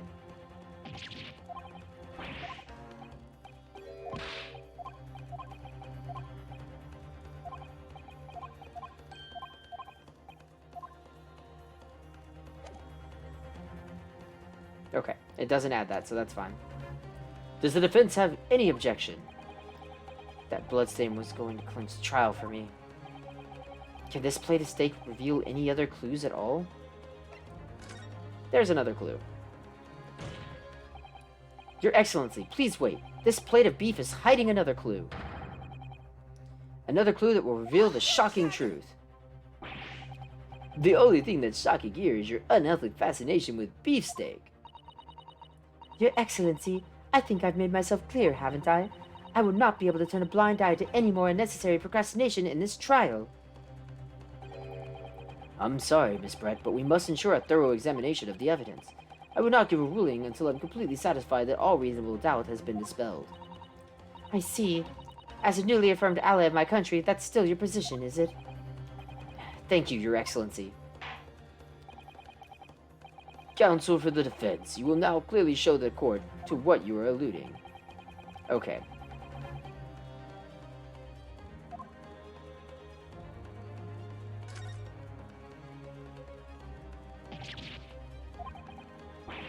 Yeah, so we've seen this.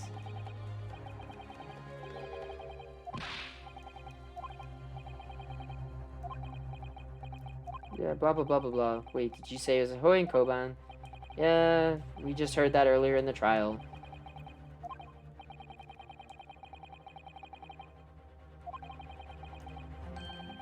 Bullion before bullion. I don't give over will again. Extraordinary though. This means... There we go. I certainly never expected to find a precious coin underneath a thick cut of meat. And it's far from the Hoei era too. That would make it really quite valuable. It's well marinated in the juices as well, look. What, are you thinking of eating it? No, but the next time I order a steak at an expensive restaurant, one thing's for sure, my heart's going to be racing as I lift at the meat and peer underneath for a prize. I think you might have the wrong end of the stick about this, Ryunosuke. Koban coin under the steak. There's only one logical explanation. Is that not... Oh, there we go. Present. Good gracious, that's... A Koban? What on earth? A Hoei era one at that. Miss Bray. This is, in fact, the beefsteak you ordered at the restaurant the day in question, is it? Tell me, why is there an old coin seemingly hidden underneath the meat? What's a ridiculous question? How should I know? I've never seen that thing before in my life. I don't know what this is, but I want no part of it. I fail to see how this is relevant. A coin under the meat? That could simply have been a careless mistake by the chef in a moment of distraction. Don't be absurd. We were supposed to believe that this happened by accident in the kitchen? A rare Hoei Koban just happens to be hidden underneath a piece of steak. If this turns out to be irrelevant to the case, I'll rip up my ticket to Great Britain right now. He's right. It can't be a coincidence. Your Excellency. Yes, Counsel? A rare Hoei Koban just happens to be hidden underneath that piece of steak? If this turns out to be irrelevant to the case, I'll give up my lawyer job right now. By all means, don't let it stop you. No one invited you anyway. Perhaps, little boy, you should realize that it is you who is irrelevant. Even though I'm the one on trial here. The point is, it's essential that we ask the owner of this coin if he could explain what it's doing under the steak. The owner? Yes, it's obvious. There's only one person it can belong to. The owner of the Koban that was found underneath the steak is Kiryu Koroketo.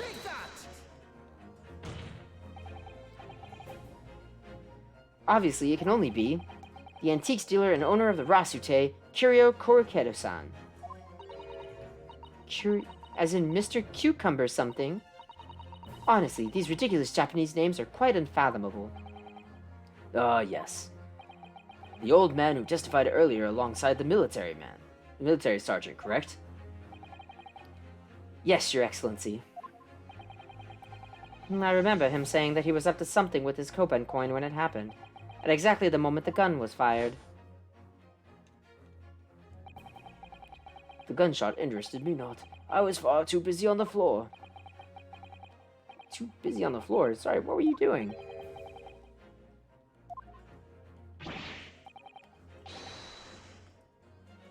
My prized coin. Oh, why thank you, Tristan. I figured if I'm gonna play a game about being a lawyer, I should dress up like a lawyer. Then this Hoei era Koban, do you mean to tell me... No, no, no. Please, why would the Kurokuda-san's koban be sandwiched between the victim's beefsteak and its plate? It makes no sense. Which is why I'm asking to bring Kurokuda-san back to the witness stand, so we can ask him. Officer, bring both witnesses that testified earlier back in here. Without a moment's delay. God, this trial goes on forever. I can't believe we've come back around to that pair again. But I have a hunch, a strong hunch, that if we chase down the real significance of this koban, we'll find that it's a key element to the case.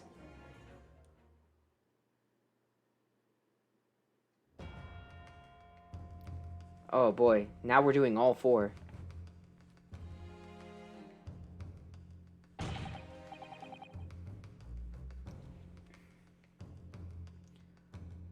What's all this about? Why have I been called up again? Don't you realize that it's dinner time for little baby Ido? When my son's belly is empty, he's fiercer than a pack of wolves. Exploited by the police, like miserable dogs forced to bear false witness. And when cast from this courtroom, myself, I became a ruined man in a trice. A worthless, withered antique. Nothing more have I to say. The sun is set on this Rasute shop owner's existence. Be that as it may, Kurokuda-san, something has come to light that requires your clarification. Yeah, subtly pulls out a knife. Oh, gee, oh! Okay, knife is in that guy's foot. Yes, that's it. That's the one, the very exact one it is. The resplendent, splendiferous hoary treasure that my rusty bones managed to misplace that fateful day. It can't be. As I thought. Young man, enlighten this decrepit old fool. Put me out of my misery. Where was my treasure? Where was it dropped? Oh, I'm not sure if it was dropped anywhere. We found your coin sandwiched between a beefsteak and its plate, soaking in the seasoned meat's juices. Soaking? Seriously? Clearly, it couldn't have fallen there by accident. Which means somebody must have hidden it there on purpose. Somebody concealed my hoary treasure between a slab of meat and a metal plate? Who would do such a thing? Such an unconscionable thing?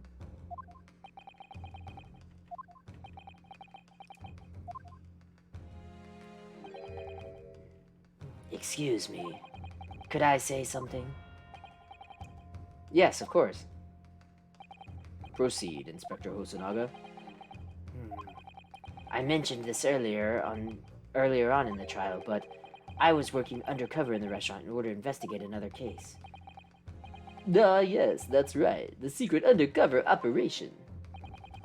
La Carnival is a high-class Western cuisine restaurant. It attracts wealthy diners, including many foreigners. Recently, there's been a run of similarly executed thefts targeting the restaurant's rich clientele. A number of such incidents have been reported to the police bureau. Wicked crimes indeed. We wanted to nip the case in the bud quickly, especially with so many foreigners being affected. So that's why you were sent in undercover, is it? Yes, I took on the job of waiter in the restaurant in order to flush out the criminal. It seems likely that this koban incident is the work of the same thief. So unbeknownst to us, there was a master thief at work in the restaurant on a regular basis. The place was already the scene of several crimes, it seems. I don't know about the master thief part, but the identity of the person who stole and hid the Kurokuda-san's koban is all too clear. What? What? I think the court would like to hear the defense's view on this matter. Tell us, who is the despicable scoundrel that stole the koban and hid it under the steak? Right, I'm pretty sure it's Yasunosa. Take that! Obviously, it can only be you. Yasunosa. What? How? How dare you monster! Monster? I stole their koban, did I? I'm the master thief of La Carnival, am I? You are seriously accusing me of these crimes, cadet? But it wasn't me. It was Ido. Ido was the mastermind behind all this. Seriously, dude?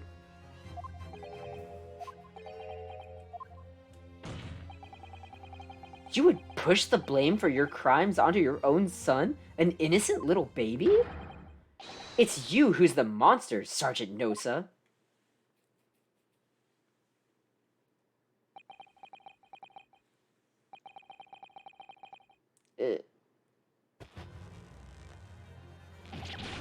Ah! Clippity cloppity, clippity cloppity, clippity clop, clippity clop. Ah! Oh, his back is broken.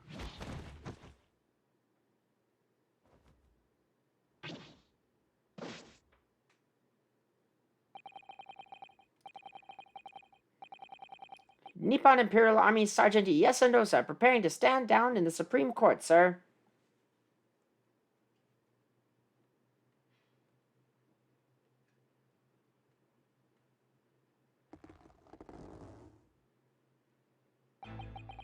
Do any of you know all of the extraordinarily low wages the Nippon Imperial Army pays those it expects to keep our country safe? I understand that the temporary increase in taxation is owing to the recently ended conflicts remain in place. And I've heard it's hard for lower-ranking soldiers to make a living, yes. All I want is to put a hot meal on the table for my son. That's why you were stealing things at the restaurant? The place is heaving with money. Every 3 days, I'd go there and do reconnaissance for a target. And I'd enjoy chomping my way through a good steak at the same time. It sounds like he doesn't bother with a knife and fork even, which is worryingly believable. And your target that day was the old man and his koban. Yes, sir. He was an easy mark. I slipped the coin into my pocket without any trouble at all. A veritable phantom thief you are.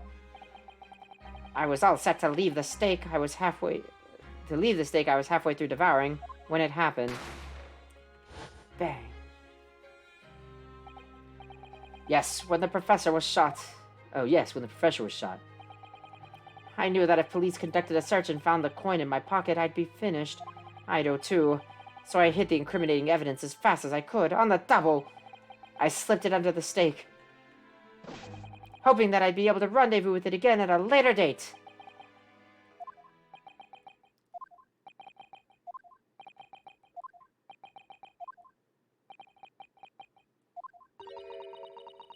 This is ridiculous.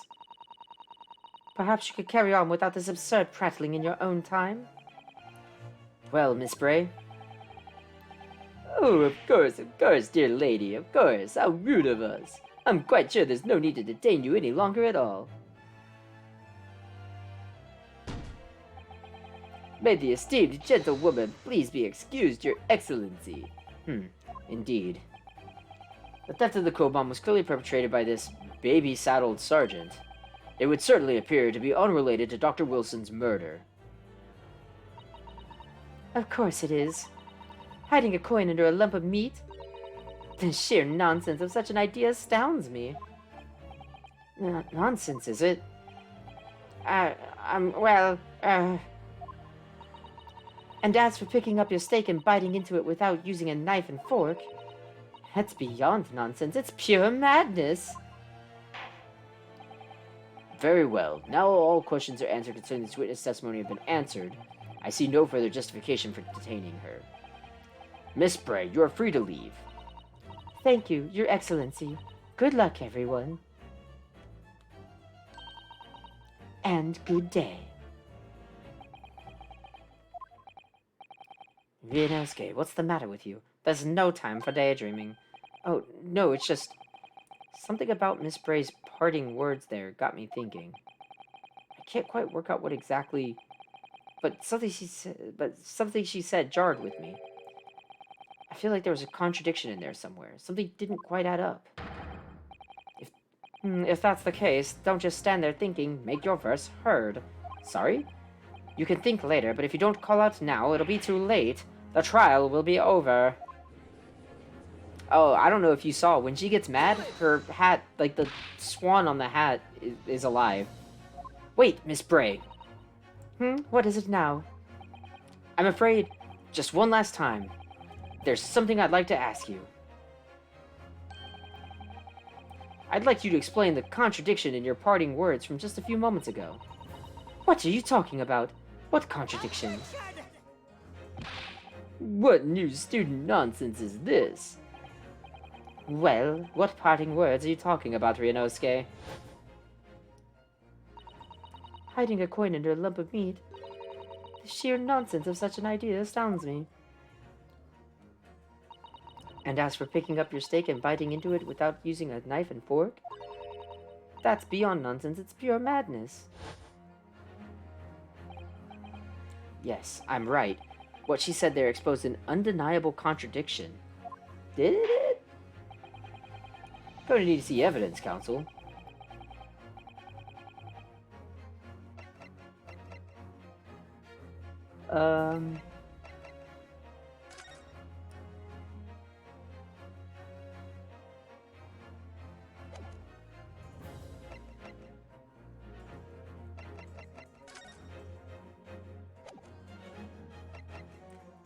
I don't think I can think of is that it's this picture of the scene. The photographic print of the scene taken immediately after the incident occurred? What's interesting is the plate of steak that you can see on the victim's table. The steak that Miss Bray had been eating before the professor was killed. Yes, go on. More accurately, Your Excellency. The steak that was on the victim's table just before the professor was killed. Now you're just splitting hairs. Not true. Doesn't something about this steak strike you as very unnatural? Oh yeah, it's got a bite out of it, instead of a fork and knife mark. It's extremely obvious. I'm talking about the shape of the edge where it's been eaten. I see you've noticed it too, Miss Bray. Noticed what exactly, Counsel? Just a few moments ago, Miss Bray claimed no Englishman could even contemplate picking up a steak and biting into it without using a knife and fork. Of course she did. She's a refined English gentlewoman herself. And take a good look at this steak. In particular, the edge where it's been eaten.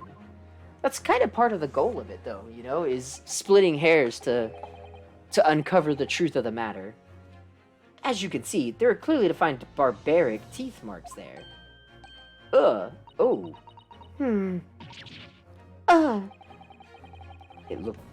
It looks like Miss Bray had realized something. So, if the witness claims she wouldn't contemplate eating anything without using a knife and fork, there shouldn't be teeth marks in the steak at all.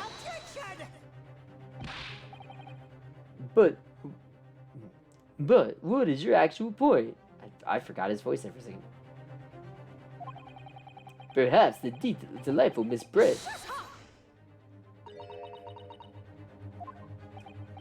Oh, whatever you say, dear lady. As I said, I really must be leaving now. Afternoon tea with the Minister of Justice cannot possibly wait any longer. Of course. This will all be over in the blink of an eye. Rest assured, I'm about to put this rookie in his place. I've heard enough, you irritating little spectacled samurai relic. Oh, of course. Dear lady! What's the matter, Miss Bray? Have we ruffled your feathers? Clearly, the witness knows what this means. She's realized the catastrophic implications these teeth marks in the steak have for her. Ryunosuke, do you know where you're going with this? Yes. Now at last, it's all come together. The mysterious teeth marks in the steak that had allegedly been eaten with cutlery. The reason why the blood stain I know I saw somehow seems to have disappeared. And most importantly, The evidence that proves once and for all who shot Dr. Wilson that day. I accept that these teeth marks in the steak are a little unnatural, as you put it, Counsel. But what exactly are you suggesting that tells us? Everything, Your Excellency. Everything? Yes, I believe these barbaric teeth marks in the steak here.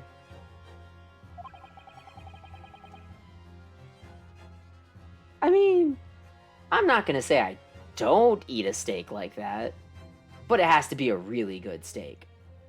Amount to conclusive evidence in this case.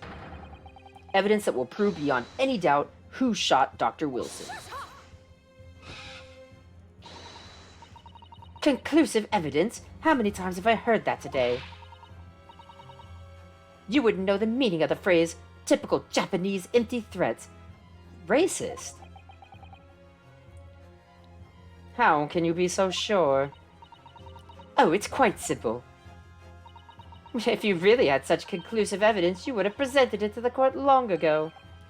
Actually, the evidence I'm talking about hasn't been brought before the court yet. Hasn't been? What? But just because it hasn't been shown yet, doesn't mean the evidence does not exist.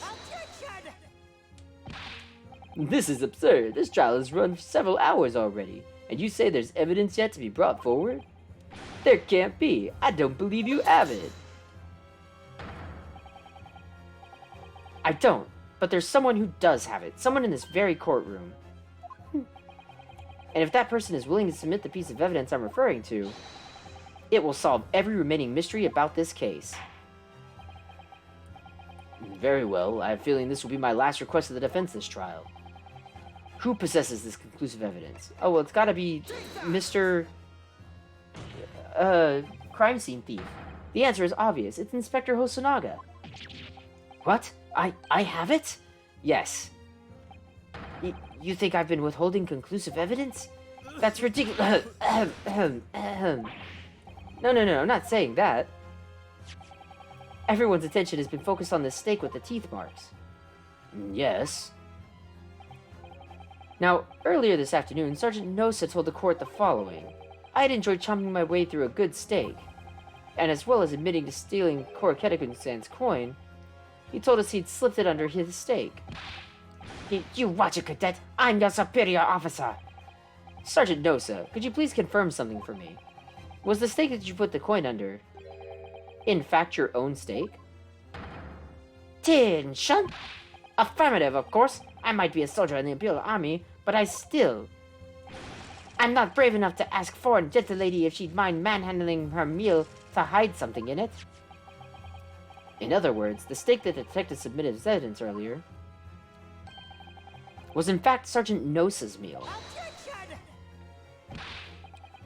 But that makes no sense. The plate that was taken from the victim's table. Yet the gentlewoman doesn't take bites out of her steak, nor does she have any opportunity to steal the coin. Of course I didn't steal it. To even suggest such a thing would be an affront to the entire British Empire. Well then, how do you explain this paradox? Exactly, we're not gonna suggest that the sergeant switched the two steaks over.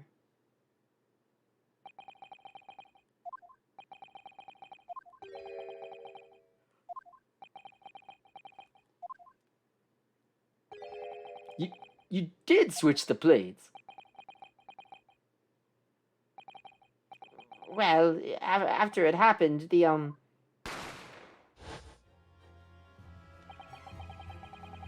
when I saw the civilian had been murdered right in front of my eyes like that, I panicked. As I said, I immediately lifted my steak and hit the coin underneath it. But then, when the waiter announced he was an undercover policeman, I thought I'd had it. He decided to investigate my slab of meat, that'd be it. I'd be getting my marching orders. So when the cadet here was arrested and taken off to the kitchen, I seized my chance.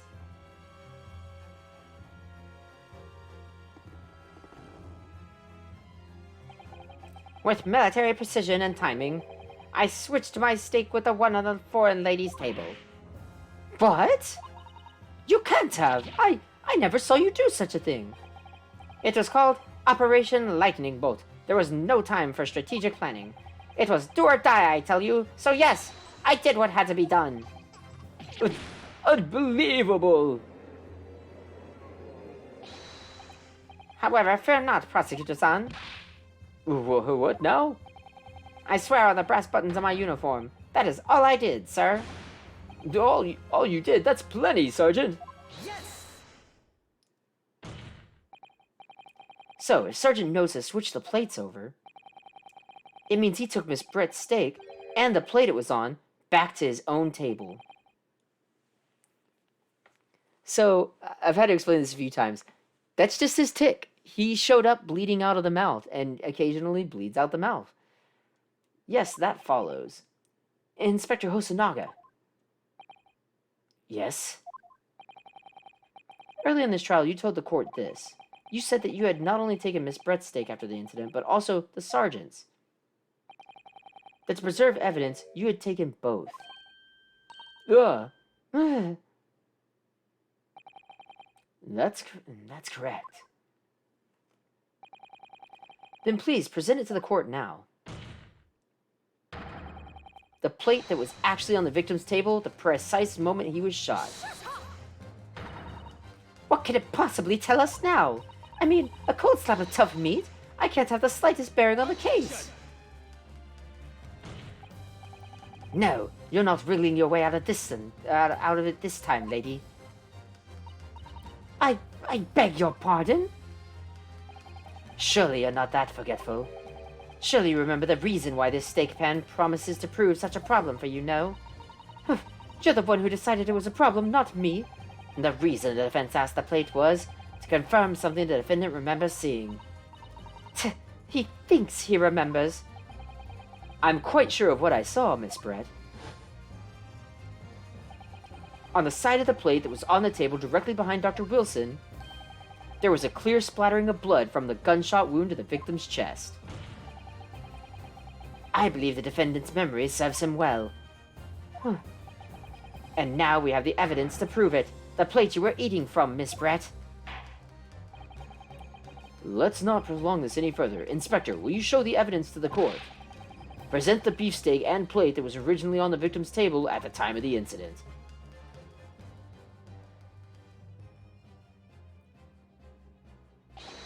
Yes, sir.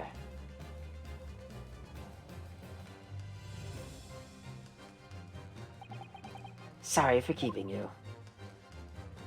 And there it is. Here is the other steak and its plate. Please, feel free to examine it.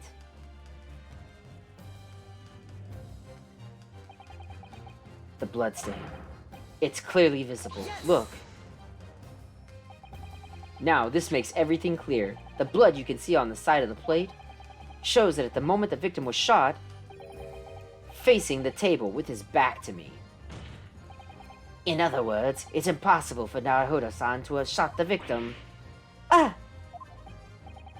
It can't be. In fact, there's only one person who could possibly have shot Dr. Wilson's from the front. I'm sure everybody knows by now who that person is.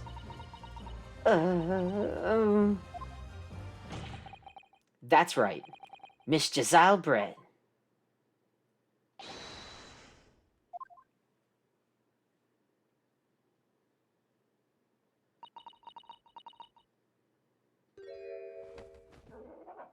Oh, the swan died. Outdone by a Japanese? Me? By a Japanese schoolboy? No, no, no!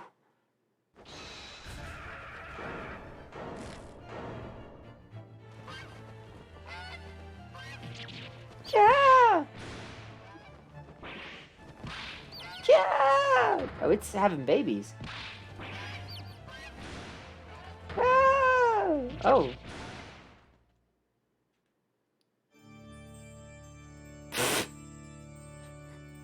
Okay. Goodbye, Swan Lady.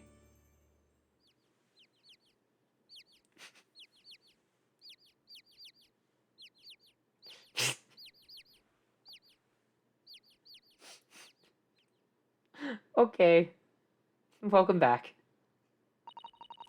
Please excuse my little outburst. I briefly lost my composure. Most unbecoming behavior for an English gentlewoman. Forgive me. Well, Miss Brett, I think it's time you told the court what actually happened that day. The truth, this time. Gladly, Your Excellency.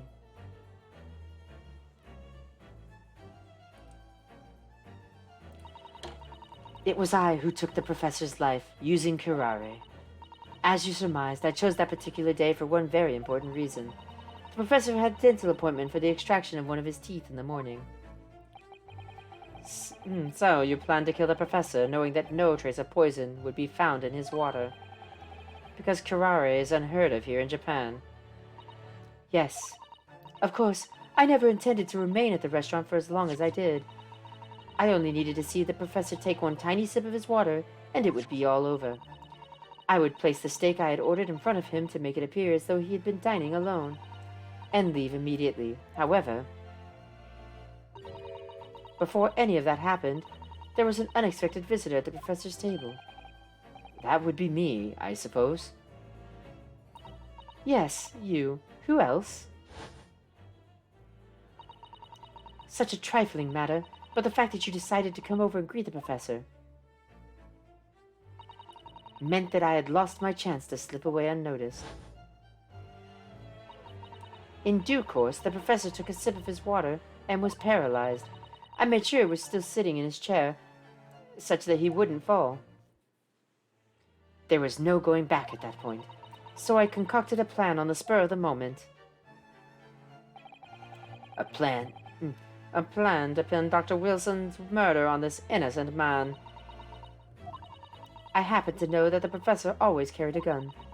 I decided to use that fact to my advantage. I had the bottle of curare in my handbag, and my own pistol concealed under my skirt. Under your skirt? So I was right, there were two guns. Yes. And then I finished my coffee and got up to leave. That's when I noticed Professor's gun, which you had presumably placed on the floor, placed where you were sure that I would notice it. And everything went according to plan. You noticed the gun as I intended. And then, just as you bent down to pick it up, bang. That's when you shot the professor with your own gun. Even though at that point he was already dead. Naturally, the gunshot caused a commotion, at which point the waiter appeared. Obviously, I assumed Naruhodo-san was the culprit and apprehended him. I took him to the pantry that adjoins the kitchen and locked him inside. That's when I took the opportunity to turn the professor and his chair around. Because, of course, you needed to make it look like the defendant had shot Dr. Wilson from where he'd picked up the gun.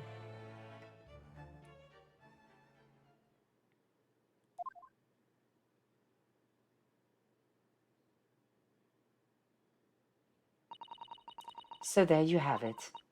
That is the entirety of my misdemeanor.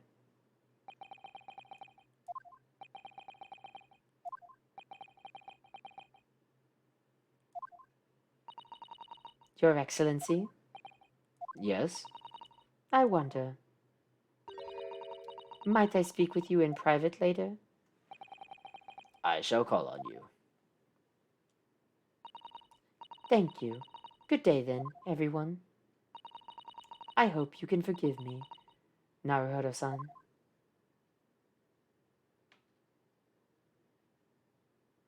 I was really hoping we'd get to see her eyes.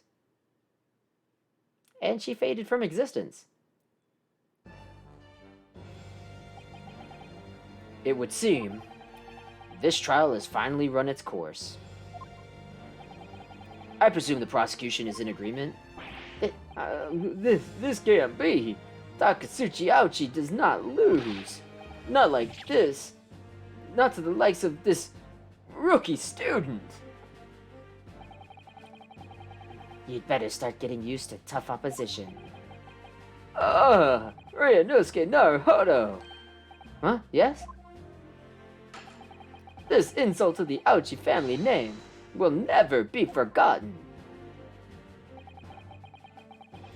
You've become conceited with age, Council, but the old have to stand aside and make way for the new. Are you gonna kill him? It's the way of the world, may you never forget that.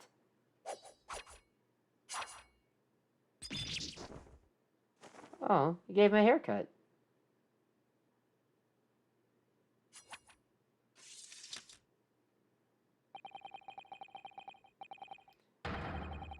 A 1,000 millennia may pass, and still the Ouchi clan will never measure up to the Naruhodo clan. So that's actually funny because a descendant of the Ouchi people, which is the Pain family in the English versions of the Ace Attorney trilogy. Ace Attorney trilogies. There's 2 trilogies. But you're playing as a descendant of Naruhodo, which is Phoenix Wright. And Phoenix Wright consistently defeats the Pain family lawyers. This trial in the Supreme Court of Japan will, I believe, go down in history as the start of a new chapter in our country's judicial system. Despite being summoned as the accused, you, Ryunosuke Naruhodo, presented an excellent case. I thank you, Your Excellency. The use of evidence and deduction to unravel the truth is a modern mythology. After all, it has only been a few short decades since our country opened its doors to the wider world. But the Western ideas of science are rapidly gaining acceptance here. I feel sure that science will soon bring new methods of investigation and new procedures of justice. A new future of law awaits, but what it will look like, I cannot begin to imagine. That is for the young to pursue. Kazuma Asogi. Yes? After this trial, you are set to embark on a journey of discovery to the illustrious British Empire. Learn all you can, absorb everything of the wider world that you are able to. And do not forget to fulfill the mission imposed upon you. I understand, Your Excellency. Well, what was that about? Why did you look so grave all of a sudden? Ah, never mind. As for you, Ryunosuke Naruhodo. Oh, yes? In you, I sense, how can I put it? Unusual potential. Thanks? I very much look forward to seeing how you carry that onwards. Thank you, Your Excellency.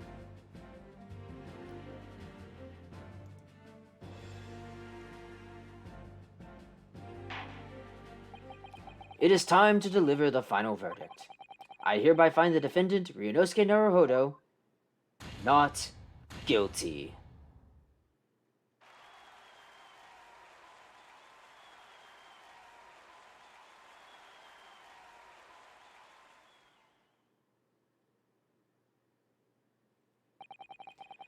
This court is now adjourned.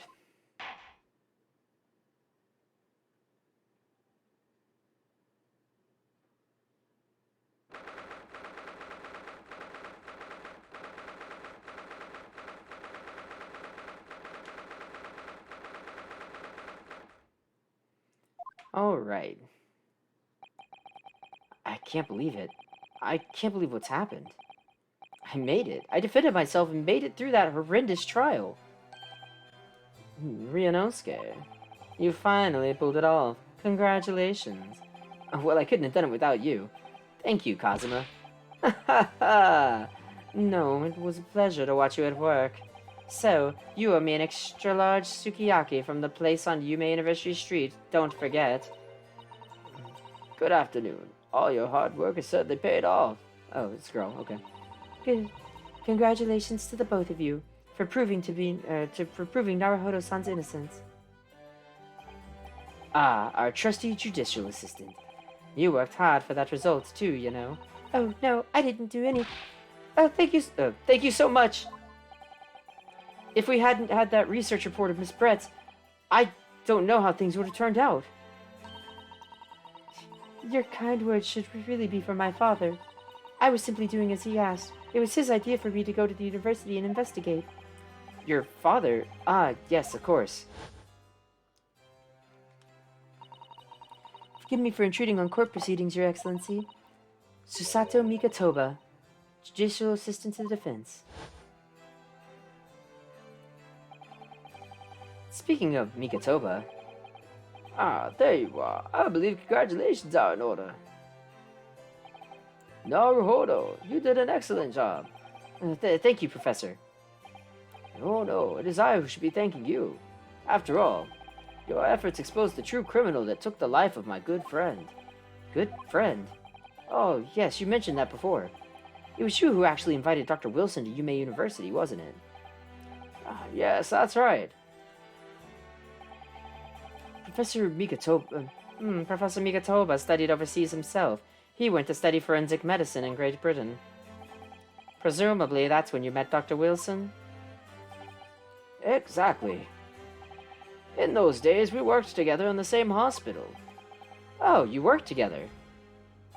I've never heard you mention that before. Well, it was a long time ago now. Besides, it's your turn, Asogi. Great Britain is a magnificent country. It leads the world. In science, medicine, engineering, culture, and of course, in law. Watch and learn, my boy. See what's happening in the world's largest melting pot. I will. I'll learn all that I can. I swear on this, the spirit of the Asogi clan. You're not taking that sword to Great Britain, are you? Of course I am. A Japanese man's katana is his soul. This blade shows me where I need to go. And cuts down anything that's in my way. Yeah, I've definitely seen how sharp it is already with my own eyes. That reminds me, what happened to the woman? To Giselle Brett, I mean. After all, she's guilty of murder. Yes, her. It's not easy to tell you this, but... What do you mean? Surely she's going to face trial herself now. She's the true culprit, after all. She will be leaving Japan in the very near future. For Shanghai. Shanghai? Giselle Bray will not appear in court again in this country. I'm certain of that. What? But why not? It's a matter of consular jurisdiction. Inspector Hosonoga. It was a hard-fought battle in the courtroom today. Very impressive to watch. I must congratulate... But what's all this about consular jurisdiction? We could not try this particular foreigner for her crimes here in Japan. Well, why can't we try her? But then, who's gonna bring her to justice? A British consular court will hear her case, somewhere far away where our voices can't be heard. But why a consular court? Professor, I simply don't understand. I thought consular courts were a thing of the past now that we've signed the Friendship Treaty. Yes, in normal circumstances, you're right. Then, so long as this is not a serious incident of a highly political nature to our respective governments, they can't invoke a consular court just like that. Oh, can't they? Yes, she's a student, but that doesn't justify our government making secret agreements about her fate, does it? Something strange is going on. So, Miss Brett can't be held accountable for her actions here in Japan? I'm afraid that for the young students. Today's trial was nothing more than a game all along. There was never any danger of comeuppance for her. I don't believe it. The British government's Foreign Affairs Ministry has demanded that we hand over custody of Miss Brett. They're obviously taking care of a foreign student committing murder very seriously.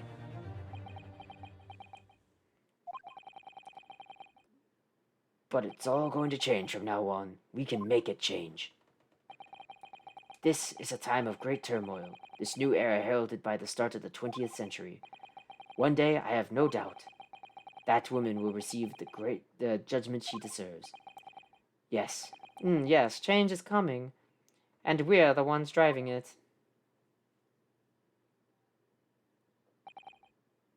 Well, I think that's enough seriousness for now. This evening calls for a celebratory drink. But, Professor... You're right. There's no time for gloomy faces. We should be celebrating Ryunosuke's not guilty verdict. Let's start having some fun. In that case, might I suggest Le Carnaval? As the head waiter, I would be delighted to provide you with ample food and drink. You're a detective, Hosonoga-san, aren't you? Please, you're about to die. Let's not worry about details for now. That's a big detail to worry about. To La Carnaval. Will you accompany us, Professor? Of course. La Carnival's food is second to none. I shall go and attend to the paperwork for Naruhodo-san's release. Oh, yeah, thank you.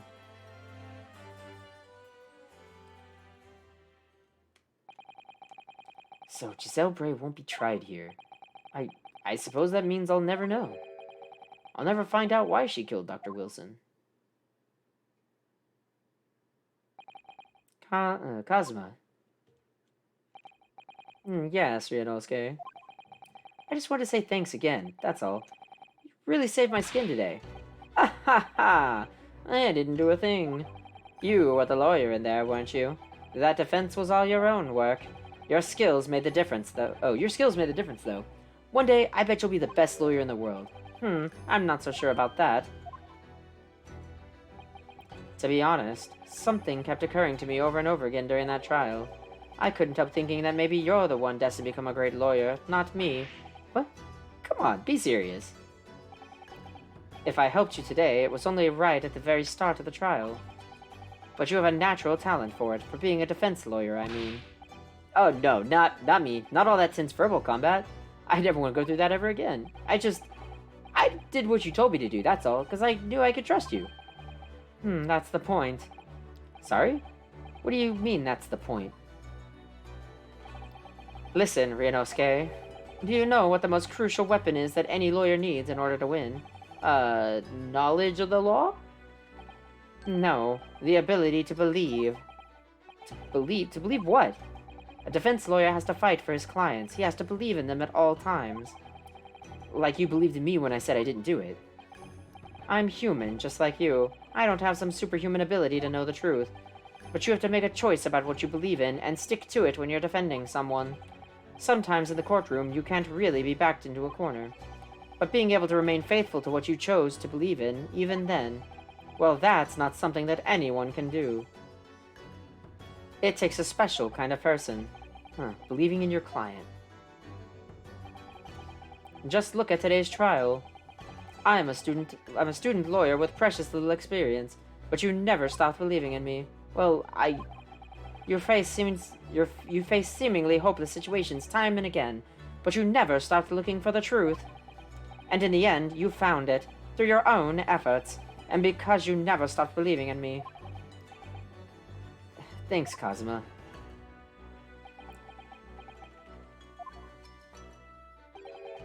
There's something I want to ask you, actually, Ryunosuke. Well, it's a favor, really. Something very important to me. It sounds serious. What is... you're still here, are you? Oh, Inspector Hosonoga. I've arranged some rickshaws for us. Let's go. Thank you. We'll be right there. Let's pick up on this conversation again later. We should be celebrating right now. Your first court victory. And your study tour to Great Britain, don't forget.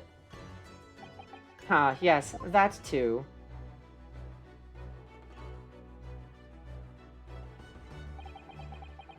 So, my very first trial came to an end. Kazuma. Professor Mikotoba. Susato-san, who acted as my assistant. Inspector Hosonoga, who didn't really play much of a part, but still. It was because of the help and support of all of these people that I managed to get through that trial. But more importantly, Kazuma hadn't yet managed to ask his favor of me. Little did I realize just how much it would change my life. And so that's the end of the first case for this game.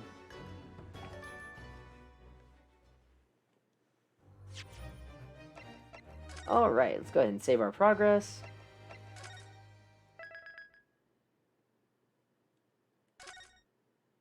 And that will start episode 2. But I've been streaming for quite a bit. I'm going to actually call it here. I hope all of you guys that could come out and watch me had a good time, got to enjoy the nice stream. Let's see if well, first off, let's go ahead and end this video for YouTube. So for YouTube, thanks guys for watching. I hope you liked the Ace Attorney. I love this series so much. And I might do more of it, I'm not sure. I wasn't expecting this first one to go as long as it did, and it's the shortest by far. So if I do more, they're very much going to be split up to multiple streams, multiple videos. But I'll figure out what I'm going to do with it.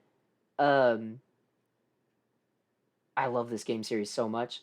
People on YouTube, link to my Twitch is down below. Definitely come out and watch me. And have a good time.